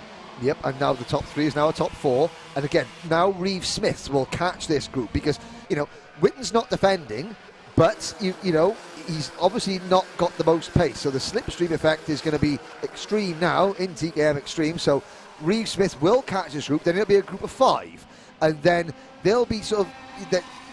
chittering and chattering away between themselves and sort of slow each other down tiny bit by tiny bit, and then you'll see a group of 6 because Fowler is right there, and he's got Roth right behind him. Then it'll be a group of 7. So this lead group now, just by the way that you can see that of the group there, Whitton's probably not the fastest over the course of a single lap, but he's got track position, and Pashley doesn't want to engage in battle too much, so he's prepared to sit and wait for a few minutes. We're not even halfway through the heat yet. We've got 5.5 minutes plus a lap to go. Reeve Smith has now caught the group. So Lewis Wadley in 8th position. He's quick in the Precision Racing O-plate. This lead group is going to grow and grow and grow. Yeah, exactly that. Well, we'll have to find out because there's still 5 minutes plus 1 additional lap of it. So there's still plenty of time left to go in this race. And these two at the front, slightly breaking away. Not too much, though, as they go through. May have been Theo Hesketh, I think, maybe with a little mistake. It's simmering away nicely. Now, who is going to be the first to stir the pot, as it were? Well, the 63 of Harvey Roth there could be a pot stirrer. The 54 Joe there, Stockford out of the race. So, unfortunately, the number 54 is early retiree. And now we're up, there we go. Now we're up to 7 in that lead group. There we go. They go through 4.5 minutes. Again, love that. It really shows the speed into the braking zone there, doesn't it? Yeah. Now, you can see the camera just crouched the other side of the Marshall post there in orange.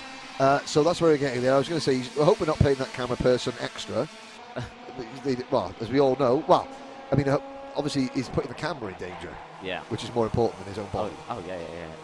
As we all know, Alpha Live camera crew are expendable. The cameras are not.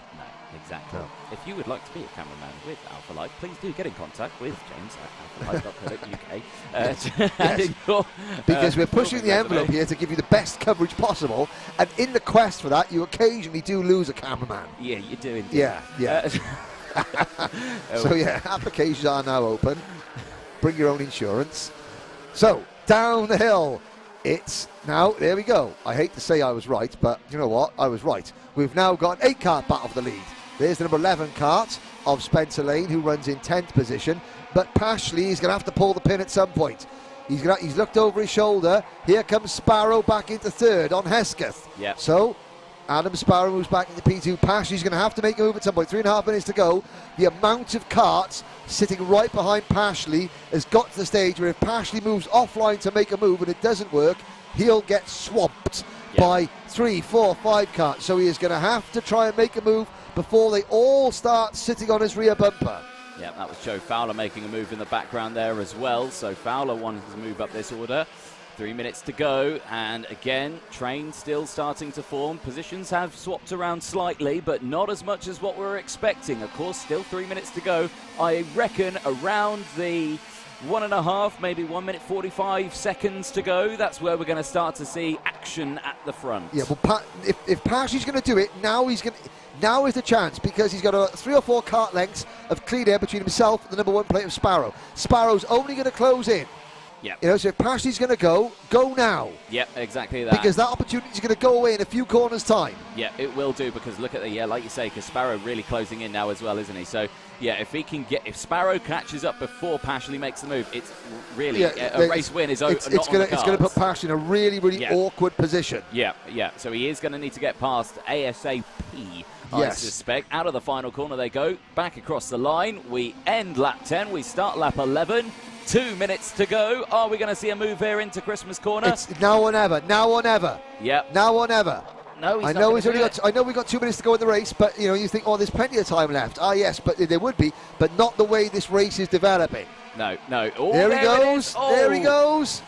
My time prediction was correct. Well, to the second, he is listening to you. Pashley is listening to you. He did it as well. So Whitton was able to scuttle back across into behind Pashley without Sparrow getting through.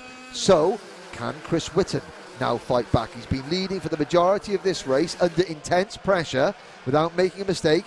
Now has he got the pace? Well, look at that. Pashley has got the speed here. Looks over his shoulder. Well, Sparrow is now going to have to make the move quickly, because it doesn't look like Chris Whitton is as quick as James Pashley now that Pashley's got clean air. I think Sparrow's recognised this. Here comes the defending champion into P2.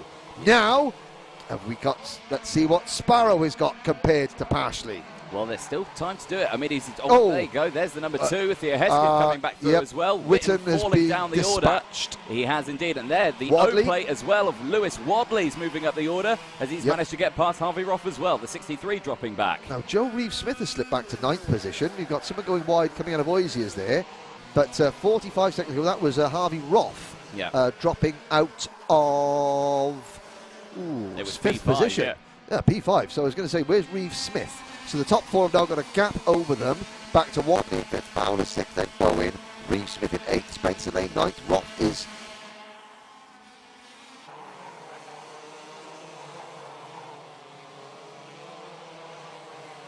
there, that was good kart control. It makes you wince at how close that Nasapan or that nose cone gets to being the rear bumper, off. Yeah. Really does. But so Pashley now trying to pull away. And he's doing a good job of it, I'd say, as they go through sector times as well. Through the first sector, Sparrow was actually faster.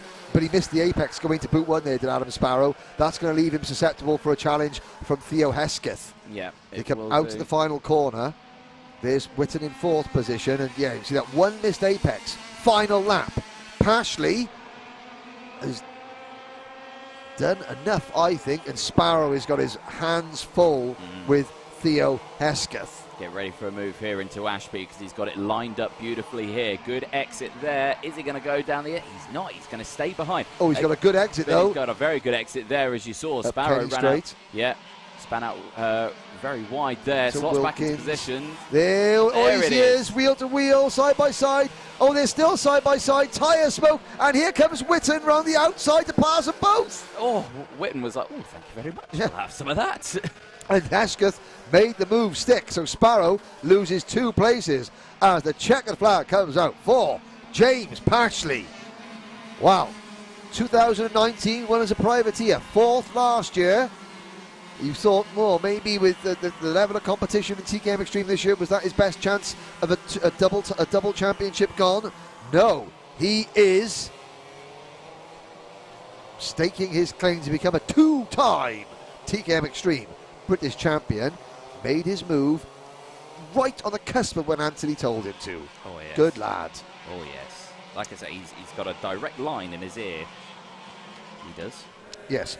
Now, the next race up will be the Repechages, I believe. So I shall disappear out of the commentary box and go and get some grids for us. Oh, tremendous. Talk amongst yourselves, boys and girls. Well, Anthony can talk to you. Well, I'll speak to the folks at home, shall I? There is the pending Paul Class and race results for the TKM Extreme Race 13 Heat 1 results as they whiz past your screen. Kai Springfield coming there in 13th with Josh Rainstrick in 14th place. Matt Allnut, then it's Andrew Lawrence, Megan Lawson, Theo Tibbets, Nathan Wells and Joe Stockford. I believe the only retirement from that race being Joe Stockford, finishing in 20th place. Big shame for that one. They will re-enter the pit lane and of course they'll get spotted there and just make sure all is well. Yeah, all is good there. No nose cone penalties. Oh dear. Now Klassen Motorsport, is that a photo being taken there for the number 31 of Joe Fowler? I'm not sure. Possibly. I'm not quite sure if it was, but that brings us to the end of TKM for now. TKM will be back out a little bit later on. Their next heat, that'll be at 6:10 this evening. So a late finish that we've got. That'll be Junior TKM, TKM Extreme at 6:30 later tonight. That is when their Heat 2s will be on. But coming up next, like Henry said, it's time for the Repechages. It's time for Junior Rotax.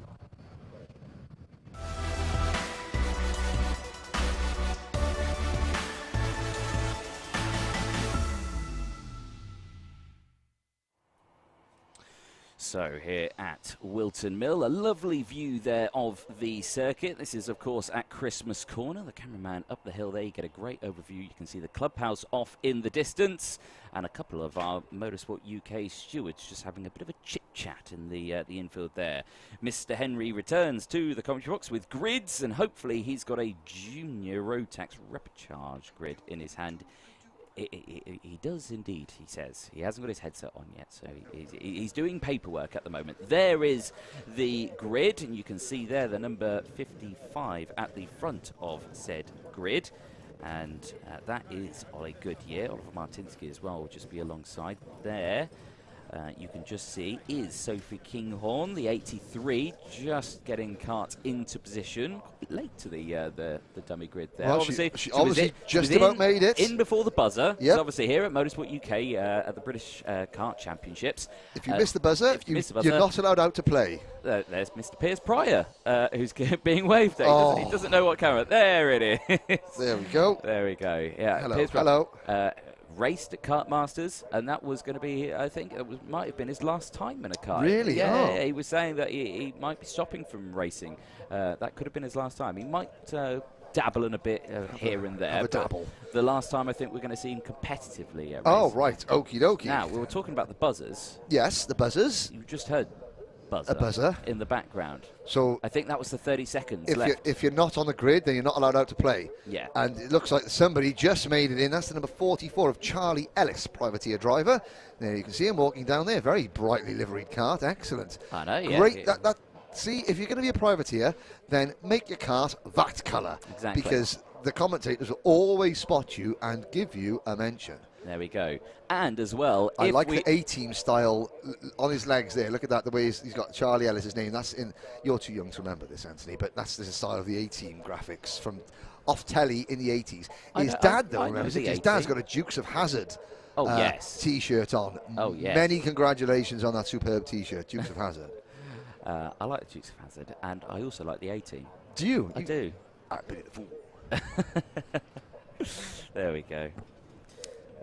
You remind me of one of the characters in that one. Who's the crazy one that flies again? I thought you meant the dashingly handsome one that was Face. No, Howling Mad Murdoch. Yeah, Howling Mad Murdoch. Yes. I'll take that. I'll take that any day. So, 6 places up for grabs in the next race, the Junior Repechage. You can see the number 55 on your screen, so that's Ollie Goodyear. Now, looking back at the karts, you can see it's Evie Poulane is the second kart, number 76 for the Vision Motorsport team. XL Motorsport, wow, that's Ethan Lomax for XL Motorsport. You can just see the nose of his kart there. Then you've got the Argenti Motorsport number 83 of Sophie Kinghorn, the fourth kart on your screen. Then it's the Strawberry Race number 33 of Scott Lapsley. So real surprise to see Scott down here in the Repechage. Then Charlie Ellis in the yellow and green machine. And at the back of the field, the number 37 of Ben Balloon. And we saw Ben retiring from one of his races. A glance at now the championship. Scott Lapsley is 11th in the championship coming into today. But yet finds himself in the repechage. That is not good news for him at all. Other drivers that we can see in the repechage at the moment, well, you've got, well, actually, you know, Ethan Lomax is there. Is Ethan there? Yeah, Ethan Lomax is there. Yeah. He's 29th in the championship. Evie Poulain is 30th. Ollie Goodyear's 31st. Oliver Martinsky, who's in this race, he's 32nd. Alfie Gallagher's in this race, is 18th in the championship. So, you know, Lapsley and Gallagher are really the only two drivers in this race who are in the top 20 in the points table. Ben Ballou's 22nd in points. So, we'll, you know, there's several drivers who are probably thinking, oh, I didn't expect to be there.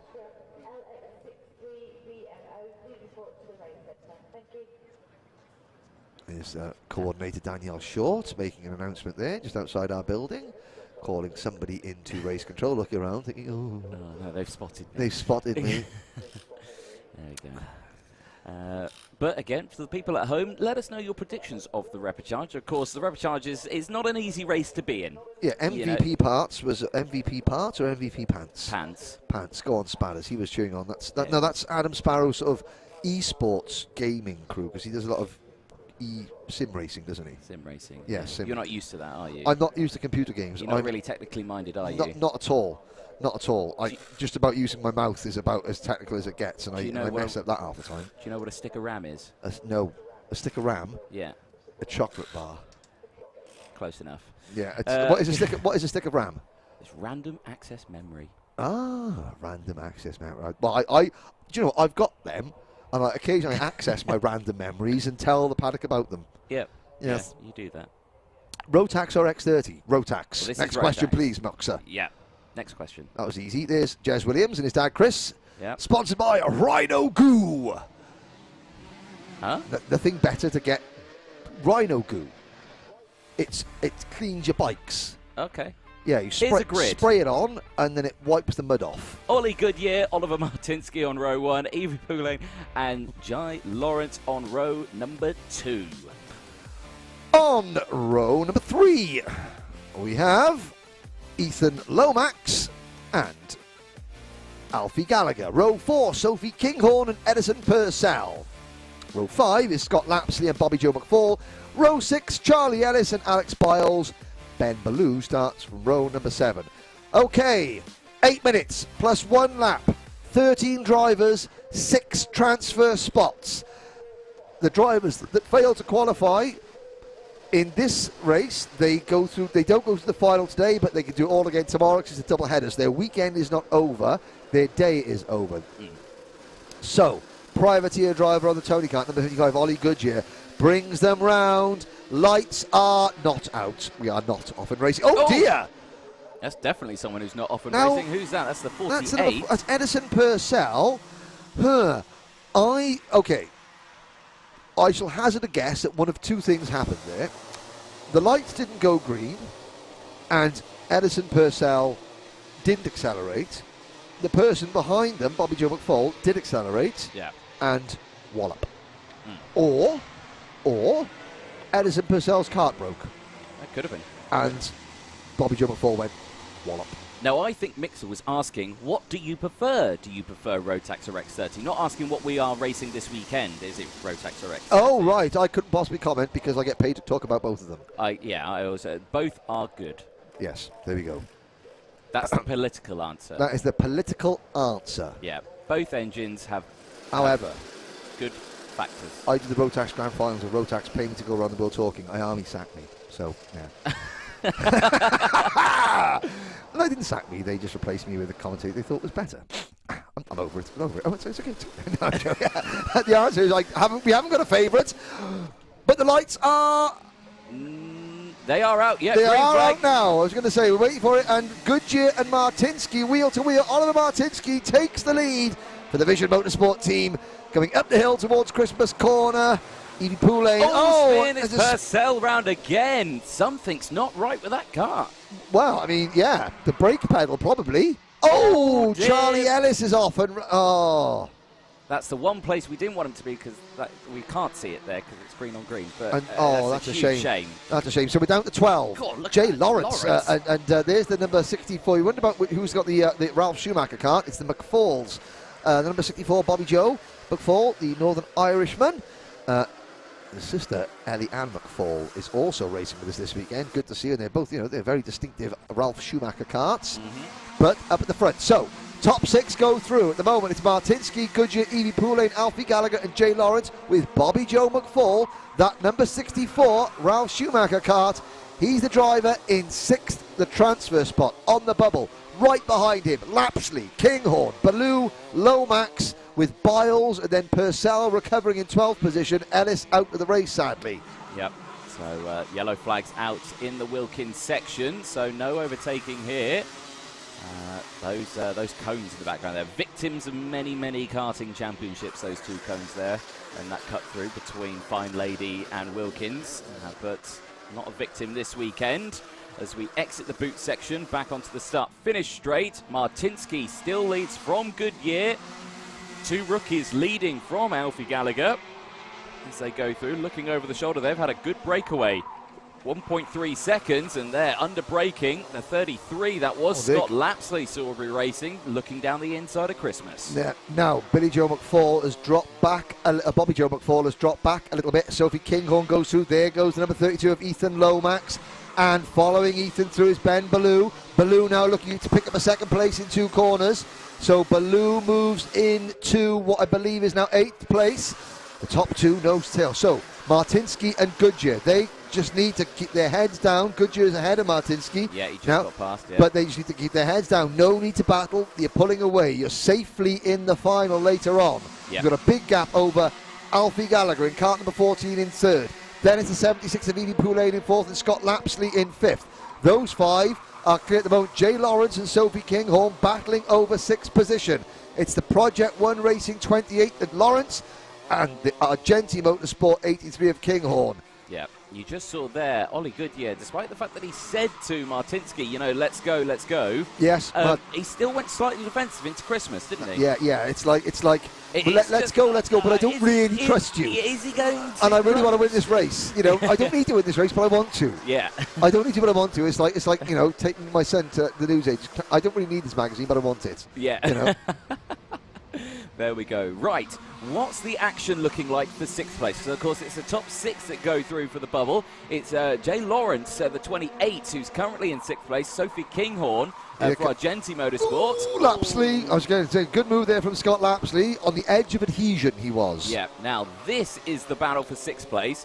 Now, at the moment, Sophie Kinghorn's out of the repechage at the moment. 7th place backwards. They are out of the weekend, or out of today. Out of today because, of course, with the Junior Rotax, they've got a double header. They've got effectively another championship round tomorrow because the finals are coming up a little bit later on. So, yeah, of course, that is a very important part. And, of course, who is also there? Benjamin Ballou, up 5 places, really wanting to close in on this battle. Yes, now somebody asking, is it X30 after this race? No, because this is the Rotax and TKM round of the British Kart Championship. So X30, you have to wait for X30 as we see Stokely charge, and that provisionally puts Kinghorn into the final and knocks Lawrence out. Ballou in 37 is also closing to the GMS karting number 37 of Ben Ballou in 8th place at the moment, but quite strong, quite quick. And he is trying to get himself into that battle. Behind Ballou, there's a bit of a gap now forming to Ethan Lomax in the 32, Bobby Joe McFall in the number 64, and then we've had a spin for Edison Purcell, and Alex Biles is off the back as well. So really, now, I mean, we've got Kinghorn in the 83 is the, last man standing, the last lady standing. Lawrence and Ballou are her main challengers, and they're all closing up. I've got to say, Ollie Goodyear was that defending. I said you don't need to defend because you've got a big advantage. You haven't anymore. The top 2, 4, 6, 7 are all together, and only 6 are going to go through to the final. But of course, with this, it's going to make me nervous because with this close action, a nose cone penalty for any one of the top 6 would take them out. Like I swear, we repeat ourselves every race weekend. And they don't if there's listen. a repechage, if you're in the top 6, you don't need to battle, to work together, pull away. Yes, okay, you get to gain a couple more positions and you start at the back of the grid for the final.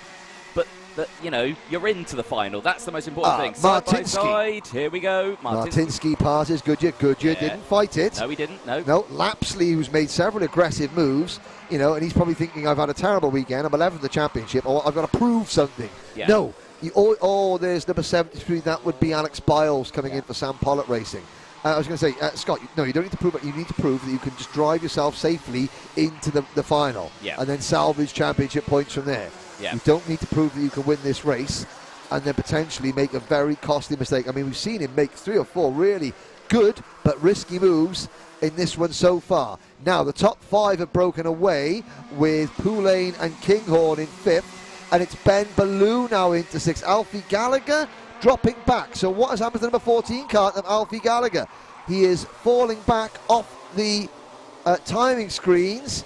Now, he's at a 57.4, so he's been off out of my sight. Oh, dear. Well, that puts Ballou into 6th and Lawrence 7th. So it's the number 37 GMS Karting entry of Ben Ballou. Just behind this group, who is in 6th position. Then it is the red, green and white number 28 Project 1 racing car of Lawrence, who is fighting. And they've got Ethan Lomax in that group as well. So we've got 3 karts. 37 there at the moment in the final. Then the 32 and the 28 out of the final. As things stand, here's the battle on lap number 10.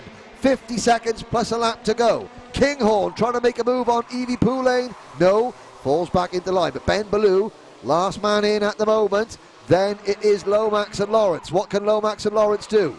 There we go, Kinghorn again, down the inside, gets the job done that time on Poulain. And Sophie Kinghorn just looking for a little bit of, you know, a bit of room, a bit of breathing space. A bit of breathing space. Because here comes Ballou, and now Evie Poulain has to defend. She's defending against Ben Ballou, 5th and 6th, but that is bringing the 32 of Ethan Lomax and the 28 right into play. So Ballou is trying to attack and move into 5th position.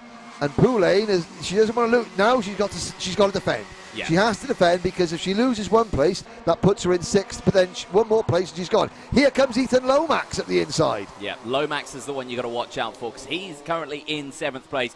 Needs to get that position. And needs to move up into 6th. Clock has struck 0. Scott Lapsley's taken the race lead in the number 33. Next time round, it'll be the last lap board. As things stand, it is Lapsley, Martinsky, Goodyear. Here comes Goodyear up the inside. Kinghorn in 4th, and who's going to emerge in 5th? It's Poulain in 6th, and now that's good for Evie Poulain. Ballou is now dropped back a little bit in 6th position, so it's Ben Ballou versus Jay Lawrence. Jay Lawrence making his bid for the final in kart 28 as he starts the last lap in 6th position. Ballou and Lomax on the outside looking in.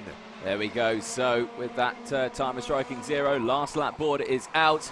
Here we go then into the braking zone, up into Christmas, side by side again at the back. That's the battle for 7th place. And you can just see there the 32 of Lomax has just been nerfed out wide there from Benjamin Ballou. So Ballou now up into 7th. Lawrence wide though, but that's allowed Ballou to come through. What? That's a mistake from Lawrence there, a rare mistake from Lawrence as well. I think Ben Ballou set him up an absolute treat. Forced him to defend, going downhill into Ashby's, and now Lawrence has been passed by Lomax. So Lomax moves into 7th, and that will mean that if any of the top 6 get a penalty, Lomax will be the first person in as the checkered flag waves. Wow, Anthony.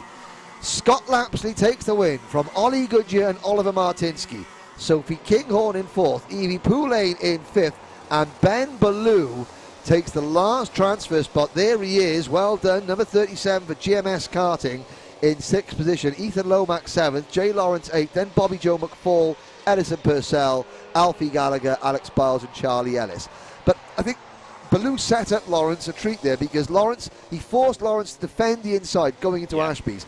That meant that Lawrence missed the apex on the exit, and it compromised his straight line speed up Kenny Straight towards Wilkins.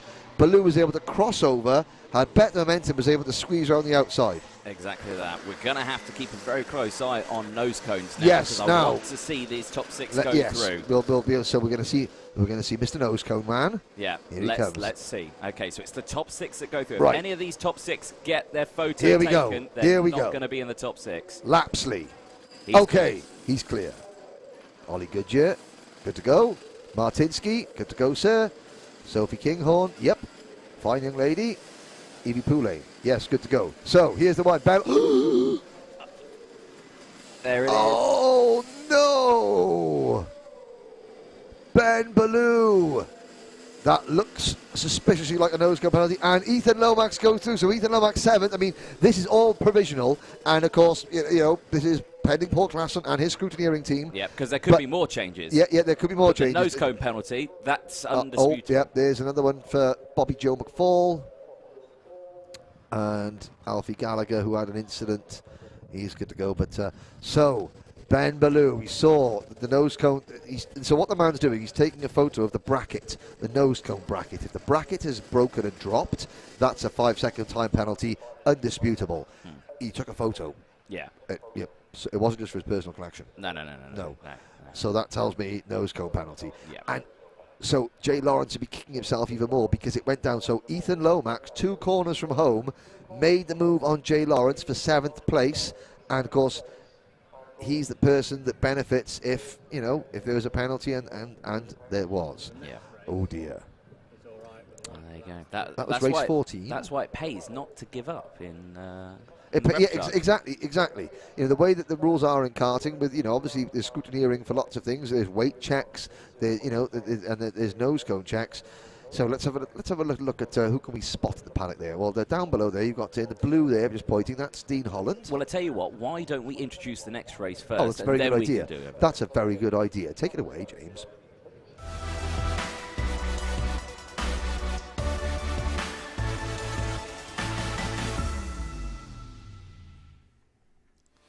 No time for people spotting in the paddock. It's time for race 15, the senior Rotax Repechage. 16 drivers going for 6 transfer spots. It's Catherine White and Jensen Watts on the front row. Harrison Crook and Louis Weaver on row 2. Kieran Kay and Harry Gibson on row 3. Riley Stevenson and Chaz Heighton on row 4. Row 5 is Chris Simpson and Ellie Anna McFall. Row 6, Ben Casely and Alex Hughes. Row 7, Andrew Trevor and Miles Barthorpe. Row 8, Poppy Stevenson and Oscar Houle. Well, that incident at the start of the last heat. Oh dear. Oh dear, and that is so. Chris Simpson. Yeah, and he's trying to blow fuel into the tank there through the second pipe there to get some oomph into that engine. And you can see him trying to get it's what dead. You need it to won't do is you fire. need to come round, lift the choke up on the carb. That usually helps it. Oh, but sadly, it is not to be for Chris Simpson. So, senior Rotax off and racing, 8 minutes without the 15 runners. And there's the zip cart number 63 of Jensen Watts on the outside. But it is Catherine White in cart number 33. Now, she was one of several drivers who got caught up in that incident at the start of the last heat, including Ben Casely in the 53, Alex Hughes in the number 51. And so that's why they are, and Kieran Kay in the 73. So that's why they're all down in the Repechage. So there's some strong drivers here looking to fight their way through. I'm just having a quick glance at the championship standings. I mean, who's the best placed driver? Well, Alex Hughes is 20th in the points table, so he's the best placed driver in the championship that's in this race in cart number 51. White, Watts, Kay, rookie Harrison Crook, privateer Harrison Crook, Team Clay Racing. Then it's Gibson and Riley Stevenson. Ooh, Oscar Houle didn't go out in this one, so I think that he must be unwell or injured himself at some point, because he didn't go out in the start of the last one either. He didn't. There is Kieran Kay, and who's involved in the collision in the previous senior Rotax race. A lunge there from the 18. Oh, I'm running very well. Harry there. Gibson. Yeah, I've got to say. He sent it in with, and there's a grass tracking. Number 72 of Harrison Crook. So he is now fading, potentially dropping out of the top 6. In fact, he is. So at the end of lap number 2, it is Jensen Watts leading for the Zip Kart team. Then Catherine White. Then Kieran Kay. Harry Gibson is 4th. Riley Stevenson 5th. And Ben Casely is 6th. 7th is the number 51 kart of Alex Hughes. Then it's Louis Weaver and Miles Barthorpe, 8th and 9th. Chaz Heighton rounds out the top 10. And it looks like the top 10 are all pretty much nose to tail. Let's have a look. Let's count them up. 2, 4, 6. I've forgotten what's next. If it makes you feel happy, Zip Kart at the top. There we go, I'm better. That's all. 2, 4, 6. Oh, there's the top 7 there. Well, in 7th place, there's the number 51 of Alex Hughes. He is fighting for a top 6 place. The moment he's 7th, he's behind Louis Weaver. Well, we've just seen one of the GMS karting team scramble into the top 6 in the race in juniors, only to be given a nose-go penalty. Louis Weaver is trying to lift that team. Sorry, not Louis Weaver. Riley Stevenson is trying to lift that team now. Louis Weaver's a little bit further back, and Riley Stevenson has now lost out. So Alex Hughes in number 51 now moves up into P6 with Stevenson 7th and Barthorpe in the number 24 kart 8th. There we go. So 5 minutes left of the race. Everyone into a bit of a limbo mode here. Love this camera shot again. I keep saying it, but you get a really good depth of the speed as you come in. You hear the whine as they hit the top end out of Voi's ears into the braking zone of the boot. Great camera work there from the Alpha Life team here at Whilton Mill. Based here at Whilton Mill as well, so it's their home circuit you too. You gave me the guided tour of the office. I did, yeah. Yes, last night. But up at the front, Jensen Watts leading the way. So Catherine White, last time Catherine was here, she was winning the final. You know, incredible. Now she's fighting for a place in that final. How times change. Kieran Kay, kart number 73 up in a second. So it's an all pink and purple top 5, but of course there's 2 different teams. Now the Vision team and the KR Sport team, they need to put their heads together and come up with a slightly different graphics design. If you have a change for the lead, Kieran Kay passes Jensen Watts. The KR Sport graphics and the Vision Motorsport graphics is far too similar for my liking. Yeah. Yep. Please do something about it. Okay. There we go. I've made my complaint official. I expect by the next round to be all different. Thank you. So, not a chance in hell. Here we go. Alex Hughes still in 6th position. Here's the battle of the 7th and 8th. Riley Stevenson and Miles Barthorpe, the 87 and the 24. Pushing on. They're trying to wrestle a place away from Alex Hughes and put themselves in the final. Behind them, 9th is Louis Weaver. And he's a second behind Barthorpe. So Weaver in 9th, Heighton in 10th, Eliane McFall in 11th, Crook in 12th, Poppy Stevenson 13th, and Andrew Trevor in 14th. They're all a little bit, they've all gone through there, but they're not really within striking distance of the top 6. I think you could be right in saying that.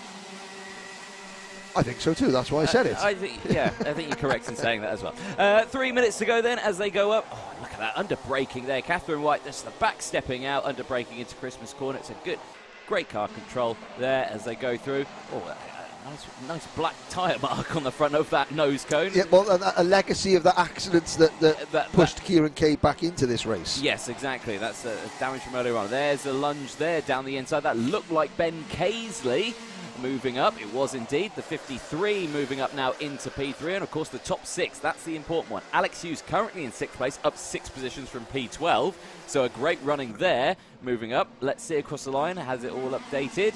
It has, yeah. Alex Hughes still there. So Riley Stevenson, the 87, who's in 7th place at the moment, they're on your screen now, looking for a move. That is for 6th place, and that's for the last spot in the bubble. Well, on the bubble now. On the bubble, and of course that would be so good if GMS Karting gets somebody into the main event out of the pre-finals. After they must be devastated after watching Ben Ballou fight his way in and then suffering that nose cone penalty. So Riley Stevenson is really, really, for team morale, it's good. Yeah. Yes. But Alex Hughes, Miles Barthorpe, and I thought Louis Weaver was out of it, but in 9th place he's now recaught that, so really no one can relax. So look at the gaps. I mean, the top 3 are clear. Kieran Kay half a second in front of Jensen Watts, as Jensen Watts there under pressure from Ben Casey. So Casey moves into 2, Watts down to 3rd, but then behind the top 3, Gibson in 4th in kart number 18 is only 0.3 of a second in front of White in kart number 33, who is 5th, who's only 0.3 of a second in front of Riley Stevens in kart number 87, who is 6th. There you go, the gap is visual. Hughes, the moment on the outside looking in, as is Barthorpe and Weaver. There they go, behind Barthorpe, or Weaver has passed Barthorpe now. Miles Barthorpe in kart 24. So the top 9 all battling away. There we go, as they go through. 1 minute to go. And I'm looking at some of these nose cones, and I can hear the scraping under braking. Yep, but I mean, that is that's because they run the ride height slightly different. There is, that's Harrison Crook sadly out of the race. So we're down to 13 runners. Yeah, we've lost Harrison Crook there. We've lost Chris Simpson and Oscar Hu as well. Yeah, I hope Oscar's okay. But yeah, you're right. There's definitely something dragging on the ground, under braking. But I mean, we haven't seen any incidents or accidents. But then again, you never know. I think it's the 53 Ben Casely. Now, don't go upsetting his mechanic. I'm sorry, but I think methinks it is that. Well, we'll have a look. Yeah, again, that nose cone is scraping along the floor, but it doesn't mean the bracket is broken necessarily. No, it doesn't necessarily. Just it means the nose cone is low. It's very low. It means don't go wide on those curbs, because then it could very much become a nose cone penalty. Yes. So the clock strikes 0. Yes, good there. The sound synced in nicely as Casey braked for Oisiers. There was that just scrape of plastic meeting tarmac. Right. Okay. Clock strikes 0. Last lap board going out. Battle for 6 is on. Alex Hughes in kart number 51 takes the 6th and final transfer spot as we start the last lap. But Riley Stevenson fights back. Look at that. What a move. Great move. And look at the gap already is pulled away from that one. And look. I've got Alex Hughes has bailed. Yeah, it fully bailed out of that one. I've got to say, great move it was, but it just didn't pay off. Problem. Hand in the air for number 51. That's devastating. Well, Riley Stevenson now in 6th position in kart number 87. And it's Louis Weaver, Riley's GMS karting teammate, not acting as a rear gunner over Miles Barthorpe, but trying. Well, at the moment, Weaver wants to be 7th just in case there's a problem in front of him. Side by side between Kay and Casely as they cross the line. Kay takes the win, Casely 2nd, Watts 3rd, Gibson 4th, White 5th, and Riley Stevenson finishing in 6th position ahead of Weaver, Barthorpe, Ellie Anna McFall in 9th, Heighton in 10th. Poor old Alex Hughes coming in right at the end with a problem. I don't know what that was. I mean, Stevenson finishes 11th, followed by Trevor, and then we lost Hughes, Crook, Simpson and Houle. Okay, Anthony, nose cone watch. Yes. Let's see. There is Riley Stevenson. Good effort from Riley to make it in. Louis Weaver in kart number 69 is 7th. Well, GMS Karting, they've got a bit of a banker. They've got a bit of a banker there. So if something happens to the top 6, then what are you pointing at? Well, I'm just saying, if it is Ben Casely with a nose cone, which is the potential one that we're seeing here, let's find out. So, okay, number 73. Good. Kieran Kay in. Ben Casely in. It's good. Good. See? Good. Jensen Watts in. Good. Harry Gibson in. Good. Catherine White in. Good. That's 5 out of the top 6. Harry Gibson's just parked his go-kart there. Miles Barthorpe, he's okay, but he finishes 8th. Here's the critical one. Riley Stevenson. We haven't had a thumb. Have we had a thumbs up? He's had a look at it. Yes. Yeah. Okay. No photo. No penalty. Riley Stevenson in. Can I go? Yeah. But I want to go in there. No, don't go in there. Go down there. It's a traffic jam. There we go. But of course, that's nose cone penalties out of the way. And You've not got past Paul Klassen yet. Louis Weaver has gone through as well. Good, no penalty there. So if there's another problem for Louis Weaver, then if there's another problem for anyone in the top 6, Louis Weaver hasn't got a penalty and he stands to capitalise. As poor old Chris Simpson goes back to the paddock, but he will, be out again tomorrow. So of course, for Weaver, Barthorpe, McFall, Heighton, Stevenson, Trevor, Hughes, Crook, Simpson and Houle, their day is over, not their weekend. Now, next race up will be Heat 2 for Micromax.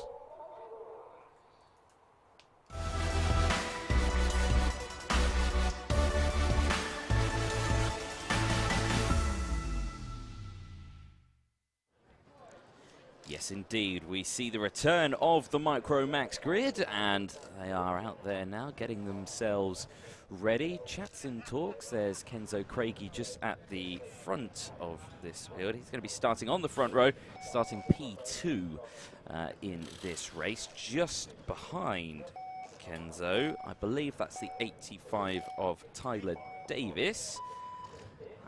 Jensen Chalk as well, just behind there. That number 18 kart, Rocco Shenton, a familiar face in the British Kart Championships paddock.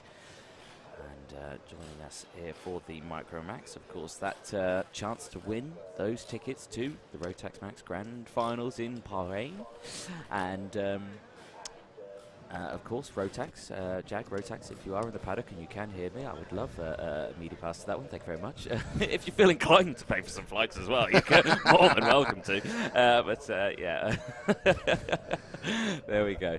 There as well, 41 just there. That's Charlie Lomas. Yep. Primed, ready to go there. And as the clouds loom over, you can imagine people tucking away slightly. I suspect they've gone inside the cafe now. Well, I mean, it's a very nice. It's opulent.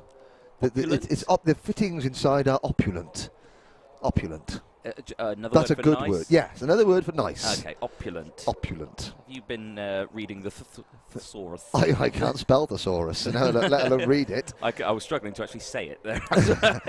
So you know, it'll be in this race now. Okay, so Zane Quaker won at a canter. He did. The first one. Kenzo Craigie, who starts alongside Zane, you know, sort of threw it away on the opening lap. Yeah. It'll be very interesting to see if Kenzo gets a clean start now, and of course, you know, even though they're fighting for the race, you know, Quaker and Craigie, they're both on 950 chassis. So again, there's a ticket for the winner, and there's two types of chassis. There's a 900 chassis and a 950 chassis. There's a ticket for the best 950 chassis and a ticket for the best 900 chassis at the end of the final. So the winner's going to go through no matter what. And if the winner's a 950 chassis, then the leading 900 chassis driver home also gets a ticket, and vice versa. Quaker and Craigie are both on 950 chassis. So that's a head-to-head battle between the two of them for one ticket, potentially. Exactly that. Well, with the grid setting out, let's have a look at said grids. We'll talk you through who is going to start where for Micromax Heat number 2. Starting on that front row, Kenzo Craigie on pole position. Oh, he is starting on pole position. I was reading that wrong on my screen. There we go. And then it's... Right, well, I mean, I think there's something wrong. Anyway, it's Quaker and Craigie on row 1. It is Lachlan Johnson and Tyler Davis on row 2. Albert Friend and Jensen Chalk on row 3. Rocco Shenton and Zach Price on row number 4. Row 5 is Armstrong and Cartmail. Row 6, Lomas and Williamson. And on row 7 would be somebody else. 2, 4, 6, 8, 10. We've lost somebody. We're down to 12 drivers. And I don't see a 44 out there. Oh, no, I do. Is that a 44 at the back? Let's play. No, it's not, because he's got a blue suit. We don't have Zane out there. Yes, we do. Do we? That's Kenzo Craigie. Oh, that's Kenzo Craigie. Where is Zane Quaker? Oh, my word. What a guan with Zane Quaker. He's not out there, our pole man. You were confussed because the pole man was not there and everybody had swapped sides on the grid. Anyway, well, we'll try and find out what has happened later on. But I mean, this is Heat 2. Mate, he's not going to be saving his tyres, surely. Well, hopefully, maybe Mr. Gridgate. That would be absolutely shocking if he did. But it means he's going to have a bit of work to do later on in the weekend. Up at the front, it's Kenzo Craigie, followed by Rocco Shenton in the number 86 kart, that zip kart number 86. Here comes the rest of the field. Yeah, the 22 leads. That is Kenzo Craigie, normally found in Cadet Honda. He's got experience. Then again, so is Rocco Shenton. They're learning a new engine, a new style. The Jensen Chalk is up into P3. Yeah. Now I know that Jensen is usually races in Bambino and other championships and other classes that we don't run in the BKC. But Mark Bain says very good things about him. The Mark Bain's motorsport man. He says very, very good things. And they work very hard, and he's one of the youngest drivers we've got here. There's number 71 of Jack Price going through, and there is number 91 of Albert Friend, making a move on Jensen Chalk for third. Yep, another familiar name. That's the 29 of Braden Williamson. Yeah, I called him Brendan earlier. So that's all right. It's Braden. Braden. Yeah. So, 6.5 minutes to go. Under investigation, probably for a start line infringement, Lachlan Johnstone, sorry. Let's see if anything comes of that. Albert Friend under investigation. That would be probably a start line. That's a start line infringement. Yeah. Leaving the tram lines before the start is actually official. So Albert Friend in third place, closing in. Now Craigie under pressure. Can he hold on? He's on one of the Sodi karts. Now the reason that there's so many, so in the grand finals they drive a Sodi chassis, so this is good getting used to the actual chassis that they use, and also the Barrett, Mark and Bradley Barrett, Sodi Vitesse, setting up the Sodi UK Academy for this purpose, to try and introduce the Sodi kart name back into the UK. Good to see here. Chalk is running in fourth place. Roberts is fifth. Rory Armstrong, I've seen Rory race before in the Daniel Ricciardo series, so he is there in sixth position. Then it's Price, Johnston, Tyler Davis, Oscar Cartmel, Charlie Lomas and Braden Williamson. There we go, 5 minutes to go there. Train starting to form. And of course, you've got to remember, Kenzo Craigie, Bambino last year. No. Was he not? Honda last year. No, he's Honda this year. Yeah, he was Honda last year. Was he? Yes. I thought he was Bambino last No. year. Okay, there you go. Oh, Ignore me, but still, Honda this year. Yes. He's been learning the method of the Honda, hasn't he? And yes. He's been really getting used to it, and you're seeing him more higher up the order the further into this season we go. And to see him at the front of, the Micromax grid, it's good to see. Yeah, it's a completely different engine. But for these drug drivers, that doesn't matter so much. It's getting to the front and learning how to win. Yeah. You come through club events and you can win club events, till the cows come home. No disrespect, some of the clubs, Whilton Mill Kart Club especially, is a very, very competitive club. Yeah. Trent Valley Kart Club, extremely competitive. However, it's a club event. When you come to the British Championship, there's that extra level of pressure, even if you don't know, even if it's almost like subconsciously feeling it. It's an extra level of pressure. The spotlight on you is bigger. The stakes are substantially bigger. So learning how to win is what's important, what engine it is, and that's what it will be interesting to see Kenzo's sort of development as a driver. Yes, we've now got the speed, we've done really well on the racecraft. Can we now learn? Because learning to win is a real difficult. Well, there's somebody saying there's been a DQ, but we'll have to wait. I'll go and get that confirmed. Yeah, I'll confirm it from an official. Not that we're saying that you're not official, Remy Gilbert. But you're not official. But you're not official. So we'll go and find out. But thank you. Yeah, there we go. So, 3.5 minutes. Kenzo Craigie and Rocco Shenton. Albert Friend, the top three, nose to tail. Now, Craigie having to defend. Shenton trying to go around the outside. Great move there at Wilkins from Rocco Shenton, and he sticks it on the outside. Oh, Craigie sideways, a chain reaction crash, and his kart skittling all over the grass. So, Rocco Shenton went round the outside of Kenzo Craigie at Wilkins. Oh, there's the number 90 of Lachlan Johnstone, who is recovering at the back there, and Rocco Shenton stayed on the outside, Kenzo Craigie on the inside. They came into Oisiers, and Shenton just sort of like went round the outside and closed the door on Craigie, who got on the brakes to avoid a collision. The back end stepped out, he spun sideways and then collected a couple of karts directly behind, and then the rest of you went scattering over the grass. The net result of that means Rocco Shenton leads this race by 1.4 seconds over Albert Friend and Jensen Chalk, who both avoided that. Then it is Craig who's recovered in fourth place, so his goose is not cooked. Then it's Jack Price in fifth, Tyler Davis is sixth, Oscar Cartmel in seventh, Charlie Lomas is eighth, then Rory Armstrong ninth, James Roberts 10th, Lachlan Johnstone 11th, and Braden Williamson in 12th.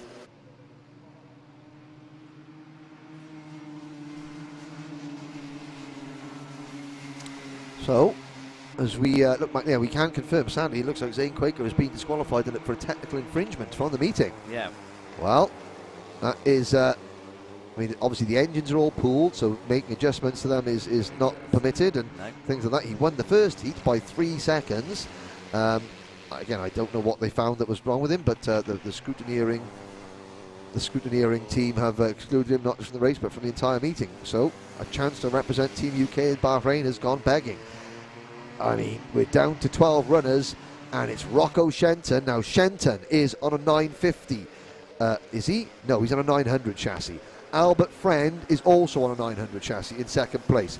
Jensen Chalk is on a 950 chassis. So at the moment, Jensen Chalk is the leading 950 driver. Rocco Shenton leading the race, the leading 900 driver. I mean, if Jensen Chalk qualified for the Grand Finals running for Mark Baines Motorsport, well, there'd be an international incident. Oh, yeah. Mark Baines going all the way out to Bahrain. I don't think the Kingdom of Bahrain and the Bahraini national family are ready for Frag. No? No. Experience? Most places... Albert Friend getting sideways, and Jensen Chalk's up into P2. Most places south of Sheffield aren't ready for Frag, must be said. And he's not allowed south of the Watford Gap because they can't understand a bloody word he says. Right. Sorry, Frag. Your driver's doing superbly. There we go. Leading the way then. Rocco Shenton, Jensen Chalk, Kenzo Craigie, Albert Friend, top 4 at the moment. Jack Price in the top 5, up 3 positions. Good running from Jack in the 71. Tyler Davis is in 6th place at the moment. Oscar Cartmail in 7th. Rory Armstrong, there's Charlie Lomas.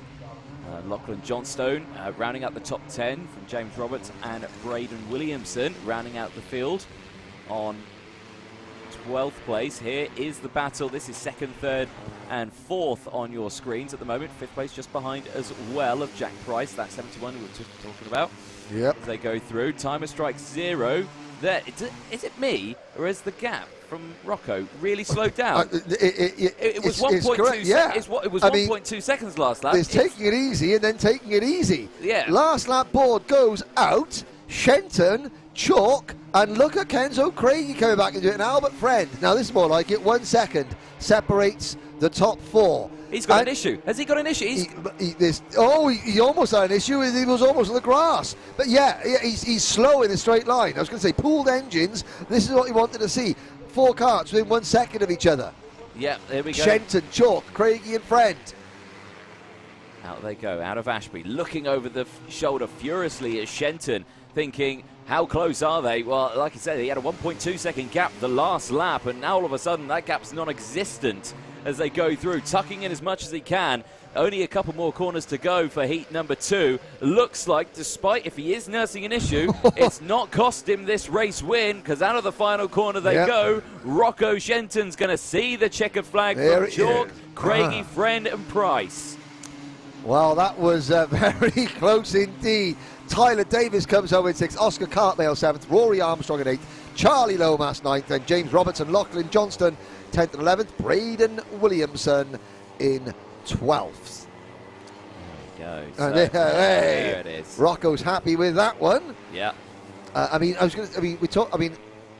Looking at like Rocco Shenton was on several drivers. Lucas Blanford, another very, very talented young driver coming through Zip Kart as well. And I keep saying it again. I don't have favourites or anything like that. But as a historian and an anorak like I am, seeing the Zip Kart name in karting, especially cadets and with young drivers, that's the correct thing. They have the name Zip has provided a start to generations of British talent, over the course of the years, and for several years that went away, and other chassis and other teams and organisations took over. So it's a credit to Earl and Tuesday. And that's Albert Friend. It's a credit to to Earl and Tuesday, and that name is back. And Rocco has taken. You can see what it means here. The Zip Kart name. It's only a heat. It's only a heat. It's only a heat. Yeah. But a win is a win. Yeah. Exactly that, and it's one step closer to the World Finals. Well, yes, indeed. Now, Rocco Shenton, let's have a look. He is a 900 driver. And the leading 950 chassis driver home in second place was Jensen Chalk. So if the grand finals tickets were handed out for that race, it'd be Rocco and Jensen going to represent Team UK. But that race was so much closer. A lot of those drivers in Heat 1, it was quite spread out. It was their first race on these karts with these engines. Yeah. They take one race, and now look at that, bang. Four drivers finishing within 7/10. Let's move on to the next race, however. It's the first of our finals, Anthony. It is indeed. Oh, lovely.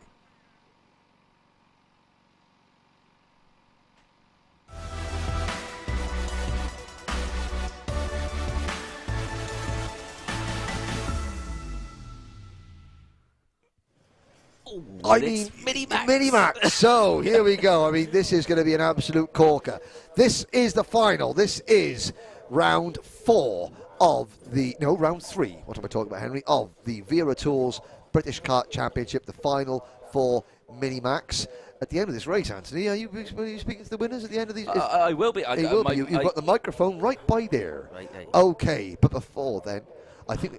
Let's have a look. Now, okay, 24 drivers. Yeah. 24 drivers. Now, how many minutes? 12 minutes. I see Belinda Dewey coming into our little room. Now, I hate it when you ask for ice cream, because what is it now? It's the finals, and I always get told off for eating something during the finals. Oh, dear me. But anyway, we're live on air. Oh, Anthony, what we're going to do, I'm going to put yours somewhere safe. No, you're not going to do that. Right. Anyway, Micromax. They are going to be out on the circuit for their final, of course, in just a moment. There, some of the drivers. The GP plate now, there on your screen. So, Mr. Ticehurst. Yes. Hang on a sec. I'm gonna. Right. Okay.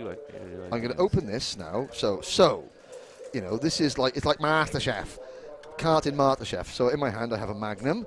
Oh, don't do it. What? Don't do it. Don't break the Magnum. I'm not gonna break the Magnum. I'm gonna just listen. Oh, crunch, lovely. Would you care to talk about the drivers we're looking on screen, Anthony? Well, I put your Magnum on the radiator to melt. Yes, I'll do that. There we go. I never get to eat the ice cream. There we go. There's the 82 on your screen. That is Freddie Worlock there. The XL Motorsport running the Tony Kart chassis at the moment. It's starting at the back end of the field. 22nd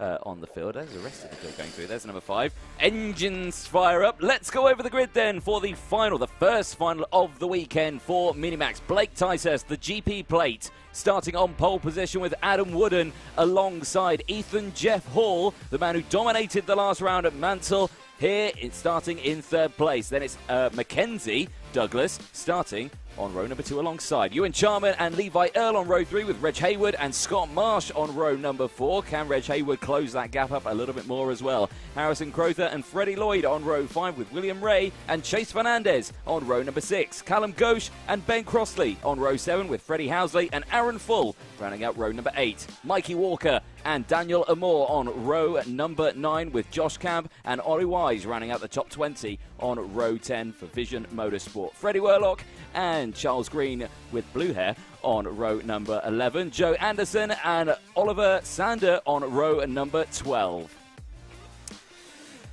Right, Minimax.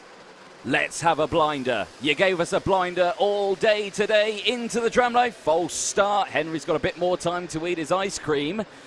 I've got a bit more time to fill. There we go as they go through. So false start flag came out there. Again, I think good call. It was quite spread out at the back of the field. So a bit of work they've got to gain there as they go back up towards Christmas Corner. Now we were talking earlier on today. It's been a busy old day. Ethan Jeff, like we say, he dominated his last round. Of course, Henry's got he's got brain freezes. He's eaten 3/4 of that Magnum already. This is disastrous. He's not going to be able to talk when he's finished. So I'm going to probably have to fill for the next 3 laps. There we go. Back again, side by side. Look at that. So as we come into the boots once more. All line astern. Any one of these drivers could come away with a race win in this final. It's an incredibly competitive grid who is going to win this final here at Whilton Mill. Into the tram lines, green flags out, final is underway for Mini X30. In through oblivion they go, side by side. Good start from the entire of the field.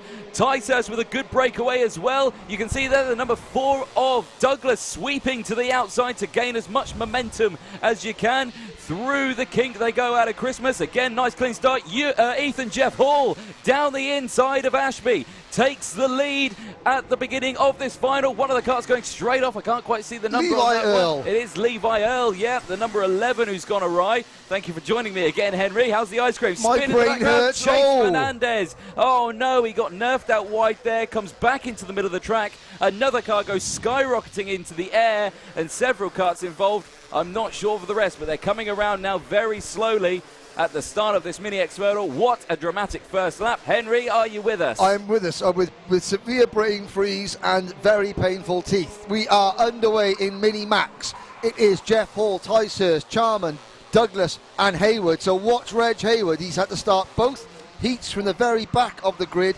He has powered his way into the top 10 both times. Now finally he gets to start up at the front. What can the number 37 do? It's even Jeff Hall going for 3 wins out of 3, but Ticehurst is there in second. Ewan Charman, we haven't seen much of Ewan Charman in terms of outright pace. I think in the second heat he was able to capitalise on all the bumping and boarding that went off in the closing stages to move into a top 3 position. And he's holding on now. He's up to second place, past Ticehurst. A little bit further back, Chase Fernandez down to 19th after that first lap incident. He's now, Levi Earl, Callum Ghosh is in trouble. I think Callum Ghosh is pulling in to retire. There's Freddie Lloyd in kart number 17. Look for Harrison Crowther, race 1 winner. There's Ghosh's Vision Motorsport machine retiring. Sadly, he is out of the race. So we're looking for Scott Marsh in kart number 47 is 9th. Harrison Crowther in kart number 7 is 8th. They've both been front runners throughout the heats, but have had misfortunes and have not got the results to show for them. And it does mean, once again, that Ethan Jeff Hall, even when he hasn't been the quickest kart, he's kept it clean, he's kept it out of trouble.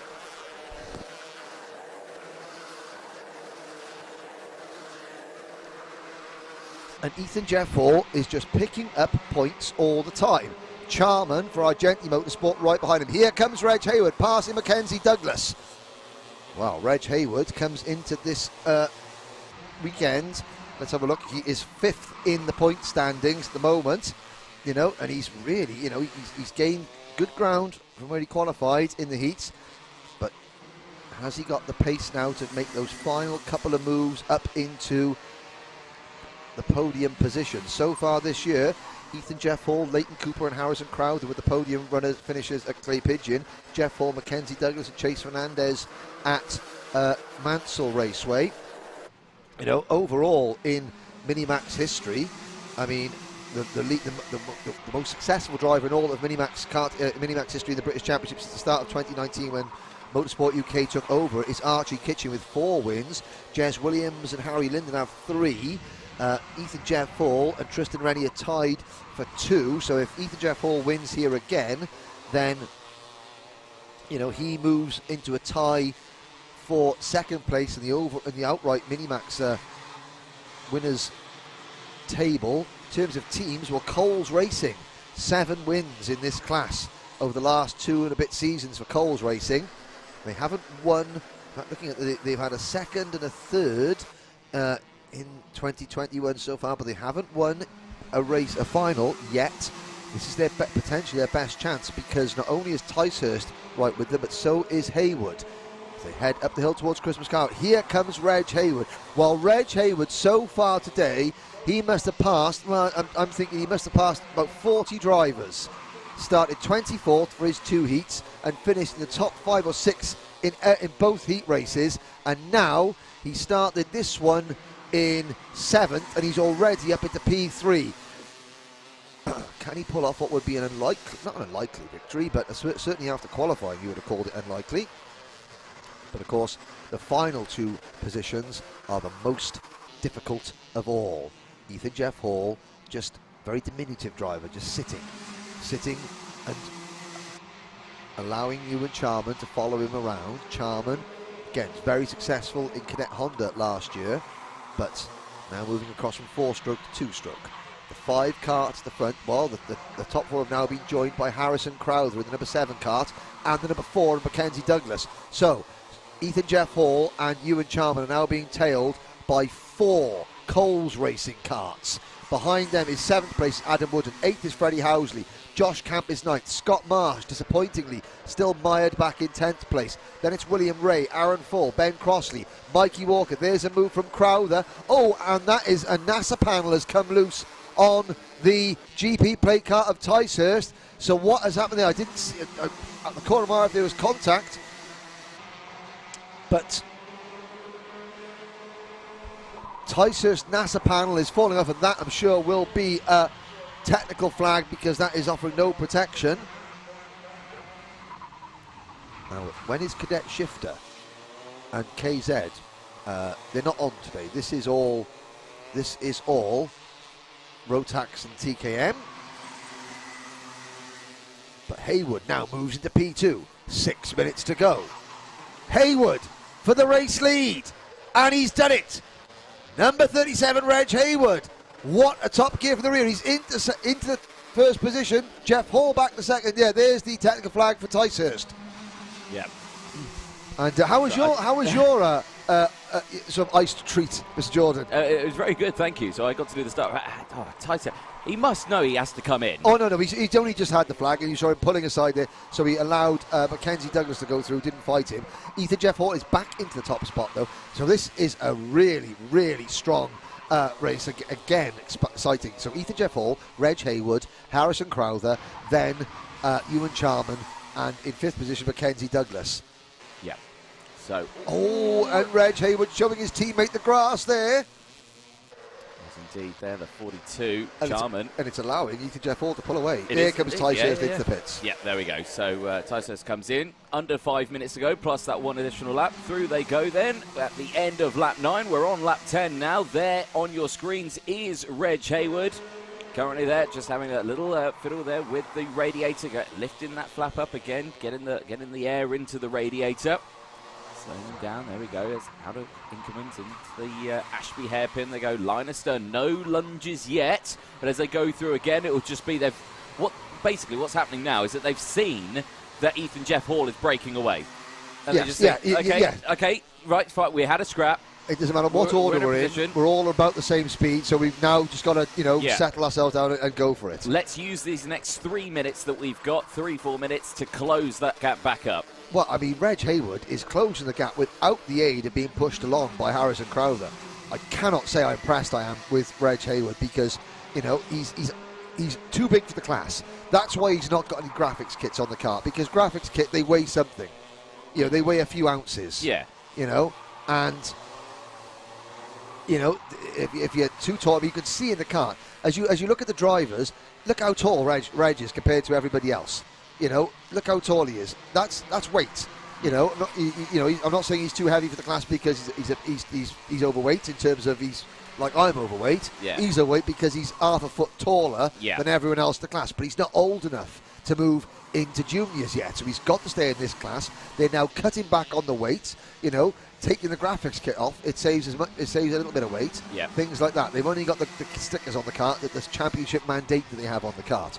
So he is struggling, and here he comes. It's working for him though, isn't it? Well, whatever the reason was that he got excluded from time qualifying, which it was obviously there was an exclusion, there's a reason he started the back. Yeah. That has fired him up beyond belief.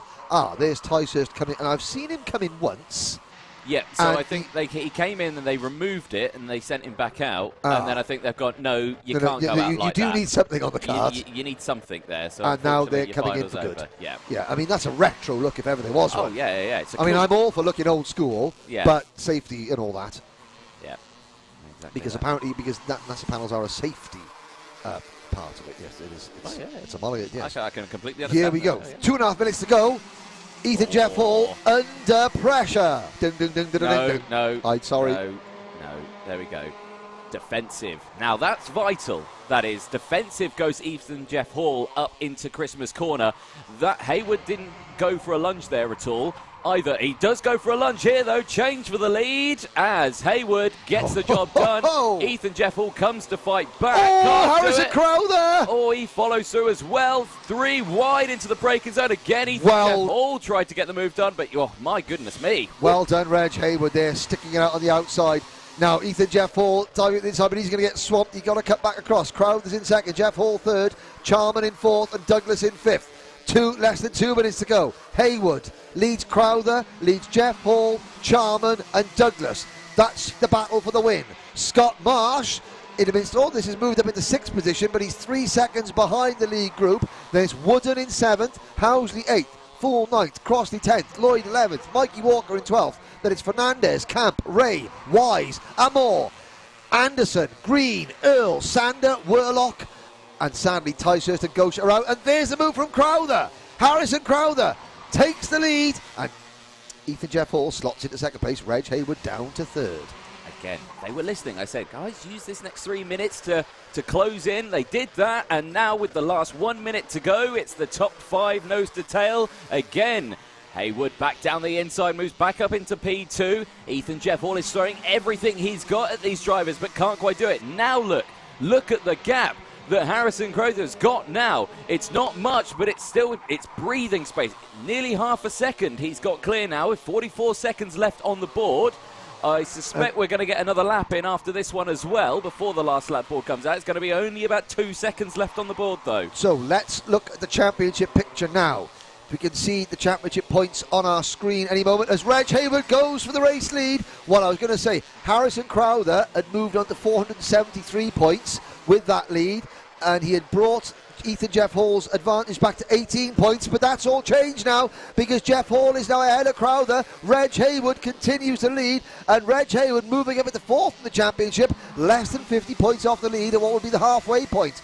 But 5 seconds to go. Clock strikes 0. Last lap board up next. It's Hayward with the lead, but for how much longer? Round the outside goes Douglas. Can he squeeze it inside of Crowther? Yes, he can. What a move that was there as they go through. Increments again. Super defensive goes Hayward. Too much. Jeff Hall. Too much. Yeah, he capitalised on that. Got the move done. So from 3rd all the way to 1st now. Last lap board, like you said, out this time. And again, another little breakaway between these 2 drivers. The man there in 3rd place is 7th place. Harrison Crowther was leading earlier on for Coles Racing. Now they're in 3rd place and under immense pressure from his teammate, Mackenzie Douglas. So, smart from Ethan Jeff Hall. Reg Hayward, he's carrying a lot more weight. You're going downhill. Force the heavier driver to defend going downhill because it's going to be even harder for them to slow the kart down than a driver who's actually on the weight limit. And that's why Reg Hayward sort of, he didn't have a choice, but yeah, there was no way he was going to stop that kart on the apex. And there's no, is he going to dive inside into Ashby's? It's going to be very, very risky. Jeff Hall defends. No, Reg Hayward's best chance is going uphill into the boot. That's his best chance. So Jeff Hall going for 3 wins out of 3. Here comes Harrison Crowther though, squeezing his teammate into P2. Crowther's got now. Yes, get ready for get ready for the special. Get ready for the Crowther special as they go through. We're going to see it. We're going to see an attempt from it again. What we saw earlier. Yes, Ethan Jeff Hall goes put out wide. Harrison Crowther out of the final corner. What a win that is, and what an overtake it was. It was side by side across the line. Hayward gets 2nd from Ethan Jeff Hall, but my goodness me. Whoa, Minimax. Oh, well, provisionally, Harrison Crowther takes his first Minimax win. It's his 2nd career Minimax win.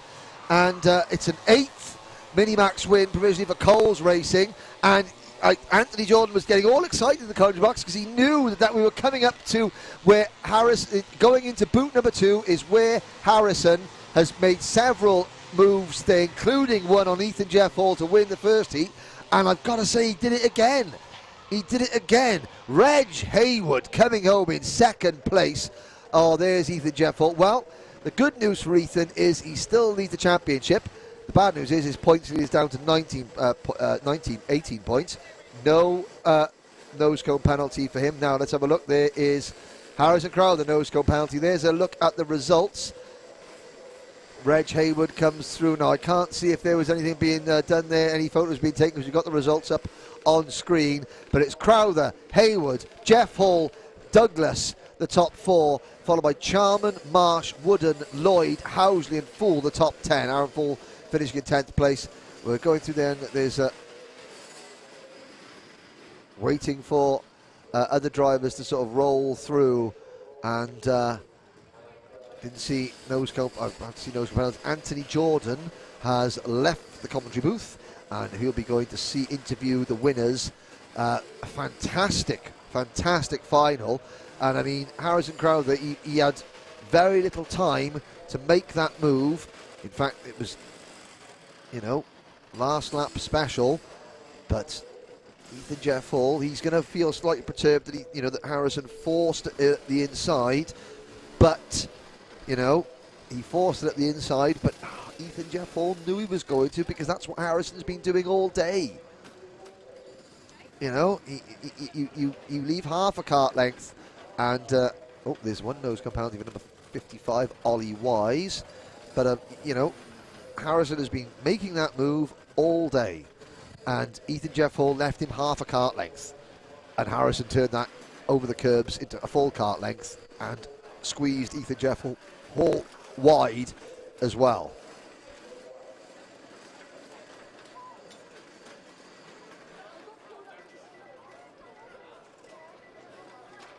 There's a look down as we look at there's the number 74 kart of Josh Camp, just getting out of his kart. There's number 5 of Ben Crossley, but Anthony Jordan is with Harrison Crowther now. Thank you very much. Yes, Harrison Crowther. Well, firstly, what a day it's been for you, because, well, talk us through your specialty move into the boot section, because me and Henry, we're big fans. Yeah, it's a very tricky move to pull off. Because it's quite hard to overtake around this. You got to be creative with your overtakes. The move it's quite a technical move. You got to carry a lot of speed through the left and then drive to the corner for the right. Well, don't give away too much, because you don't want none of the drivers to know that. But yeah, but I mean, what a day from you again. You must be super happy. I can see you're super happy with it. You got a nice cheesy grin and everything like that. But yeah, must be a great feeling. Anyone you'd like to thank for today? Could I thank Adrian Coles, my sponsors, my mum and dad, and especially my sister. Well, excellent stuff. It's all to play for again tomorrow, because this is only the first half of the day, isn't it? Yeah. Excellent stuff. Well, our race winner from Minimax, Harrison Crowther, well done. Thank you. Excellent stuff. Let's see if we've got a bit of time to talk to our second place man. I think we've got a little bit of time. Reg Hayward. Reg, oh my goodness me, again, a busy old final that was. Talk it through from your point of view. Yeah, I was leading for a bit. I just didn't brake at the hairpin. Braking is key in motorsport. That's probably the most important part of it. But yeah, no, from our point of view, again, it's been a tough day. You've overtaken pretty much, well, everyone twice over. You've come from the back to the front in nearly every race. But yeah, for you, it looks like a good day so far. Yeah, it was. And I've been packing my bags. Yeah. I don't know what it is with packing his bag. There we go. But yeah, anyone you'd like to thank? My mechanic, Jensen Butterfield, and my granddad and my dad and Jim. Excellent stuff. An extra trophy you can put in your luggage this time around as well. Excellent stuff. Our second place man there. And very quickly, let's have a talk with our third place man as well. Ethan, we've got 4 minutes apparently. Okay, Ethan, come over. Right, so Ethan, well, it was a dominant one for you. Mansell, it's still a podium, it's third place. A good result, you can be happy because, well, Whilton Mill, it's a tough old circuit, isn't it? Yeah, it's very tough, very bumpy and very technical, so yeah. Now, talk us through again your final. Again, it looked tough out there, but talk us through what happened.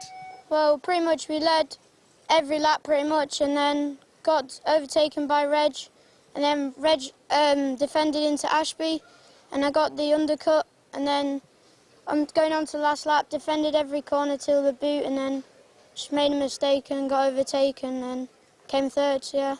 Well, third place, you can have your head held high on that one. It's still good. Like I say, we're only about halfway through the championship, if that. So there's still plenty of time to go, and again, you can be happy with the third place. Anyone you'd like to thank? Yeah, I'd like to say thank you to my mechanic, Ian Hawkins, Strawberry Racing, Warwick Ringham, and my family.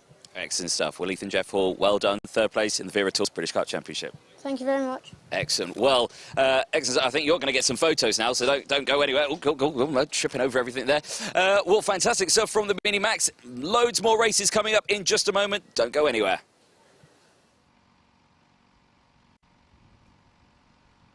Well, thank you very much, Anthony. Managing to not quite destroy the victory podium and the Wera Tools winning banners. And we now look ahead. The next race up will be the final for Rotax 177.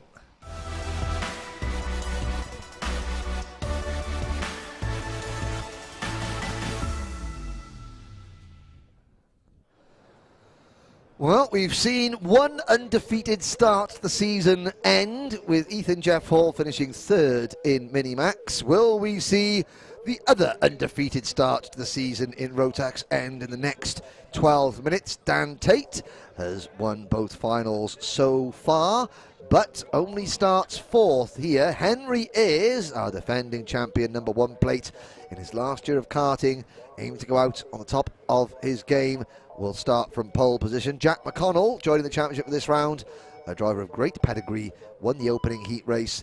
He will start second. Matthew Easton, last year's third place championship driver, starts third alongside Daniel Tate. Tate coming into today with a 17-point lead in the championship over Lewis Large, and Large starts fifth directly behind Tate. Callum Porter and Sam Winter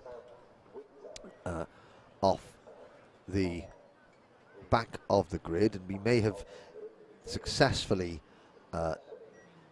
deduced that Sam Winter has stolen the Swedish driving school sticker that now adorns his toolbox, maybe with some help from his friends from Denmark. But that's all good. There he is, getting into the number 77 red speed kart.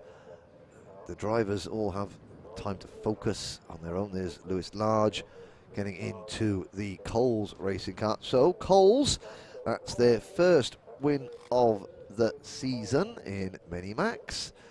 Can Lewis Large make it 2 wins out of 2 today in the 177 class? Now looking back at the 177 all-time list, well, Henry Ayres is tied atop the all-time Rotax 177 Motorsport UK British Kart Championship win list with 3 wins, Ethan Haynes and Henry Ayres. So a win today would put him into first place outright. Ethan Haynes has 2, Daniel Tate has 2, along with Michael Cheek and Nathan Chafer. And we've got a bunch of drivers with 1 victory. Lewis Large has got 3 third place finishes, but not a second and not a first. Let's have a look. Full starting lineup. Ayres on pole position, with McConnell on the outside of row number 1, Matthew Easton and Dan Tate on row 2. Lewis Large and Callum Porter go from row number 3, and Sam Winter on row number 4. 7 drivers, 12 minutes. Now, Daniel Tate, has there been any sandbagging, so to speak, going on in terms of Tate saving his tyres? Will we see the number 29 Strawberry Racing kart putting on a much greater turn of speed than we've seen so far today? There is the field, 5, 6, 7. All 7 drivers are there.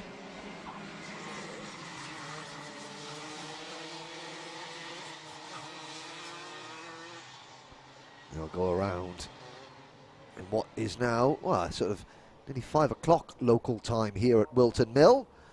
So the sun beginning to get a little bit lower in the sky, which is, you know, it's great from some angles because the glint, you know, the sun is gleaming off the graphics kits on the karts. It can mean identification is a little bit tricky. The good news is the Paddock show, which goes out straight after the last final, it could be held in somewhat warmer weather. Here we go. Into the tram lines, and lights are out. We're off and racing. Henry Ayres takes the lead into turn number 1 through Crook and Oblivion, with Matthew Easton up to second, McConnell third, Tate fourth, Large fifth. Then it's Porter and Winter, and Lewis Large trying to go on the outside of Daniel Tate. So they're the drivers that are first and second in the championship, and Lewis Large moves to P4, Tate down to fifth. Good start then from Rotax 177. Have you answered the question here from Mr. Doe? Because I won't say the first bit with the last bit. What is Rotax 177? Oh, sorry. Because a lot of people talking nonsense on there about various classes that don't exist. So I missed that one. What is Rotax 177? 177 is the weight limit. So senior Rotax, the minimum class weight for kart and drive is 162 kilos. For drivers of a certain stature, that's not possible. So the weight limit for Rotax 177 is 177 kilos. Same engine, same chassis, same tyres as senior Rotax, just with a slightly heavier weight limit. There we go. There you go, Mr. Doe. There we go. Cool. 11 minutes to go then. I think his first name is Dylan. Probably. Yes. Carry on. Let's look at the race. Ayres and McConnell. Well, it's Ayres on his own, then McConnell. Now, is McConnell sort of, well, he's not obviously like holding up the field behind, but Henry Ayres, of course, he missed the second round, so he's dropped all the points from Mansell, so he needs to score maximum points every single time and sort of push Dan Tate back as far as he can go. And McConnell is sort of, well, he's not got the pace of Ayres at the moment. Up the hill we go. Easton third, Large fourth, Tate fifth, Porter in sixth, doing a great job of holding on, and Winter in seventh, also still there. So no one's been dropped just yet. No, I have to say, this is the closest we've seen the 177 grid so far today. I mean, race 1 was fairly close. Race 2 was a little bit more spread out. There is a move, yeah. The number 3 of Matthew Easton gets past Jack McConnell. Jack moving down the order. Under pressure now as well from Dan Tate. Yeah, well, Tate passed Lewis Large there, which is significant for the championship. So Tate, at the moment, well, he was only 17 points clear, but now he is 21 points clear after that move on Lewis Large. Lewis Large is coming back up the inside at him. We'll see how that makes a difference in the point standings. You know, this is important. Every single position is important, especially in this class where there's the numbers are low. Henry Ayres sets a fast lap of the race, 45.15. What's TKM? That's another question. TKM, Total Karting Madness. There we go. Total Karting Madness. Yeah, is that what it actually stands for? I haven't got a clue, but if I say it with enough authority, people will believe it. Yeah, well, Henry Ayres has the race lead. Undisputable fact. You can see it on your screen. Same as TKM, Total Karting Madness. We'll ask Alan Turney. Turney Kart Maintenance? Alan Turney, TKM? Turney Kart Maintenance? Possibly. But we're not in that. We're Rotax. I know, but we're going to see TKM later on, and I'm answering the people. The people have spoken on the chat, and I'm answering the people. There we go. There we go, thank you. Here we go. Right. Who's leading the race? It's still Henry Ayres. Matthew Easton in second, Jack McConnell third, Daniel Tate up into fourth place. At the moment, the points. So, I mean, should we summon the disembodied voice in our heads to see the championship tables, please, on your screens? Denied. Denied. Mr. Disembodied Voice in my head, could we please get championship standings on your screen now? Thank you. The disembodied voice in my head is still pouting because I was only 6 hours late yesterday. Yeah, there we go. But Dan Tate, crucially, still leading. 497 points as it stands at the moment. Henry Ayres, though, look, he's creeping back in the picture. That 304 points, you know, that's before drop scores. Yeah. So Daniel Tate will have to drop 3 scores. I mean, we're far too early in the season to be talking about drop scores. But, you know, Daniel Tate will have to drop about 150 odd points, which would put him right back into contention. Will put Henry Ayres right up into contention because he doesn't have to drop any points because he's already missed a meeting. Yeah. Carry on. Excellent. There we go. 7.5 minutes to go. Yes. There we go. So Disembodied voice in my head. Please remove the championship scores. No, you see. Disembodied voice in my head. Please remove the championship scores. Thank you very much. I'm going to go and find a new friend that's invisible. There you go. And start talking to a different disembodied voice in my head. 7 minutes to go then. Henry Ayres leads the way currently at the moment. It's once again Chaos Sport 1-2-3 here in Rotax 177 for their final. And at the moment, you know, not separated by too much. You know, Dan Tate, Strawberry Racing. Now, it says Strawberry Racing there. Yes. But what livery has he got in there? Strawberry Racing. Is it? Yes. Okay, fair enough. He's got a different race suit because he runs a pro kart team, Yeah. and that's his Tate Do you know, Motorsport. I was really thinking it was a Tim Wilson Motorsport thing, but it's definitely not, is it? That Magnum's gone to your head. It has. You've got delayed brain freeze. I do, yeah. Delayed brain freeze. But I tell you what is not delayed is the fact that Matthew Easton and Jack McConnell are not delayed because they're closing in on Henry Ayres. Henry Ayres' lead was over a second. It's now down to 0.6 of a second. Easton on this last lap, a 45.37 for Ayres, 45.14 for Easton, 45.08 for McConnell, 45.10 for Tate. So they're all closing in on Henry Ayres. So we talk about tyre pressures and karts coming on and going off during the course of the race. Ayres shot off like a rat of a drain pipe, pulled up a big lead. So he set his pressure to come on straight away, to pull a gap and then defend. Other, like McConnell, you saw him, he was slow and he was, holding everyone up behind. His pressures were designed to come on at the end of the race. So he was slow at the start while the kart was fighting for grip, and now he's getting stronger and stronger, quicker and quicker. So he's going to be quicker at the end, but he's not going to have track position. No. Ayres isn't going to be as fast at the end of this race, but he will have track position. Yes. And of course, they're all running for KR Sport, 1, 2, 3, so they're thinking, well, I'm not going to get taken out by some mad, crazy lunge. No. So that does come into the factor. So Tate on his own in 4th place. Now, I'm thinking that now, when we get to Warden Law, I think Strawberry need to go and find some other stout gentlemen to help give Dan a bit of help and boost the grid a little bit. Yes, like Ian Branfield did at Mansell, finishing second as a privateer, as a guest driver. Yep. So here we go, up the hill we head now towards Christmas Corner. McConnell really pushing Easton along. That gap is coming down. 45.18 for Ayres last time around, 45.10 for Easton, 45.12 for McConnell. Very, very close now at the front. But still, Easton and McConnell are a couple of hundredths quicker. If they can continue this momentum, we're on lap 10. We've got 4.5 minutes to go. Yep. Let's see what they can do, because like you say, because Sector 1, again, fraction, 0.02 of a second faster than Sector 1. Sector 2, again, 0.04 of a second faster. Actually slower through Sector 3, but again, that gap has closed down. Now less than 0.6 of a second, just over half a second now between those top two. They've closed right on in each other. They essentially now they need to work together, because if McConnell goes for a lunge on Easton now, he's going to be pretty unpopular. Yeah, he's going to be unpopular. And Ayres will have gone. Yes, and Tate will be right in a position to gain ground in the both in the race and in overall points. Yes.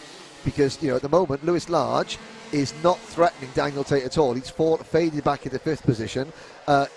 Callum Porter is only 3/4 of a second behind Lewis Large in the battle. There's Lewis Large in 5th, and then Porter in 6th, and then a 2-second gap back to Sam Winter in 7th. There is Sam there, going through. But, all these 3 KR Sport drivers have still got, designs on victory. Dan Tate is closing back in. He's not being left behind at all. No, he's not. He's right there. He stayed innocent. And we talk about lap times. Well, Tate was quicker than McConnell last time around by 200ths. Identical first sector between Ayres and Easton. Yep. McConnell a dash quicker. 3 minutes to go. A smooch.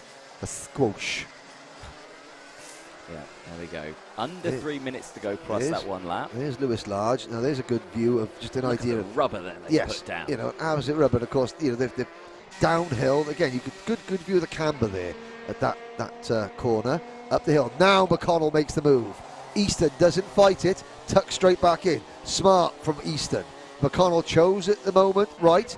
Only lost about 1/10 of a second making the move. That's fine. And Easton now right on his bumper is in a position to push him along. Yep. They'll gain that 1/10 of a second back. And McConnell, again, his kart getting stronger and stronger as the race progresses. Let's see what they can do then as they go through. Let's keep an eye on that gap, because that's the main thing. Of course, this top 3, they are 1st, 2nd, 3rd at the moment in this final, but of course it's a final, so people want to get on that top spot of the podium, don't they?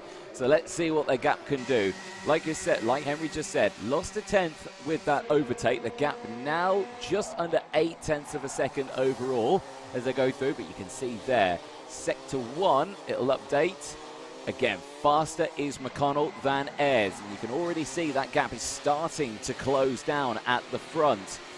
So we'll keep an eye on that one as they go through. But at the moment, still, all 7 karts out on circuit still. Ayres still leading the way from McConnell, Easton, Tate, Large, Porter and Winter. I have to say, Sam Winter, when I was going to interview Minimax, he had a big cheesy grin on his face as he was pushing his car onto the well, grid. why not? He's a happy guy. He's a happy guy. He's a happy guy. He's racing as a privateer. He's got his mates around him. He's having a laugh off track. Yep. He's having a good hack on track.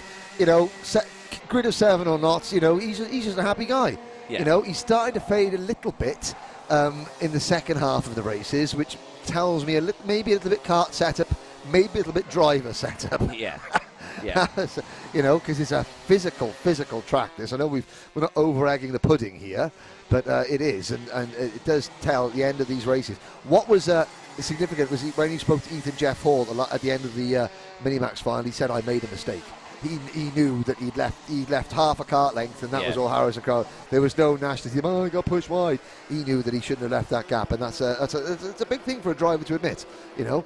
But still, he still leads the championship, and Henry is now extending his lead back out again to 0.8 of a second over McConnell. So, right, 30 seconds to go. Next time around, well, they're going to be right on the cusp of hitting the last lap next time around. We'll have to see. But I mean, McConnell, he's pulled away from Easton.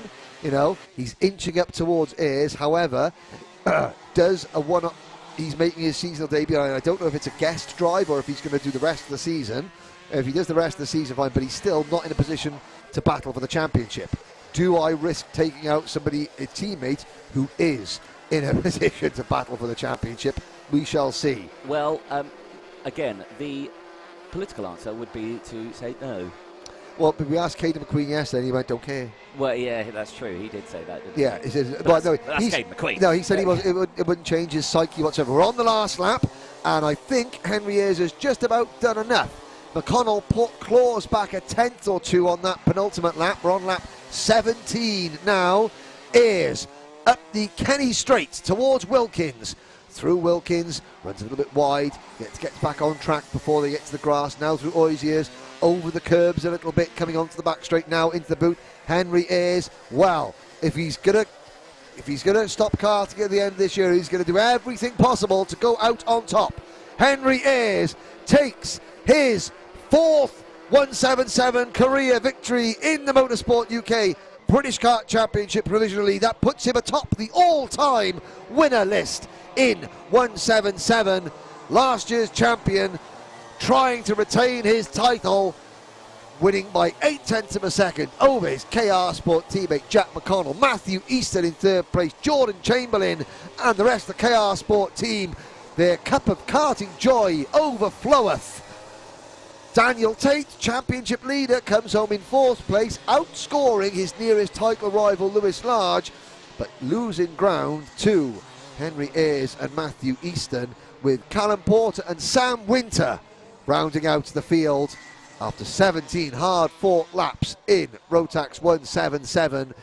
Anthony Jordan will go and grab a word with our top 3 very shortly. And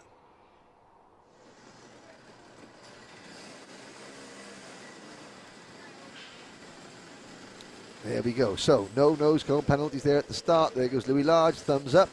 Here comes Callum Porter. Thumbs up. Sam Winter going, yeah, I don't care about a nose cone penalty, just someone find me the defibrillator. So, there goes the 177 drivers into the scrutineering bay, where Paul Klassen and his team will do the various necessary technical checks with karts, engines, and various other mechanical elements. The next race that we will see will be race 19, so we've got 4 races to go today, ladies and gentlemen. The junior Rotax and senior Rotax finals for today are up next, and then it'll be Heat 2 for junior TKM, and we round out the day with TKM Extreme Heat 2. Anthony Jordan is scurrying back to the scrutineering bay area. So again, why do we do the driver interviews and scrutineering? Well, the drivers and the top 3 drivers and their karts are not allowed to leave the scrutineering area until all the scrutineering checks are complete. So the scrutineering team, first of all, will do the weighing checks. They'll weigh the drivers, they'll weigh the karts, they will do all that. Then once the kart weight has been completed, then the drivers can go, so they can't leave yet. That's why Anthony is running all the way down to the paddock to interview them in the drivers area now.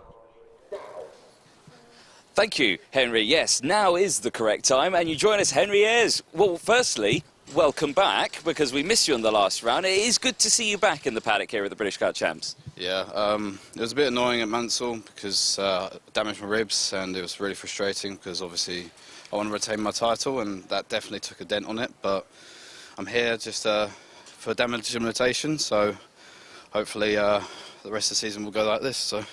Well, let's hope so. I mean, you say it's put a dent in it. Not necessarily, because you've got to remember, drop scores.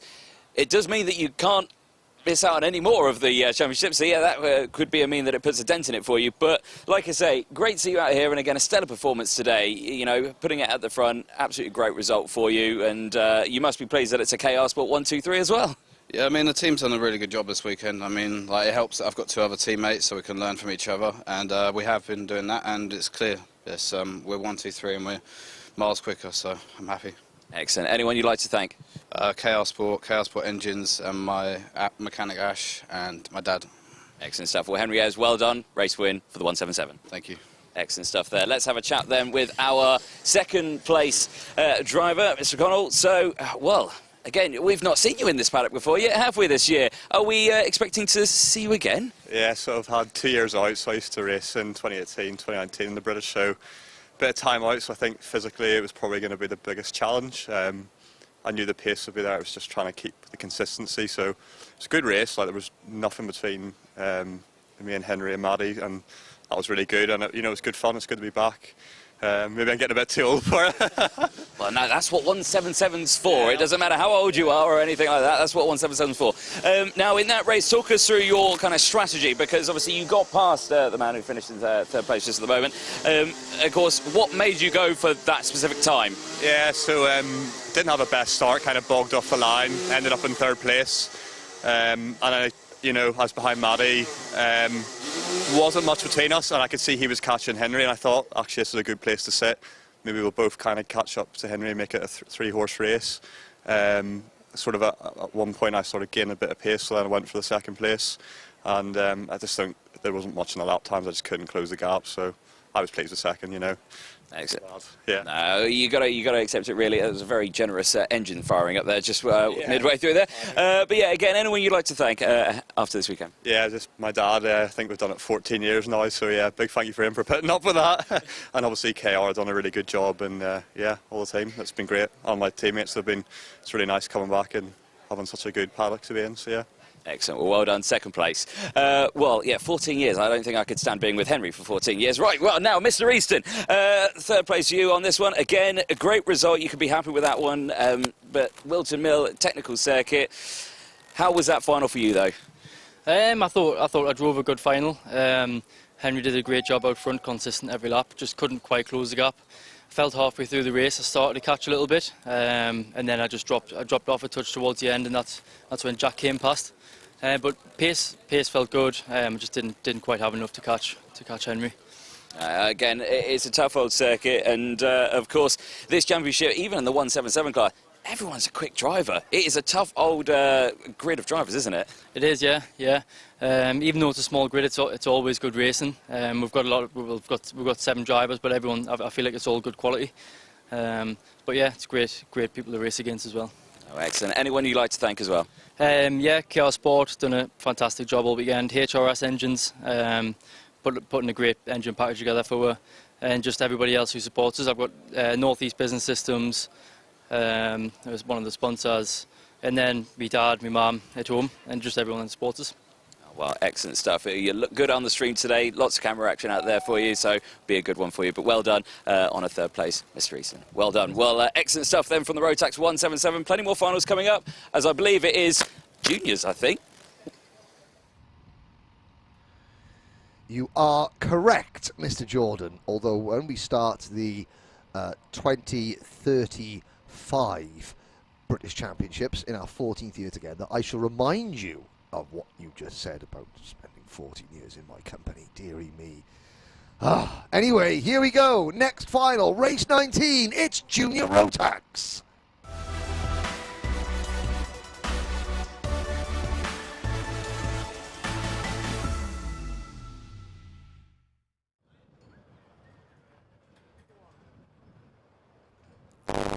Drivers.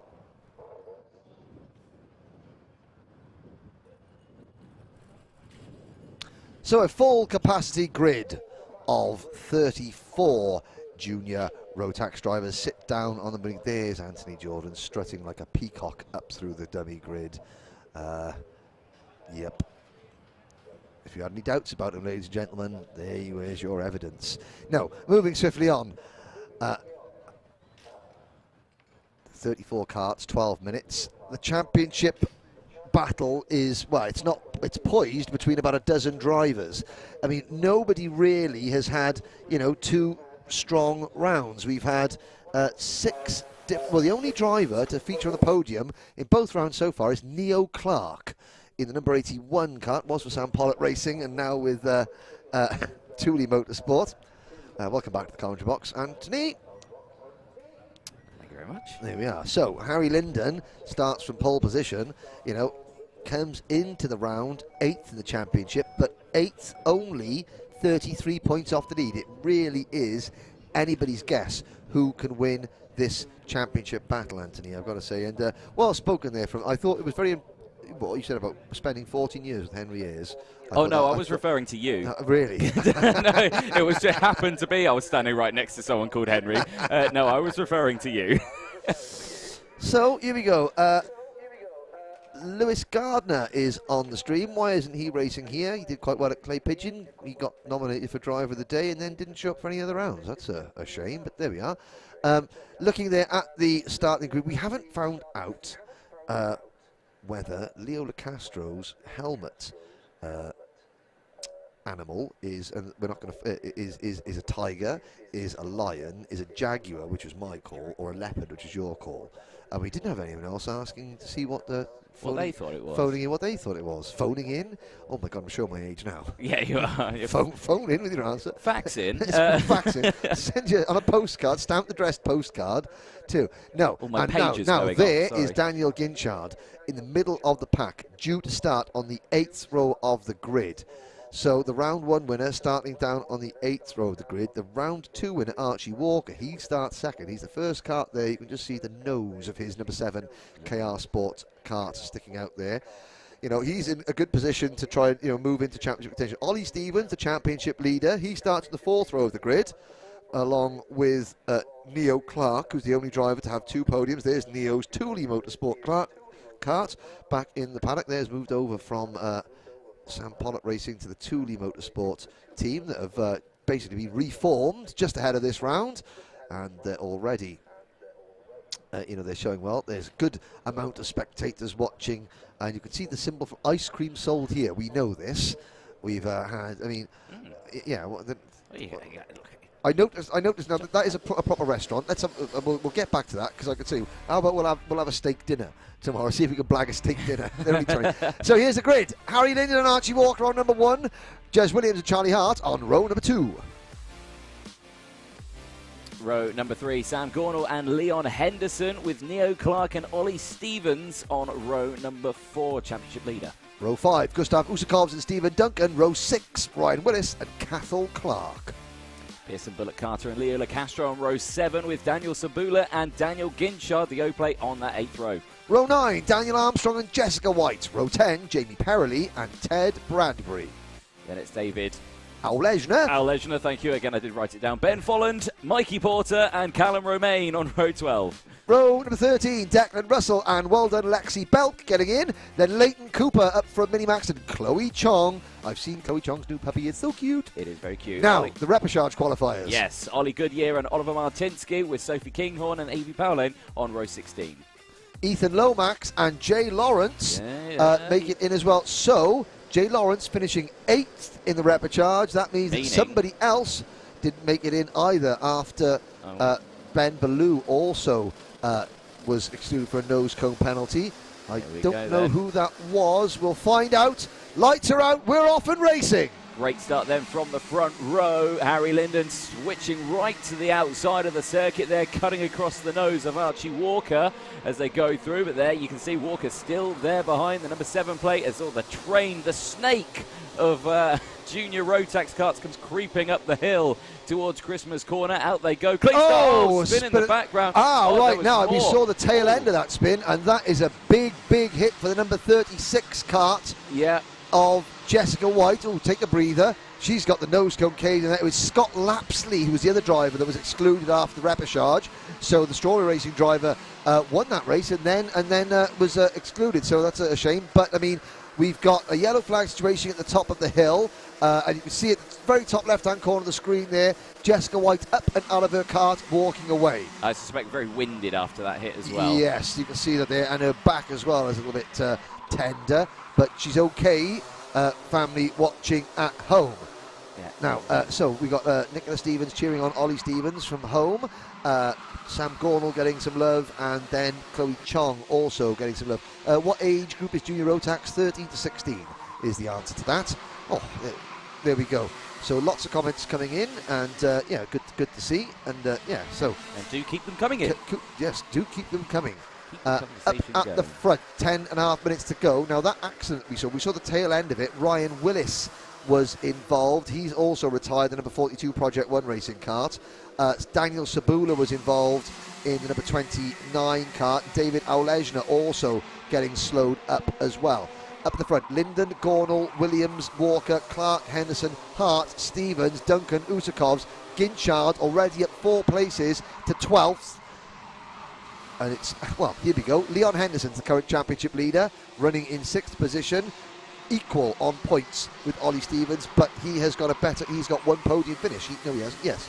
He finished 2nd at Clay Pigeon, so he's got a higher second place finish, overall finish than Ollie Stevens. It's tied the championship lead, and Neil Clark only 3 points off the lead. Harry Linden at the 4th in the championship as things stand. Armstrong down to 5th. Ginchard down to 6th, Usakov's down to 7th, and Jez Williams up to 8th. 26 points separating the top 8 drivers as things stand, and we're only on lap number 4 of this 12-minute final. Here's a change. It's Gornall in kart 4, passing Williams in kart 9 for what is 2nd place. Can Harry Linden take a first win as a junior driver? Well, let's find out. Constantina effect closing in there. Henderson up and over. And Henderson and Clark. Yep. So the driver that was leading the championship has now been spat out. It didn't and Clark, who was 3rd in the championship, has lost a lot of place. It doesn't seem like anybody wants to win this thing. It doesn't, does it? There we go. More support coming in on the stream as well. Good luck to Ginchard. Here's a replay of what just happened there, so you can see Clark gets a little bit of contact on the inside there, then just gets pushed up, over they go, and round they go. And I tell you what, Charlie Hart in kart number 50 was on the anchors in a hurry there to avoid that. But that incident, look at the gap it is given the top 3. Linden, Gornall, Walker and Williams. Sorry, the top 4. Archie Walker into 3rd place rather. There's Neil Clark. He has recovered and is running in 12th place. Henderson, meanwhile, is down to 28th. Oh dear, it's not going to be second podium of the year for the Scotsman Leon Henderson. And that battle, there's a move, Ginchard. Well, Ginchard just passes new championship leader Ollie Stevens. Again, Mr. Consistency. Stevens once again ascends to the top of the point standings, but he's still there, even though he's lost a position, because Ginchard has had a bad result. So Ollie Stevens running in 7th, still leading the championship as things stand. Ginchard, fastest lap of the race again, as that's the 52. Ted Bradbury, yeah. The Sam Pollock race number 53, Ted Bradbury. So Ginchard, there's the answer. Had they solved the problem that first appeared at the end of the first heat and then reappeared about 3 laps into the second heat? The answer is yes. We're on lap 6 now, and Ginchard setting fastest lap of the fight, and he is picking him up and putting him down. Yeah, he's got Stephen Duncan just in front, and then a big gap then to the group in front. I think he's going to make short work of Scotland's Stephen Duncan in the number 46 Vision Motorsport kart. Sorry, Stephen Duncan, fans, but I think your man is about to lose 5th position to a fired-up O-Plate champion, Dan Ginchard. And then we're going to see, let's have a look, Ginchard, yes, there he goes. There he goes. And smart move, Ollie Stevens has gone with him. Yeah. Ollie Stevens is following him. So, Ollie Stevens, get your head down and follow the fastest man here up to the leaders. Yeah. You know, that's what and they're all lining up, so you can see behind them, nobody is trying to battle because they all know that kart, the O-Plate, the Argentina, that kart has some serious waft. That is a fast wagon. So we're going to sit behind him, we're going to use the slipstream of that kart just to follow and see if he'll drag us up to the lead battle. Right, start of lap number 8, 6.5 minutes to go. The gap between Jez Williams in 4th place, make that Jez Williams in 3rd place, and Dan Ginchard in 5th is 2.1 seconds. Dan Ginchard, there's your task. 6 minutes, 2 seconds to get up the road and start fighting for a podium. Harry Linden still leads by 1/10, but Gornall is now making his move. There we go, yep, so he's not leading by anything now because, yep, like we say, yep, Sam Gornall now, the number 4, takes the lead for Coles Racing. Again, goes defensive into the boot section. That's allowing Archie Walker and Jez Williams now to close in. Also, so that top 4, really close now with them starting to scrap. Keep an eye on that gap. It was 2.6, 2.2, 4/10 taken out of that gap that time around. Obviously, there's still a long way to go, but keep a very close eye on it. It's down the inside. Harry Linden, the 21, and also Jez Williams goes through. Sees an opportunity. Can't do it, though. Stays behind, and there's Walker as well. Walker getting back into this battle. It's all guns are blazing at the front, and Dan Ginchard with another fastest lap of the race is just licking his lips. Yep, 45.16 for Ginchard. Last time round, Gornall's lap was a 45.5. Ginchard is monstering his way up to this pack, and he's going to set about him with aplomb when he does get to him. Let's have a little look at the comments coming in. Is Marcus Littlewood in this race? The answer is no. Tommy Edmonds is cheering on Dan Ginchard. There are a couple of people waiting for the cadet shifter race. They're going to be waiting a long time. Here we go. 5 minutes to go. Why would you want to wait for another race? They just Ian Rogers at Motorsport Timing, turn the timer off and just let them go. Yes. Let them go till they run dry. Here we go then. Out of or into Wilkins they go now. Your top 4 there. Still line astern. Again, Gornall back down the inside. Oh, Jez Williams trying to follow through as well. And look at Ginchard. Ginchard was half a second quicker as the 2 Welshmen, like fighting over the last sheep in the field they were then. My goodness me, they haven't learnt yet, have they? But they're all so wanting to do it there. 5-second time penalty's just gone out to Romain, so that's a huge shame for Callum. He's done a lot of work to do on that one. 4 minutes to go. There it is now as well, because and you can see the 27 of Ollie Stevens as well as closed in. And, okay, so Ollie Stevens is done a great job. Here comes Ginchard, though. Right, one move, Linden, gone. Ginchard gives him the finger, not that finger, the other finger, and say, right, come on, think, let's push on. Harry Linden at this point, I think you've got to just listen, Harry. Yeah. Don't fight back, because there's only one direction that O-Plate is going, and that is towards the front. Yep. 3 minutes to go, plenty of time to get these moves done, but Gornall leading the way has got a slight breathing gap. I say a breathing gap. It's about 4/10 of a second as they go across the line. Oh, this is good, this is good. 3.5 minutes to go. I mean, further back, Neil Clark runs it. Well, okay, so behind the top 6, we've got Armstrong 7th, Duncan 8th, Clark 9th, Usakov's 10th, then it's Bullock Carter in 11th, Hart 12th, De Castro 13th, then Cathal Clark, Perrelly, Russell, Folland, Porter, Aulejna, Cooper, Belk, Sabula, Henderson, Romain, Lawrence, Goodyear, Chong, Kinghorn, Martinsky, Polane, Lomax, and they are the only 31 karts still running. Yep. So into the boot section they go. Less than 3 minutes. Ginchard now up into 3rd place. He's managed to get put. Oh, he's followed. I tell you what, Harry Linden's followed as well. So yeah, so Archie Walker down to 5th. Yeah. Yes. So Linden is just, you know, smart move, thinking, Harry. Smart thinking. Just I'll follow. Jez looks over his shoulder, sees Ginchard, and now I think we'll see Williams has got to make a move this lap because Ginchard is en route. He is det pon de route. What? That's patois. Right, okay. Det pon route, he's on his way. Okay, fine. 2 minutes, 20 seconds plus 1 lap to go. Oh, goodness me. This final swap over, and there goes Ginchard. Well, Williams didn't make his move, and of course Ginchard just eased him wide, and Linden's gone back through. I've got to say, I think that Williams missed a trick there. And there goes Ginchard into the race lead. Quick as you like. Yep, there we go. Blink and you'd have missed it. Up 15 positions. And now leading this Junior Rotax final. I mean, we're only halfway through the weekend, but after this drive, you know, should we oh, here comes Gornall back.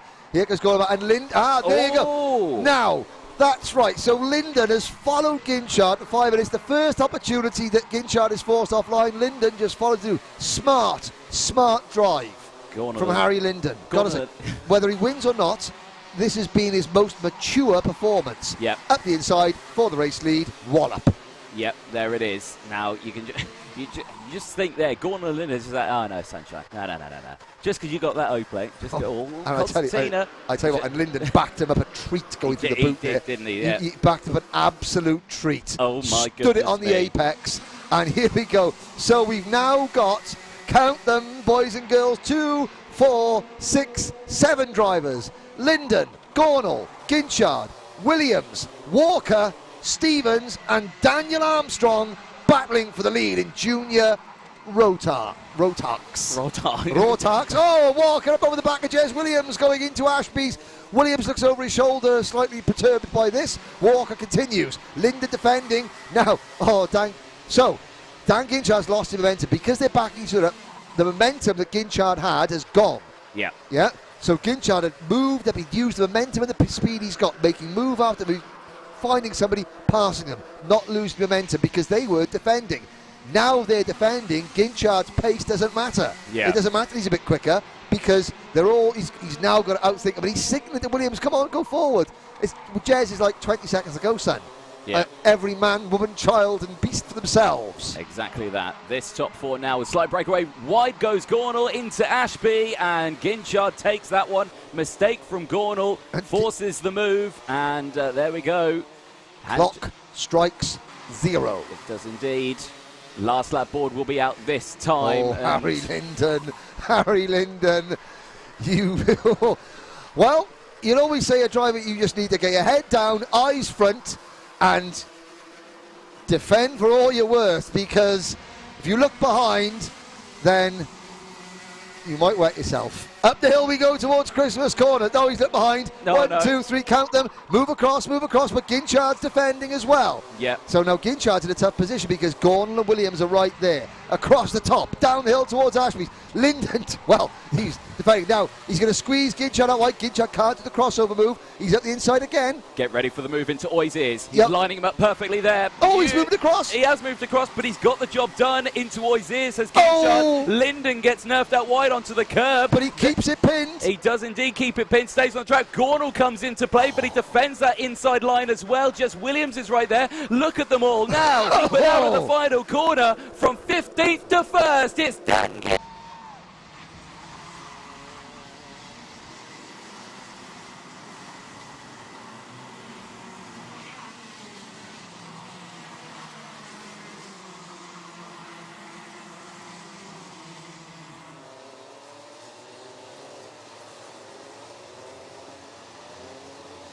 The first, I think, you know.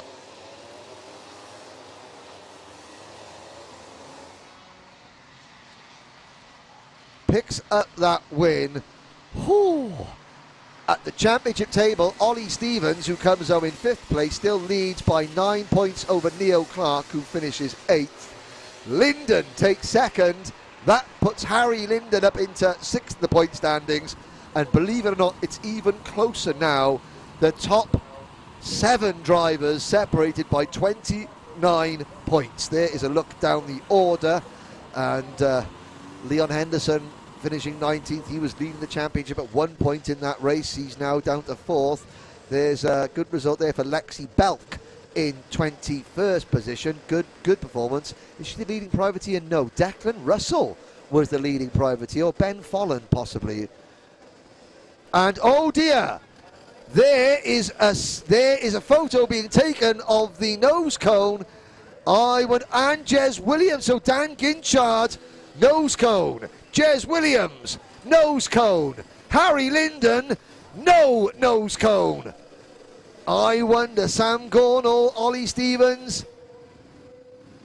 Oh, no nose cone. This is a good game. Archie Walker, no nose cone. Leon Henderson, no nose cone. Daniel Armstrong, no nose cone. Neo Clark, ooh, no nose cone. Gustav Usakovs, next up, no nose cone. Number 15, ooh, no nose cone for Pearson Bullock Carter. Here's Jamie Parley, no nose cone. Number 46 of Stephen Duncan, no nose cone. 25 is up next. There's Ben Folland for the Sam Pollock Racing Team. Oh, nose cone. Take your prize, go straight to scrutineering where they will give you a penalty. 5 seconds. Thank you, sir. Well, we're not making light of this because, of course, these drivers, they battled hard and then they come in and they found that whatever they've, fought for is not. So Dan Ginchard has crossed line. Now, he has been unofficially, from what I've seen, having the nose cone, having the photo taken of the nose cone bracket for evidence, he will have a nose cone penalty. Harry Linden, he didn't have a nose cone penalty, so I mean, who Anthony speaks to, first of all, we don't know. There goes Daniel Sabula through, there goes the number 75. Oh, hang on, hang on, Leighton. You win a 5-second time penalty. And the number 90 Kart, that is Lexi Belk. Oh, Lexi, you have had a nose cone. Again, please don't think we're making light of it. There's Chloe Chong coming through. Chloe finished in... Oh, she did finish in 23rd, but once you've applied that penalty for that nose cone, here's Mikey Porter in kart number 54. He's okay. Now we're going to move up there because Arthur Carter's hanging up the circuit. We're going to go up there. We're going to speed up the nose cone penalty down the back of the field. There's Ollie Goodyear in the number 55 car. Oh, hang on a sec. Jay Lawrence. Thank you, sir. Take a quick photo. Nose cone. Ethan Lomax, nose cone. Now, of course, there was that incident in the start of this. There's Ryan Willis. The mechanic goes, no, don't bother, we didn't finish. We did precisely half a lap. And the number 36 of Jessica White also. So some of those karts down the back of the field, they were caught up in that incident because that's where they would have had their nose cone penalties. Well, Anthony Jordan's going to be speaking to somebody, whether it's Daniel Ginchard or Harry Linden, who knows? But the Jez Williams getting a nose cone as well. And do you know who that will put up into the top 3 provisionally? None other than your championship leader, Ollie Stevens. Wow. Potentially, if that nose cone penalty for Ginchard and for Jez Williams is correct, and I believe it is, because again, that's that official there. That is his one job, to come in, check the nose cones. If the nose cone is down, take a photo of it so that they can be logged as evidence, and that's that. Oh, there's the number 6. There's number 16 of Leo LaCastro. There, just chatting with his mechanic. He gives him a Leo come across the line in 16th position. There's Daniel Sabula and David Oleshner, the number 65 and the number 12 kart, the two Polish drivers. And again, David Oleshner, Poland via Cwmbran in South Wales. Again, started off racing down at Landau. But Anthony Jordan is going to be speaking to somebody. Don't know who. We're going to find out right about now. Henry, I'm hiding the driver because you don't know who it is.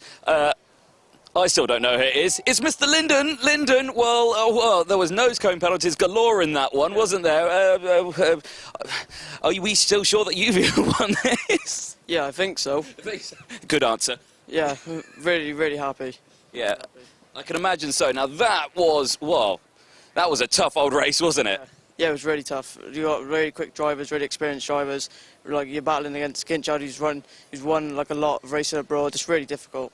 Well, that's what all we can say is keeping your nose clean seems to be the way forward on this one. Not that the drivers weren't keeping their nose clean, because of course anything can cause a nose cone penalty. It's one of those things. But yeah, a tough old race that was. But like I say, you can have a nice cheesy grin on your face now, and a good start to the weekend, I think. Yeah, hopefully we can carry on tomorrow. Also, my dad would be very happy with that. So it's a win-win. Bringing me on to that, anyone you'd like to thank? Yeah, my dad, my brother for mechanic, and me, and the whole of Dan Holland Racing, and Matt Higgins for the insane driver coaching.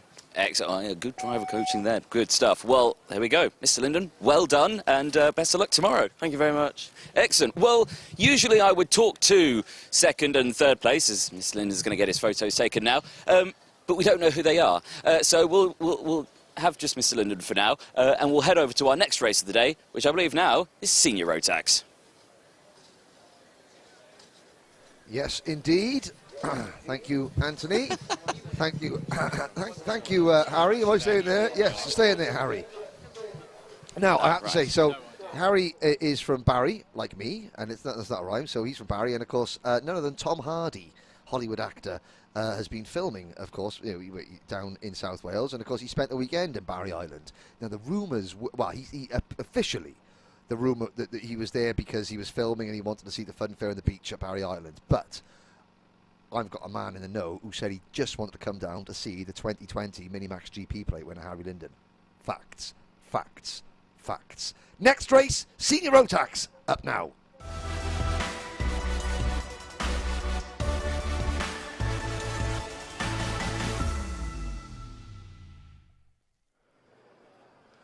So there we are. Oh, there's Mr. Jordan strutting up through the dummy grid. I mean, he could always just go round the side, but no. He's going to strut up the dummy grid. Let's get some useful nuggets of information. 34 drivers set to do battle in the third final of the year in Senior Rotax. And if the junior final was anything to go by, then we are in for a treat. There is a cameraman. We're not going to even name him because, as we all know, cameramen are dispensable here at Alpha Live. As long as he keeps that camera safe, that's all that matters. Only joking, they're doing a fantastic job, and we really appreciate the kind comments about the Alpha Live coverage. I know I can only apologise for the commentary, but yeah, it's me and Anthony. What can you do? But the camera crews and the filming, the technology they use is second to none. So, very shortly, we're going to have a look at the starting lineup as the senior drivers. Well, I mean, looking at the overall one, so Guy Cunnington is the all-time most successful senior Rotax driver in the Motorsport UK British Championship, 5 wins. Bradley Barrett, Kai Hunter, Oakley Pryor have 2, and then Kieran Gifford, Reese Hunter, James Johnson, Tom Edmonds, Morgan Porter and Catherine White all have 1. James Johnson, not here this weekend. That's a shame. I haven't seen, wanted to see James do well. But who's going to take this? Well, I mean, Harry from Barry was happy as Larry. Well, I mean, yeah, I had no idea really who's won that. No, it's one of those things. I mean, obviously, that you can see that we got. Oh, let's get back to the live chat. Good luck to Louis Harvey from sax. I'm a sax man. I used to play the saxophone. There we go. You're more of a trombone. Yeah. Yes. Yeah. I've been told to tell me say to shut up. Yes. Says that. I've been told to say hello to Bradley Beavers. Oh, Bradley Beavers. Yeah. Who's helping his dad Darren Beavers help the thing. So hello, Bradley Beavers. He closed the gate on me when he knew I was about to walk through it. Good lad. Well done. Thank you. No, not good lad. Well, you could have kept him out there, Bradley. There's a look now. So there's Jordan Chamberlain there with his trendy beard. He just overseen a 1-2-3 for KR Sport in Rotax 177. That's his good lady Stephanie Nevasconte next to him. Yes, it is. And there's an idea. So there's Will Ellswood. You can just see that. I can tell it's Will Ellswood because he's got Ellswood written down the side of his race suit. Well, Tom Adams is just in front of him. I can see that because he's got his name on the side of the card. See, all just facts. Here we go. Starting lineup for Senior Rotax coming right up. Here we go. 34 drivers, 12 minutes, led by current championship leader Reese Hunter.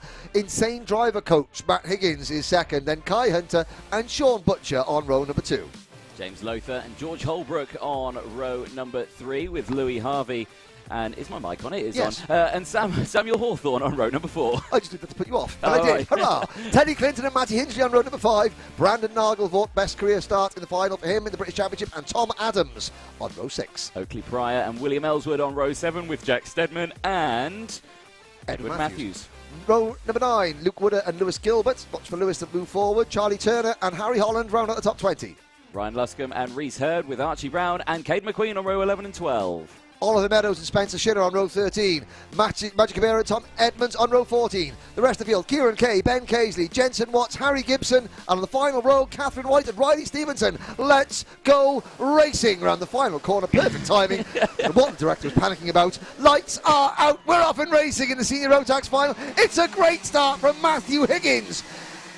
Up the inside, we've had one Welsh winner today. Are we going to have a second? Higgins leads Reese Hunter and the number 57 of Sean Butcher as we're 4 wide. One of the Dan Holland carts. It's Ed Matthews running wide there in cart number 39. Yeah, so there we go. Oh, there's someone else in the grass. I know, another Dan Holland racing car as well. Well, there's 74 of them in the race. It's a bit difficult to tell which one's which. 74? Yes. Oh, okay. All of them. Fair enough. There we go. Times 2. Excellent. Cool. As they go through then, out of Voi's ears, back down the infield straight towards the boot section for the first time. Good clean stuff then from that top 5. Small breakaway from the top 5 as well at the end of that one. Oh, no. That is the number 59 cart. That's the number 59 cart of Reese Hurd, the Welshman. So one Welshman not doing well. We've had a couple of spinners. So Edward Matthews has gone off. Brian Luscombe has lost a bit of ground as well. And there's the battle, and there's Reese Hunter passing Matthew Higgins for the race lead. So we have got 3 Dan Holland carts, 1 KR Sport Machine, and the Argentine number 44 of James Lowther battling for the race lead with Sam Hawthorne, Teddy Clinton, Matty Hingley, George Holbrook, Louis Harvey, and Brandon Nagelvoort leading the next train of carts. Yeah, Sean Butcher's put himself up into P2 now as they go out of Voi's ears once more. Down the straight they go, into the boot, and again, yeah, there we go. Last lap, fastest lap went out to Matthew Higgins, but Reese Hunter has retaken his pole position start. Matthew Higgins now down into P4 as Kai Hunter's managed to get through as well. So 2 drivers to look for that started out of position. The O plate of Lewis Gilbert, the Mansell Raceway winner. He started back in 18th and he's actually dropped to 20th. And the number 42 Zipcar entry of Caden McQueen, who started 24th but is already up to 18th. Again, very fast drivers, both beset by a puncture for McQueen and a mechanical failure. Oh, and a wheel coming off for Gilbert in his second heat. The puncture McQueen in the first race. If they get good clean runs now, they'll be heading towards the front very quickly. But unlike the junior race, the seniors, the top 3, have broken away a little bit, and Butcher might seem content to follow Reese Hunter and just push the championship leader along for the time being, which would spell disaster for the chasing pack, because no matter what they're doing, the leaders are pulling away. Here's a move. Yep, down the inside, James Lowther gets that move done. Followed through by Sam Hawthorne. Yeah, Higgins falling down the order now. Yeah, great start, and now he's struggling. Yeah. Oh dear, that's but he's lost his rhythm. Yeah. He's lost his rhythm, and he's not driving on the line. Oh, and there's number 60 cart of George Holbrook there, just giving his teammate Teddy Clinton, the number 6 cart, a love tap. Yeah. Matty Hingley, 3rd in the championship, also coming through. There's Oakley Pryor in the number 35 cart. He won the opening round at Clay Pigeon. He's also involved in this scrap, but again, it's for 3rd place on back, and the 2 leaders are just saying, top 3, sorry, are saying bye-bye. Yep, Louis Harvey also in that scrap. So, as they go through, 8 minutes to go, plus that 1 lap. The sun out, and another move down the inside there. The 74 of Louis Harvey, getting past Mr. Clinton. Oh, Mr. Turner. 5-second penalty, yes, for Charlie Turner. He's got that very distinctive blue and yellow EOS chassis. Well, the Dan Holland team use the EOS chassis, but they don't use the EOS bodywork. Charlie Turner does, because he's running as a privateer this weekend. Now, Oakley Pryor looks over his shoulder. There is Holbrook. This is the battle for 10th and 11th. Behind them is Tom Adams for Thule Motorsport. Then it's Ellswood, Nagelvoort, Stedman, Turner, Gilbert now up to 17th. McQueen still 18th. And it's Wooden 19th. Spencer Shinner rounding out the top 20. Followed by Hamera, Kay, Casely. In fact, Magic Hamera going wide there and falling down. Ed Matthews, Harry Gibson, Jensen Watts. And next, then it's Oliver Meadows, Harry Holland, Tom Edmonds, Archie Brown, Riley Stevenson, Catherine White, Ryan Luscombe and Reese Hurd. All 34 starters are still running, and Matthew Higgins finally settles down and sets the fastest lap of the race in car number 75. The problem he's got is that he's only 6th now. Yep. You just saw there the 60 of George Holbrook make the move there on Matty Hingley up into Christmas Corner. So the number 60 moving up now into the top 10, now into P9. 7.5 minutes to go then as they come through the pits bend over that it looks smooth there, but trust me, it's not smooth curb. on the exit of pits. Ben back onto the start-finish straight. 75 there of Matthew Higgins, now with setting fastest laps, is now getting positions done because he's just got back past Samuel Hawthorne and is now up into P5 once more. Yep, and Hawthorne said, well, go on then. Go on, I'll follow you. And Higgins goes, well, let's see if Higgins trusts him. He should, because he's running out of time. 7 minutes to go, so we're over halfway now. Well, we're approaching half distance in this 12-minute final. Out the boot they come, down towards Pitts Bend. I have to say that it's good to see, so the Argenti team in seniors, you've got Lowther and Hawthorne and Harvey all stepping up to the plate. And of course, Morgan Porter won the title last year for Argenti. He's here helping Argenti this weekend, but when a British champion sort of vacates the team, you get some new drivers into the. So Louis Harvey's a new driver, but I mean Lowther has come across from Coles Racing, and Hawthorne, it's his second year driving for them. And there's a move from Butcher. First time our Anglo-Australian driver, Sean Butcher, takes the race lead. Now, 6 minutes to go. Was that too early, or do we think that Butcher's got some waft hidden away? I think that looking at the fact you've got the two brothers, 1 and 2, and knowing that they work together and they won't battle, the chances are, if Butcher was slipped from second to third, it would be very, very difficult then to work, because they'll work as a team. Yeah. They'll work as a team, as a family unit, so they are. So Butcher, I thought his best chance is to win it from the front. Win it from the front, because there's no guarantee that the two brothers will start the fight and open the door for him. So Sean had to make his move, and he did. Well, there you go. Let's see if it can hold it off, because there's still 6 minutes plus 1 lap, or 5.5 minutes plus 1 lap of this race. It's a long time to hold off the two Hunter brothers. Yeah, isn't it? He is, but he's obviously confident with the pace that he's got in the kart. Yep. He's confident he's got. So he's, and we'll see now whether Reese fights straight back, or whether Reese will have a lap or two. We'll give him a lap. He'll think about it, and he's obviously decided, no, Sean, you haven't got the pace that I want, so I will repass you. Kai Hunter will now try and interject himself into proceedings. There he goes. And so unfortunately, Sean went for it, and now his hand is a bit full, because Kai Hunter will sit behind Reese for the time being.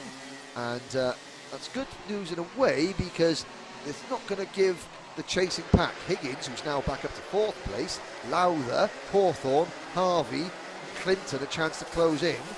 There is the 4th, 5th, 6th, 7th place karts coming across through the screen now. Oakley Pryor and Matty Hingley fighting over 10th and 11th. Ellswood is 12th.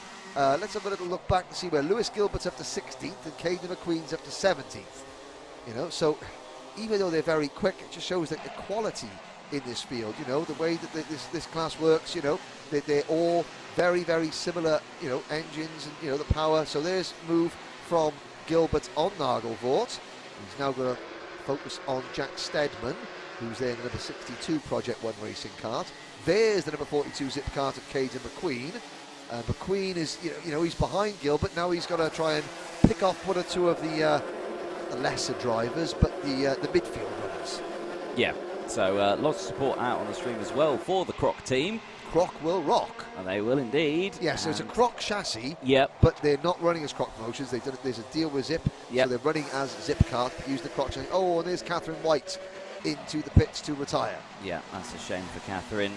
Obviously, not this time last year, but in this very final last year, the Senior Rotax Final, it was a race win for yes, now Catherine Wright. It's now Matthew Higgins, 44.38 last lap for the number 75 kart, running in 4th position. Leader 44.60. So Higgins, who had a great first lap and then a terrible 2nd, 3rd and 4th lap, now the kart is back in its sweet spot and he is motoring towards the front. Yes, indeed, and you can see him there, the 75 right behind. Butcher's made his move on Kai Hunter for 2nd place. Yeah. Reese Hunter, meanwhile, 3/4 second in front. Now, you might ask, I mentioned that Guy Cunnington is the most successful senior Rotax driver since the Motorsport UK took over the British Championships. He's got 5 wins. Who, pray tell, is the most successful driver in total in terms of final wins across all classes?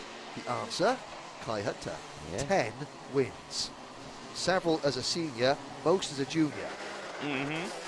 Facts. Facts. Facts. Facts.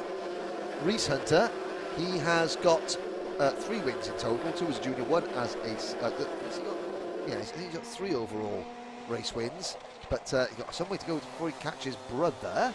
And there goes Kai Hunter back in front of Sean Butcher, and Higgins has caught them. So, man on the move is number 75, Matthew Higgins. Oh, the flying mullet flies no more.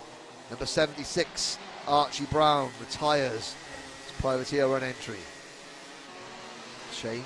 So that's 2 drivers out of the race. Ryan Luscombe has also retired, so we're down to 31 runners.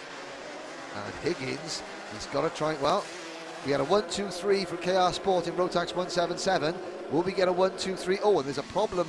That was Archie Walker looking underneath his cart there. Are we going to get a 1-2-3 for Dan Holland Racing in senior Rotax? Well, Matthew Higgins is going to try and do something about that. 90 seconds to go. Oh, Butcher commits at the inside going to Christmas corner. He's absolutely overcooked it, but somehow managed to stay in front, and that is giving Reese Hunter, carte blanche to pull away. Hunter is going to increase his championship lead to about 17 or 18 points, which is good news for him as we reach the halfway point of the 2021 Senior Rotax Championship.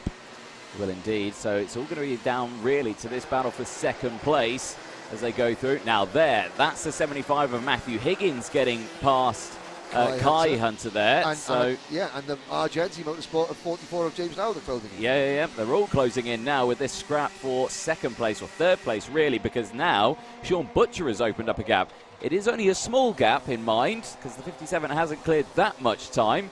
He's only got around, about 0.5 of a second, 0.4 of a second gap advantage. And with Matthew Higgins back on the ball now after being a little bit shaken up earlier on, he had a great start, dropped back quite a way, and then has fought his way back. He's definitely one to keep an eye on, because, look at that, the number 3, Kai Hunter, he's latched onto the back of him. He's not let him get away, has he? No, he has not. And of course, Kai Hunter is battling with his brother Reese for the championship. And of course, now there's 2 drivers between himself and Reese. Reese is looking on course for a victory as the clock strikes 0. Kai Hunter is going to try and get back and salvage at least a podium. Can he do that? He looks. Higgins looks over his shoulder, up the hill, and here comes the number 44, James Lowther, wheel to wheel. They're both from the Tyne and Weir region, and who was that? That was Samuel Hawthorne around the outside. What a move that was. And there's Louis Harvey getting involved as well. Great move, Sam Hawthorne. Yeah, it was fantastic. He saw that Lowther was going for the move, and then he just thought, right, you know what, I'm just going to take the normal racing line here, and then stuck it around the outside, and it worked beautifully. Great anticipation. It was absolutely fantastic. Right, now, so timer strikes 0. Last lap board comes out to Reese Hunter, and he is clear now by 1.3 seconds to Sean Butcher in second. So, Reese Hunter off the podium just at Clay Pigeon, but a top 5 finish. Second at Mansell. Looks like he's going to take a win here. Sean Butcher second, but it's anyone's guess for third. Higgins has it. Kai Hunter, Sam Hawthorne, James Lowther, and Louis Harvey all want it. Oh, look at that. The 15 of Hawthorne tried to do his outside special. It didn't work that time around. He almost lost positions with that move, but he slots back into position now. But as they go through, final lap board, like we say, only a few more corners to go, because into the boot, Reese Hunter rounds the final corner and takes the checkered flag for Senior Rotax. Sean Butcher finishing in second place. Matthew Higgins holds on to the final podium. Oh my word, that's the number 60 cart out of the cart. That is George Holbrook. Now, we've cut away from that because there are still carts coming around that corner, but the yellow flags would be out. Ben Casely also dropping down the order a little bit, but we hope that George is all right. He's either hit the outside barriers and come back across the circuit, or he has clipped that inside curb, and something's happened there. But we'll obviously focus on that until we know that George is okay, moving around, but obviously cart's still coming towards him. So Reese Hunter takes the win. Sean Butcher in second, Matthew Higgins in third, then Kai Hunter in fourth, Sam Hawthorne is fifth. James Lowther 6th, Louis Harvey 7th, Oakley Pryor comes home in 8th, William Ellswood 9th, Lewis Gilbert comes home in 10th position with Matty Hinsley 11th, Tom Adams in 12th, then it's Stedman, McQueen, Clinton, Wooder, Shinner, Hamera, Kay and Nagelvort, your top 20. Edmonds, Turner, Matthews, Gibson, Casely, Holland, Watts, Stevenson, Meadows and Hurd, your finishers. Now, we'll go through, let's have a look at the nose cone lottery. And, oh, nose cone, Sam Hawthorne. Oh, Sam Hawthorne gets a nose cone penalty. I didn't see the top 4 go through. Anyone else with a nose cone? Nope, Louis Harvey's all right. James Lowther's okay. Here comes Oakley Pryor. Nope, you're all right. So, oh, hold on. Matthew Higgins, I haven't taken your photo yet. Bracket, down. Matty Hingley, penalty. Now William Ellsworth. Oh, no. Penalty. No, Lewis Gilbert. The Diamond of Dalray. Let's have a look. Nope. Nose cone. Have a photo. He looks at the camera guy. So, yes, obviously, there's Tom Adams going through in cart number 7. No penalty for him. Now we wait for Jack Steadman. Caden McQueen. Oh, Caden. Don't pass go. Don't collect $200. You're done.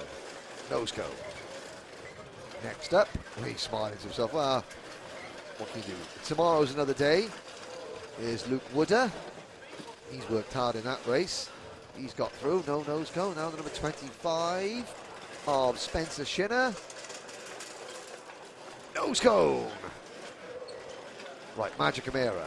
Let's go. Yes, no, yes, no, yes, no, no. No nose cone. Now, next up is number 5, Tom Edmonds. Let's play a guessing game. What do we think, ladies and gentlemen? The answer is ding ding, we have a winner. Nose cone. Charlie Turner's already been given a penalty for a jump start or some sort of contact in that race. But James is not down on the grid. Anthony is down on the grid with potentially our winner, Rhys Hunter. Thank you very much, Henry. Yes, down in our sort of winner's circle, Mr. Rhys Hunter, you join us. What a final that was. I tell you what, from your point of view, that looked like quite a calm final. I bet it wasn't, though. Yeah, the pressure was on at the start. I lost the lead at the start to Higgins. Regained it halfway through. We had a bit of a scrap in the middle, and then I managed to hold off the gap for the rest of the race at the end. Now, talk us, because, of course, I'd say one thing we weren't expecting was sunshine, and that must have been tough out there. It's quite a low sun here, so, you know, coming especially out of Christmas Corner, I suspect, as well, it's quite tough out there, but like I say, you held it tough, you held it through. Tough start, like you said, but a great result for you. Yeah, it was. It's quite hard when it's quite hot, if you know what I mean. You kind of you work a lot harder than normal. So it was just all about being consistent as possible, getting all the lap times within a tenth, just to try and maintain the gap at the end. Oh, well, excellent stuff. Anyone you'd like to thank? Dan Holland Racing, my mum and dad, and my brother. Excellent. Well, a great result for you. Well done, Rhys Hunter. Cheers. Cheers. Excellent. Well, let's have a talk to our second place man, Mr. Sean Butcher. Sean, again from you, that was a calculated race because you had some tough competitors as well. Very quick grid, but you've pushed through and a great result for second place. Yeah, I think we've done really well to turn around like our pace for the final. I think we were really quick. Shame we couldn't get the win, but I think it's hard to say. I don't think I needed a few more laps, maybe another day. Yeah, well, like I say, you've got tomorrow to give it another shot, haven't you? Yeah, exactly. I think, yeah, we can start the day on the right foot. I think that'll be perfect to get going. I can imagine this is a nice confident boost going into tomorrow as well. Yeah, 100%. I think we've needed a bit of a confidence boost in this championship so far this year. It's just been floating around in the mid-pack, to be honest. Not the mid-pack, but like just outside the top 5. So today's results really helped, and I think we'll work from here. Well, it's great to see you here on the podium. Second place result for you. Anyone you'd like to thank? Yeah, I'd just like to give a massive thanks to all the boys at KR and my mechanic Jay, my mum and dad. Excellent. Well, Sean Butcher, well done. Congratulations, second place. Thank you. Excellent stuff there for our senior Rotax. Let's have a chat to our third place man, Mr. Matthew Higgins. Now, Matthew, it was a great start from you, of course. You fought your way back. Talk us through what happened in the middle of it, though, because you went backwards slightly. Yeah, I just raced like an idiot, to be honest. Did some stupid moves, didn't defend when I had to, and just resulted in me going back and I just got lost the front group. So, yeah, made a few many mistakes, but iron them out tomorrow. Like I say, you had a killer start though off the line. You know, you took the lead. Great running from that one. Great to see you at the sharp end, and seeing you come back through the pack as well. That was great because, like you say, it looked like you got flustered a bit at one point, but you cooled your head down, closed that gap up again, came back on a podium, P3. Great result. Cheers, thank you. Excellent. Anyone you'd like to thank? The whole team, all the boys at DHR, mega setup on the kart, time racing engines, mega power, Dad on the tools, perfect tuning, nothing fell off, so yeah, good job. All my sponsors, too many to list them all, but yeah, couldn't do it without them, and just all my friends and family for the sport. Excellent. Well, it's good that nothing fell off. Okay, that's a crucial part, isn't it? Excellent. Well done. Matthew Higgins on third place. Again, more races coming up. It's the end of the finals, but don't go anywhere because we've got 2 more races coming up. Junior TKM and TKM Extreme. Don't go anywhere. Well, thank you, Anthony. And just a quick update on the incident we saw at the end of that final. So George Holbrook was the driver that went off and hit the outside barriers of the final corner. As someone's getting a good view of the action, but he came back on the track. You saw him sort of like clambering out of his cart, and the ambulance was on the circuit. He's walked into the ambulance, so he's okay. Probably just very, very sore, and they're just checking him over. But George Holbrook involved in an incident there. He's walked into the ambulance and he's been checked over. But that is a good sign indeed. He was involved in a last corner incident there we just saw with Matty Hingley. Hingley coming across the line eventually in 11th place. Now, what is that? Is that a microlight? Is that some sort of motorised thing? You've got to be careful when you miss that tree, son. Hang on a second, that's a bit high. Let's have a look. Nope, we're all right. We're going behind the tree. I mean, I quite like my feet on the ground, personally, and I have done skydiving before, and yeah, I like my feet on the ground. So as the sun sets here at Whilton Mill, 2 races to go. The first of them, Junior TKM.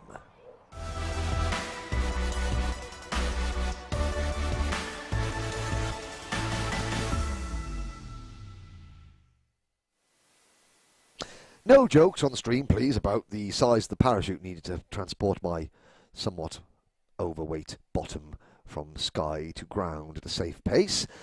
But we're into Heat 2 for Junior TKM and TKM Extreme. For those of you on the live chat that are wondering, this is not a final. No, it's because the Rotax classes have a double header.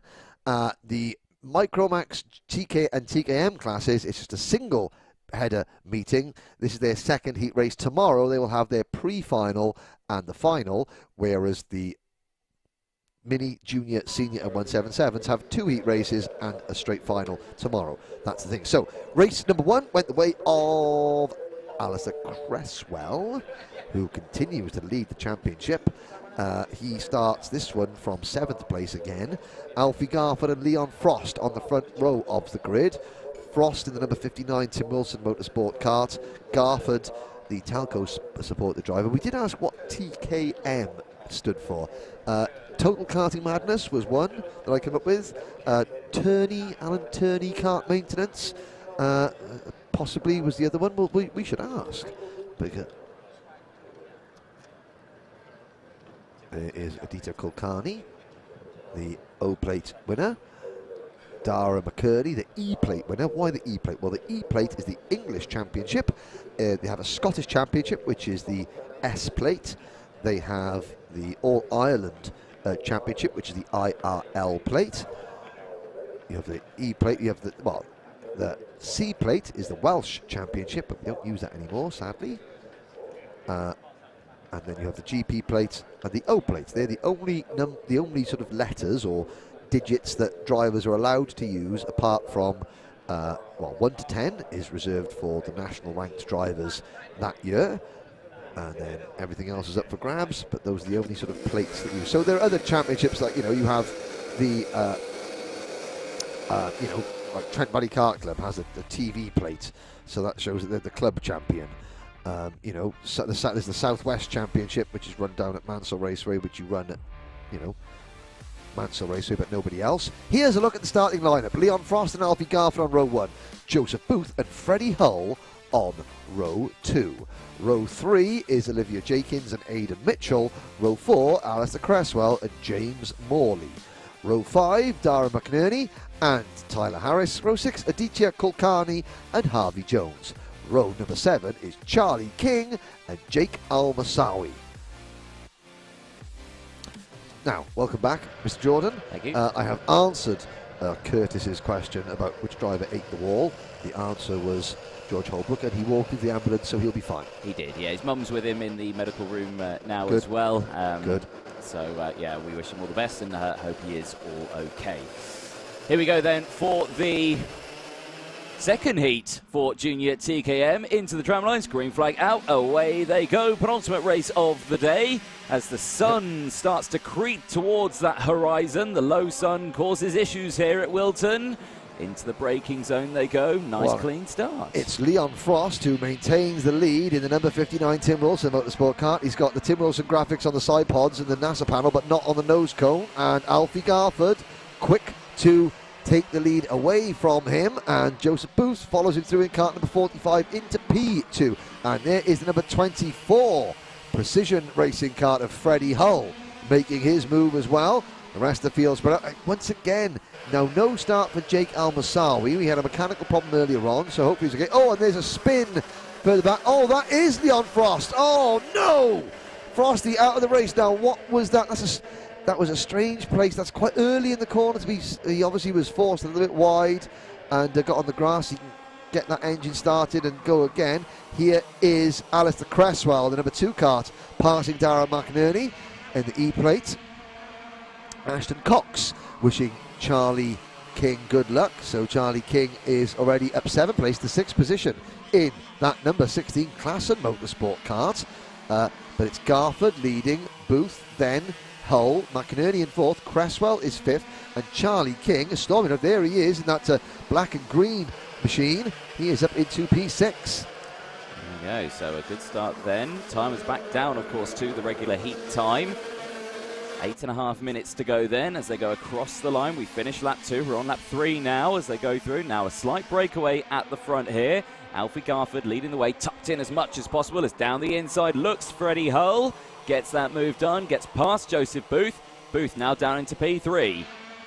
Yep, so, well, it's a really impressive showing from Freddie Hull at the moment. Oh dear, that is Aidan Mitchell and Charlie King. Locked, entwined, a lover's tryst. Although I think a divorce is probably on its way after that. They didn't look too happy with each other. But unfortunately, Charlie King's great start has now all meant nothing. Yeah, that's a big shame there. All very wide out of the boot section goes Freddie Hull there. Booth will capitalise on that as they go across the line. Expect to lunge into the inside of Christmas Corner. Because he'll have the waft, he'll have the momentum. He looks over the shoulder, sees it's clear. Doesn't go for the move, though. Stays behind. Thinks better of it.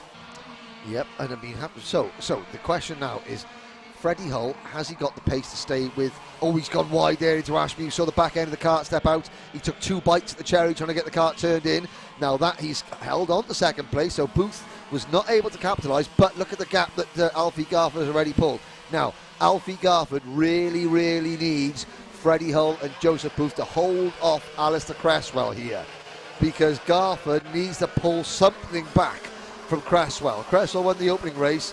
You know, Garford desperately needs, I mean, we saw him flirting with disaster at the last corner of the first race, but Garford desperately needs to peg some points back to Cresswell in the championship battle.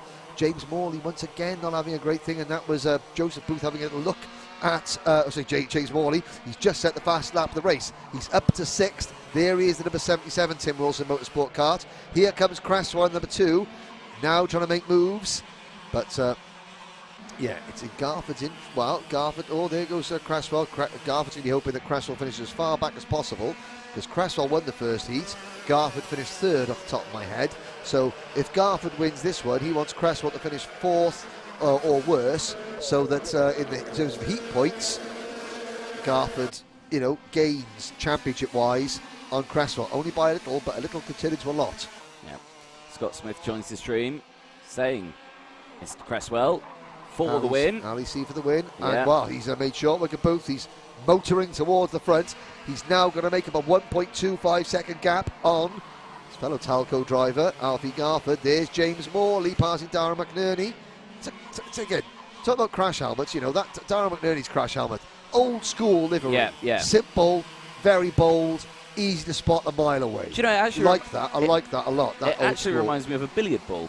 I don't know why. Really? It does. I just get a billiard ball vibe off it. Oh, okay, fair enough. But it is a cool livery, and I like it. So, like you say, classic, vintage. It's bold, and you can see it, and that means you get to talk about. There we are. Look at that. I'm trying to think now. That style with the thing that reminds me of. Almost like, no, not Francois Sever. Someone else. Patrick Depailler. I was thinking of Patrick Depailler. Yep.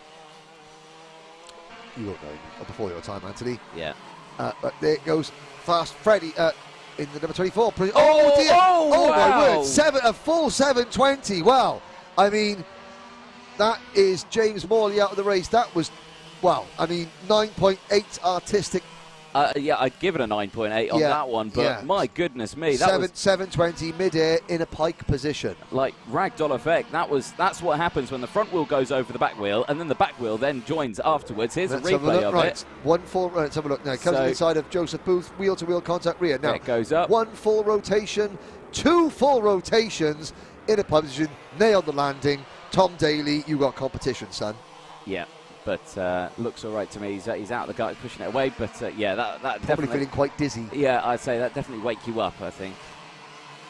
But, yeah. Well, unfortunately, James Morley, the driver who sat third in the championship, he is going to be losing ground to Alistair Cresswell and Alfie Garford after that one because he is out of the race. Aidan Mitchell has also retired. Now that is Mr. Morley trying to sort of get back. Yeah, has he got back? Oh no, he's still going. No, he's still picking up speed. I hope he's not looking for. No, that's a cynic in me. You won't say that. No, it was a wheel-to-wheel contact. You know, between teammates, they can discuss it afterwards. Yeah. Here comes Cresswell under pressure though from Freddie Hull. Fast Freddie up the inside. Precision Racing. He's got Charlie Webb's race suit on. That's what confuddled me earlier on. He needs to put some duct tape over that. Yes, he needs to do a Tom Adams, put some duct tape on that race suit to stop confusing easily confused commentators. Yes. There we go. There's a fine for that from the commentators as well.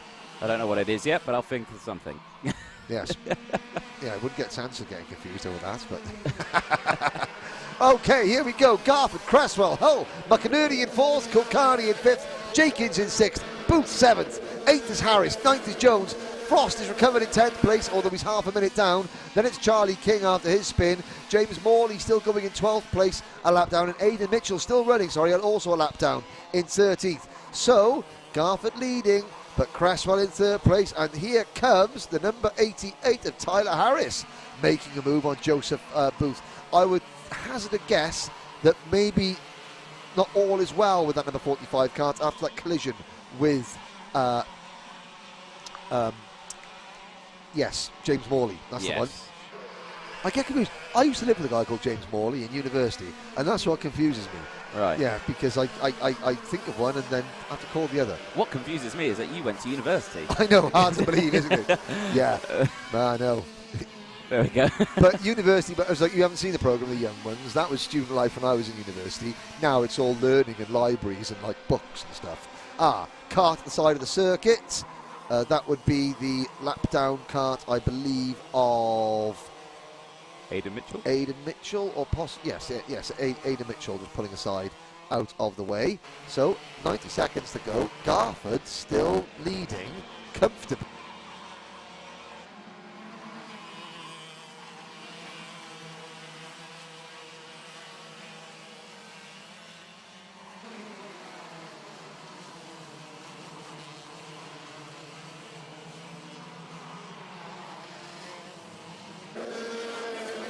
.4 seconds at the moment, so yeah, we're looking at the main battle at the moment, which is for second place. So there, Freddie Hull leading that group in second place, with Cresswell just behind. And of course, Cresswell's got only a minute to go. It's unlikely that we're going to see a lead change. That is unlikely. That is unlikely. Here comes Cresswell, though, at the second place.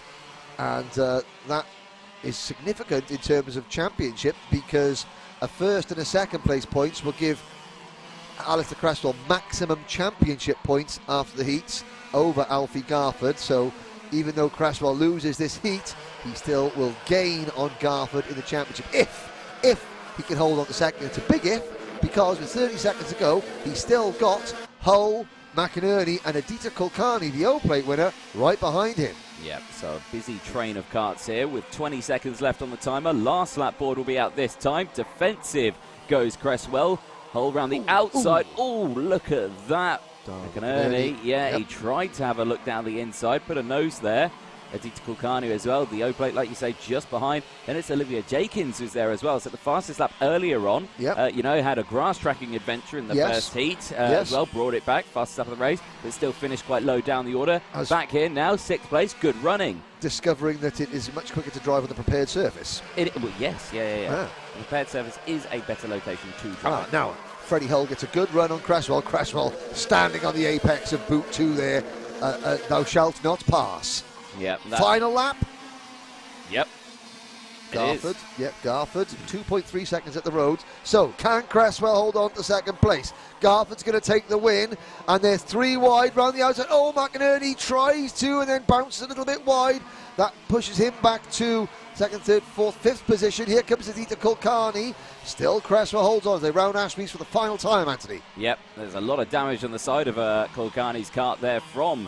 of course, McInerney there, who tried to turn in but couldn't quite do it there. Oh, there, Kulkarni tried to go for the mood. No! And the O-Plate and the E-Plate, round they go. Out of Oisiers, it's the end of their final.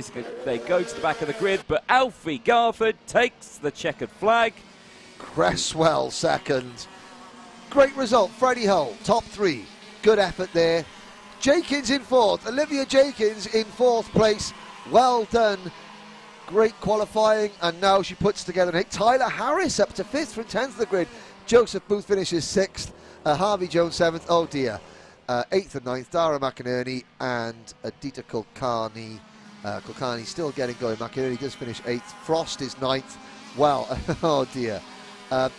So 1, 2, 3, 4, 5, 6. So Tim Wilson. Oh dear. I hate doing this. Sorry, Tim. Tim Wilson Motorsport, 6 karts in the junior ticket. 1 kart failed to start. Another kart started from pole, spun on the first lap. Another kart, 2 more of their karts hit each other. 1 finishing a lap down and 1 crawling home in 6th position. And their final 2 weapons crashed into each other on the last lap. Well, I wouldn't like to be you when Tim Wilson finds you. No, well, I'm just facts, just pointing it out. But the good thing is they got all night to talk about it, and then they'll come back tomorrow. And, all will be well again. Like I say, it is only a heat. Yes. It's not a pre-final. It's not repechage. Oh, there won't be a repechage. No, it'll be a pre-final, and a final tomorrow. Yeah. Well, they've got a heat 3 tomorrow as well. Have they? I'm pretty sure. Have they? I'm pretty sure. Possibly. Maybe. I don't know. I don't know when a piece of paper's gone. Oh, we'll but see. you would. Well, oh no, they only tell you get, what. It's one group. They only get 2 finals, don't they? We'll find Sorry. out tomorrow. No. There's no point arguing that. It is only 2 finals because I'm being a moron. Oh, fair enough. and I won't argue with that, ladies and gentlemen. No, they've got 2 heats. There's no 3rd heat tomorrow. But you don't know the song. Only Gordon's a moron. So is Jordan a moron? No, Gordon. Gordon is a moron. It's a song from the 70s. Yeah, well, Gordon is a moron. Now Jordan's a moron. Didn't have the same twang. It does. I call Jordan something else. Can't say that on live on air. Now, are we going? The Paddock show, which takes place after this next week, is that coming out live or is that being recorded? It'll be recorded because they can't trust me to not say something libelous. Exactly. Okay. Well, ladies and gentlemen, at the end of this next race, we'll be recording a Paddock show. It'll be live on YouTube later on, and we're going to play it during the lunch break tomorrow. Oh, there's Aidan Mitchell and Charlie King having words. I told you they were headed for a divorce. Aidan Mitchell showing his displeasure. Charlie King there. Oh, there's all that. But yeah, I say great result for Olivia Jenkins there. Got to say, very, very, very well done. 4th place. You know, it's going to be one of her best. There's the E-play holder, Dara McInerney. There's James Morley's kart being put onto the stand. James Morley thinking, oh, do you know what? Oh, and now, he's holding his ribs there because he would have been jolted about quite severely. So hopefully James is okay. There's the number 15 of Harvey Jones. He's come on in 7th place. That's a good result for Harvey. while they're all talking and chatting amongst themselves and everything like that, there's another race that's getting themselves lined up at the moment. One race to go. Race number 22. Race 22 of just today. More coming up tomorrow, but right now it's time for TKM Extreme.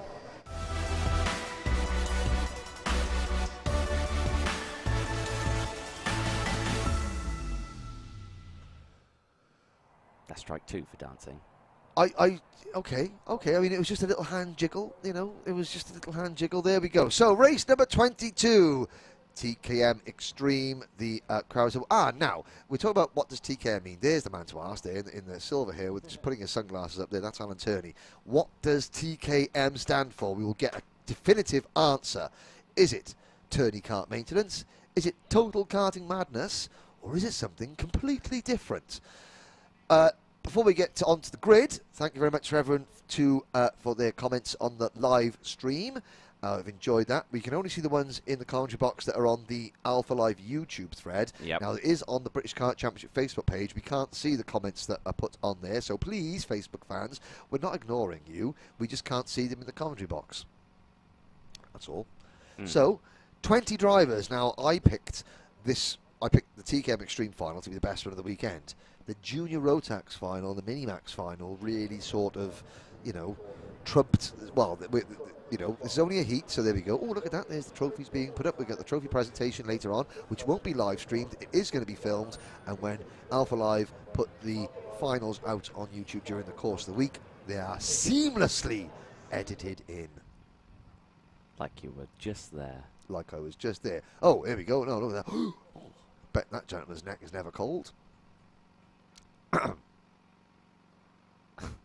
I honestly, I do worry about you sometimes, Henry. With some of the stuff that comes out of your mouth, I do worry about you. I know, it's just like... We need an intervention, I think. Yeah, stop him talking. Stop talking. Stop being late. Yeah, stop it. I know, but I would... Lovely beard. Beard of the day. Beard of the day. Well done, sir. Thank you very much. There he is. Yes, you know it. You do. Oof, look at that. Oh, I bet you can get snacks out of that for days after dinner. Should we have a look at the grid? I don't think it's ready yet. No? No. Oh, boo. So unfortunately, we've got to listen to you waffle for a bit. But TKM Extreme, of course, a great result. We can talk about who is where, somewhere on the grid, but we won't display the entire grid. James Pashley. Yes. The E-plate. What can you tell me about James Pashley? Well, I can tell you that the reason he's not running the number 4 on his kart, which he finished the championship, is he already had the sticker kit made up for this year, and it had the number 52 on it, and he didn't want to spend any money on changing it to put the number 4 on. Yeah. Yeah. Yeah. But he does somehow want it, but he did have enough money to budget to change it for the E-plate. Yes. Because he's the English champion. Yeah. Won at Shennington. Yeah. On the Super Prix weekend. Yeah. In July. Yeah. Good. So yeah, there we are. Joseph Rees-Smith for Litchfield Motorsport. Has retired 74 times from karting, but comes back each... No, he's only retired once, but he's back. Didn't do as well as I thought he was going to in the first heat, but is second in the championship coming into today, and, you know, behind Pashley. And Pashley, you know, took that win in the opening heat. So the rest of the TKM Extreme field, they need to work out, you know, a way to start pegging Mr. Pashley back. Interesting. Okay, next. Mr. Adam Sparrow, number 1. Obviously, last year's champion. Spadders, keen e-sport gamer, and does a lot for racing with autism. Mm-hmm. Yes. There's a question. What is the difference between TKM and Rotax? One is water-cooled, one is air-cooled. And also the letters R, O, A, and X. Yeah. They're the difference. Yeah. There we are. Interesting. Theo Hesketh, number 2 plate. Championship runner-up last year. Yep. Hasn't, sort of needs to start turning podiums and consistency into race wins. Has been very, very consistent, but, you know, has got to sort of really sort of get up the sharp end and make a couple of decisive moves. And no relation, I don't believe, to the Hesketh family who ran the Formula 1 team, I believe. Well, that goes out. Green flag goes down. Let's have a look at the grid. Hey! It will appear in a moment. There it is, the E-plate. James Pashley starting on pole position with Joseph Rees-Smith starting on the front row alongside Chris Whitten and Theo Hesketh round out row number 2. Adam Sparrow and Tom Johnson on row 3 with Joe Fowler and Harvey Roth on row number 4. Michael Cornell and Spencer Lane on row 5 with Zach Bowen and Kai Springfield on row number 6. Andrew Lawrence and Lewis Wadley on row 7 with Megan Lawson and Josh Rainstrick on row number 8. Theo Tibbetts, Matt Allnut on row 9 with Nathan Wells and Joe Stockford rounding out the grid of 20 karts on row number 10. Final race of the day, Henry, and it's TKM Extreme. I'm looking forward to this one. Oh, good. I'm glad you are. Because you're contractually obliged to be here for it. No, okay. So, again, a big so Max Patworth Racing saying Rotax is newer. Yes. Well, no, actually, no. Rotax is an older company. Rotax has been around making airplane engines and other things for over half a century. Here we go. Lights are out for the final time today. We're off and racing. And James Pashley and Joseph Rees-Smith lead them through Crook and Oblivion for the first time up the hill towards Christmas Corner. And there is Rees-Smith taking the lead away. So this is what we need to see. Well, in terms of, in terms of the championship battle, it's not what James Pashley wants to see, but Joseph Rees-Smith was quick in the first heat at the start of the race, then faded towards the end. Are we going to see the same? There's number 55 kart, Joe Stockford, going around the outside. Oh, they're 3-4 wide in the back, but all 20 drivers through cleanly. Kai Springfield, and the O-plate of Lewis Wadley showing us not maybe a transponder issue for those. I've definitely seen Kai Springfield, the Jade drive. Well, he's on the Jade kart going out. Can't see where the O-plate of Lewis Wadley is. He'll be out there somewhere. Let's have a look. 2, 4, 6. There's a couple of drivers going through. Tom Johnson there, number 42. Class of Motorsport kart. Springfield and Wadley not showing up. Let's have a look for the number 7 kart and then the O-plate kart. Kai Springfield, I've been told, has pitted. Lewis Wadley, no sign of him, so that's a bit of a shame. No, a DNS appearing on timing for Lewis Wadley, the O-plate, so that's a shame. Now, there were hands going up at Christmas Corner. Now, Adam Sparrow made a very ambitious lunge move. It did pay off, albeit it was slightly sideways into the braking zone. Well, that's fine. But it paid off. But yeah, someone was slightly unhappy with it. There, Class of Motorsport, the number 31 on your screen, Joe Fowler. Yeah. So, support for the Class of Motorsport team. Ashton Cox, 58, says good luck to the Classic drivers. Yep, and so, well, hang on a sec. So, Pashley and Hesketh. So, Theo Hesketh has now moved to second. Chris Whitton in the number 33 kart runs third. Roth is fourth, the number 63, defending. Now, this is Harvey Roth's first year as a senior driver. And, it's how should we say this? He's quick. He was a championship contender in junior TKM. It went right down to the wire last weekend. He's... yes. That's... I was going to say... International signal, hand gesture. Harvey is still being very aggressive. Yeah. Which is fine. Drivers are aggressive. But, TKM Extreme Racing is very different to junior TKM Racing. And I think Harvey has still got that a little bit of a junior in him because, if he gets past at one corner, he goes straight back in at the next. And if he's got someone challenging him, he'll defend that corner, whether it's lap 1 or lap 21. And in junior racing, all the other drivers, they're like the same. TKM Extreme Racing, the seniors, they're not all like that. And sometimes they expect drivers to sit, and it's just learning the class and your new rivals. Adam Sparrow has now fallen all the way back to 18th position. That, for the defending champion, is not good. And we saw in full Technicolor what Adam Sparrow thought about that move, because Harvey Roth defended, Sparrow went up the inside of him at Christmas Corner, coming down towards Ashby's. Roth dived in up the inside, as is right to do, and then, both he and Sparrow ran a little bit wide. They both lost a bit of ground. Roth is down to 6th position, and Sparrow down to 18th. Yeah, so big changes there. There he is, just on the screen. He's right at the back of the main pack. So let's see. 5-second penalty for Harvey Roth. For his troubles. Yes. So we're going to see now. There's the number 30 of Nathan Wells, Megan Lawson, number 36. So we're going to see Sparrow now flying through the order. His dander will be up. Yep, it will be indeed. 6 minutes to go then as they go through. And on your screens there, the 18, Zach Bowen, the privateer driver, up 6 places at the moment, so a good running up into P5. Just trying his best to latch on to the back of Joseph Rees-Smith. There is a bit of a gap forming in front of them.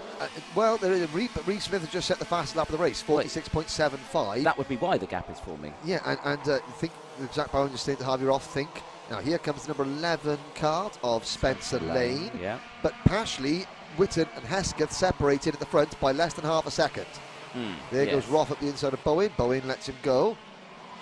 Probably because he knows he's got a 5-second time penalty. Well, possibly, but also we think, okay, I know that if he's going to just challenge, so I'm going to wait for him to make a mistake, and then I'm going to get him a little bit later on. Fowler there, the number 31 Kart, running in 7th place. Tom Johnson in Kart number 42 runs in 8th, but the leaders are closing up nicely as they cross the line again.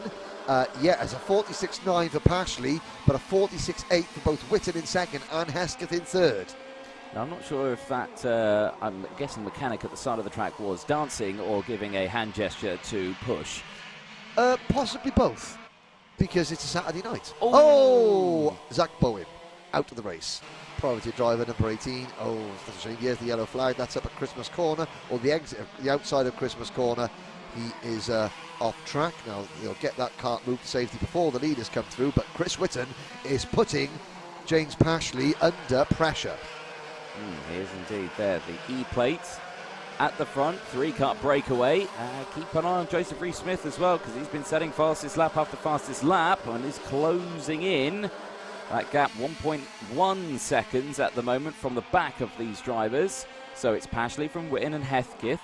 Just right there, there's the 18 getting pulled off the track. That is, like you say, that's the outside of Christmas, just at the kink as they go through, but the lead at the front starting to heat up. It's starting to simmer. Yes, it is indeed. So, I mean, but again, this is where we talk about the difference between junior drivers and more experienced drivers. So Whitton and Hesketh have both just been sitting behind Pashley.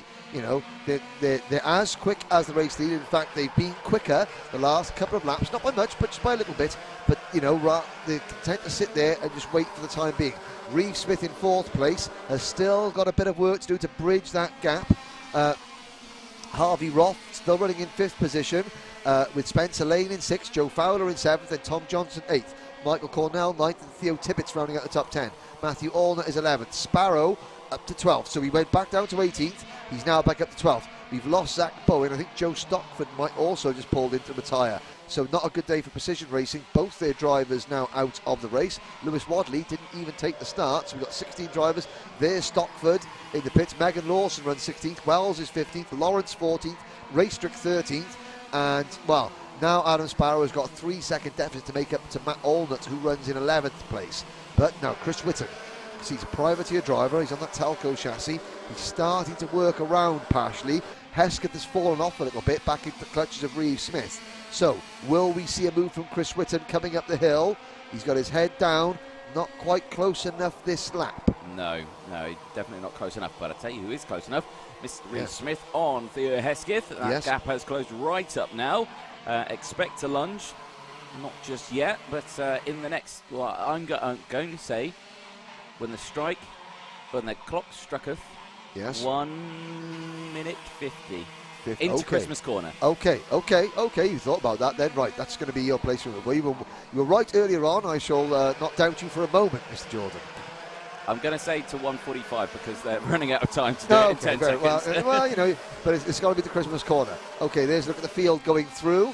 And there is Hesketh and Rees-Smith. Good lap there from Theo Hesketh. It was a good lap, yeah, so my prediction might be out the window there. Well, let's see. Come on, Joseph. Nope. There we go. Roth goes through. Then it's a 3-car battle. You had the timing, right? So there is the battle for 6th, 7th and 8th. Spencer Lane, Joe Fowler and Tom Johnson. There's the battle of the lead. There's the battle for 2nd place on your screens. Coming into Wilkins now. And now down to Oisiers. Whitton still sitting and waiting for his time. And again, they do have to start in a short championship. You know, Pashley has got 1 heat win under his belt, so he's going to score well here. Now, one thing that always crops up into my head, now I could be completely wrong when I say this, so please do feel to correct me. Oh, don't worry about that. Anyone else on the stream, of course, in the comment section, please do correct me. Hang on. Oh, here's the move. There, cleanly done. Chris Whitton moves into top spot. James Pashley, 1 minute plus a lap to go, doesn't fight him.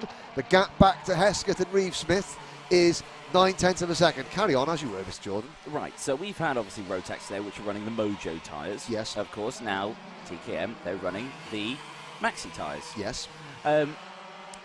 Is there a... does it have a deficit of using Maxi tyres on a track that's covered in Mojo rubber? Is there a difference? Or Well, Owen, hang on a sec. Hold that thought. We've got a 4-car battle of the lead. I don't know. I doubt it. But a couple of years ago at Rowra, when we had the Elfyn Evans and the M Sport World Rallycross team doing some demonstrations at Rowra, some of the team managers kicked up holy hell about having the WRC car because it would put down different rubber and it would affect their kart setup. There you go. So possibly, here we go. Whitton, Pashley, Hesketh, Reeve-Smith and Harvey Roth in car number 63 trying to join the party as well. Last lap board out this time then for these drivers as the clock strikes 0 now. In they go. Look at the sun that they've got directly into the sun into Oi's ears. Well, that's why they wear their iridium visors. Iridium visors definitely on for this one as they go through again. Top 5 now battling for the race lead. Pashley goes defensive. Here comes Hesketh. So Chris Whitton has got to get through Crook, get through Oblivion, and now he's got to hug the inside line coming up the hill towards Christmas Corner. Force Pashley around the outside. If Pashley goes to the outside, then there's a chance. No, he doesn't, because if he went to the outside, then Hesketh and Reeve-Smith and Roth were there and they would have pushed him down. Now he's going to hug the inside. He's got to get across now. He does. Don't outbreak yourself, Chris. There's no Constantine in front with the bumpers, and he's going to hug the inside into Wilkins. Pashley can't move wide. Oh, and he's been forced wide there by Hesketh. Well, we said at the start, Theo Hesketh has got to start getting his elbows out. He's certainly sharpened them up there. Pashley now defending third place from Joseph Reeve-Smith. It's Chris Whitton and Theo Hesketh with 1 corner to go. Yep, great stuff from TKM Extreme out of the final corner, and checker flag greets Chris Whitton and Theo Hesketh from James Pashley across the line, your top 3. 4th place was Harvey Roth, but he does have a 5-second penalty. Does he have a 5-second penalty? He does indeed. Yes. Joe Reeve-Smith will finish in 4th place. Joe Fowler is 6th. Spencer Lane 7th. Tom Johnson is 8th. 9th for Michael Cornell. Then Matt Allnut rounding out your top 10 ahead of Theo Tibbetts, Adam Sparrow, Josh Racetrick, your dear. Then Andrew Lawrence, Nathan Wells, Megan Lawson are your final finishers. Joe Stockford, Zach Brown, Kai Springfield and Lewis Wadley. Well, ladies and gentlemen, that brings to a conclusion today's racing on track.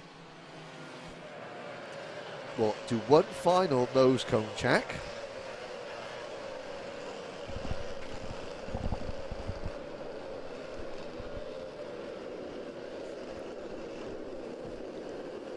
Let's have a look. There's Chris Whitton going through. He goes through. Theo Hesketh.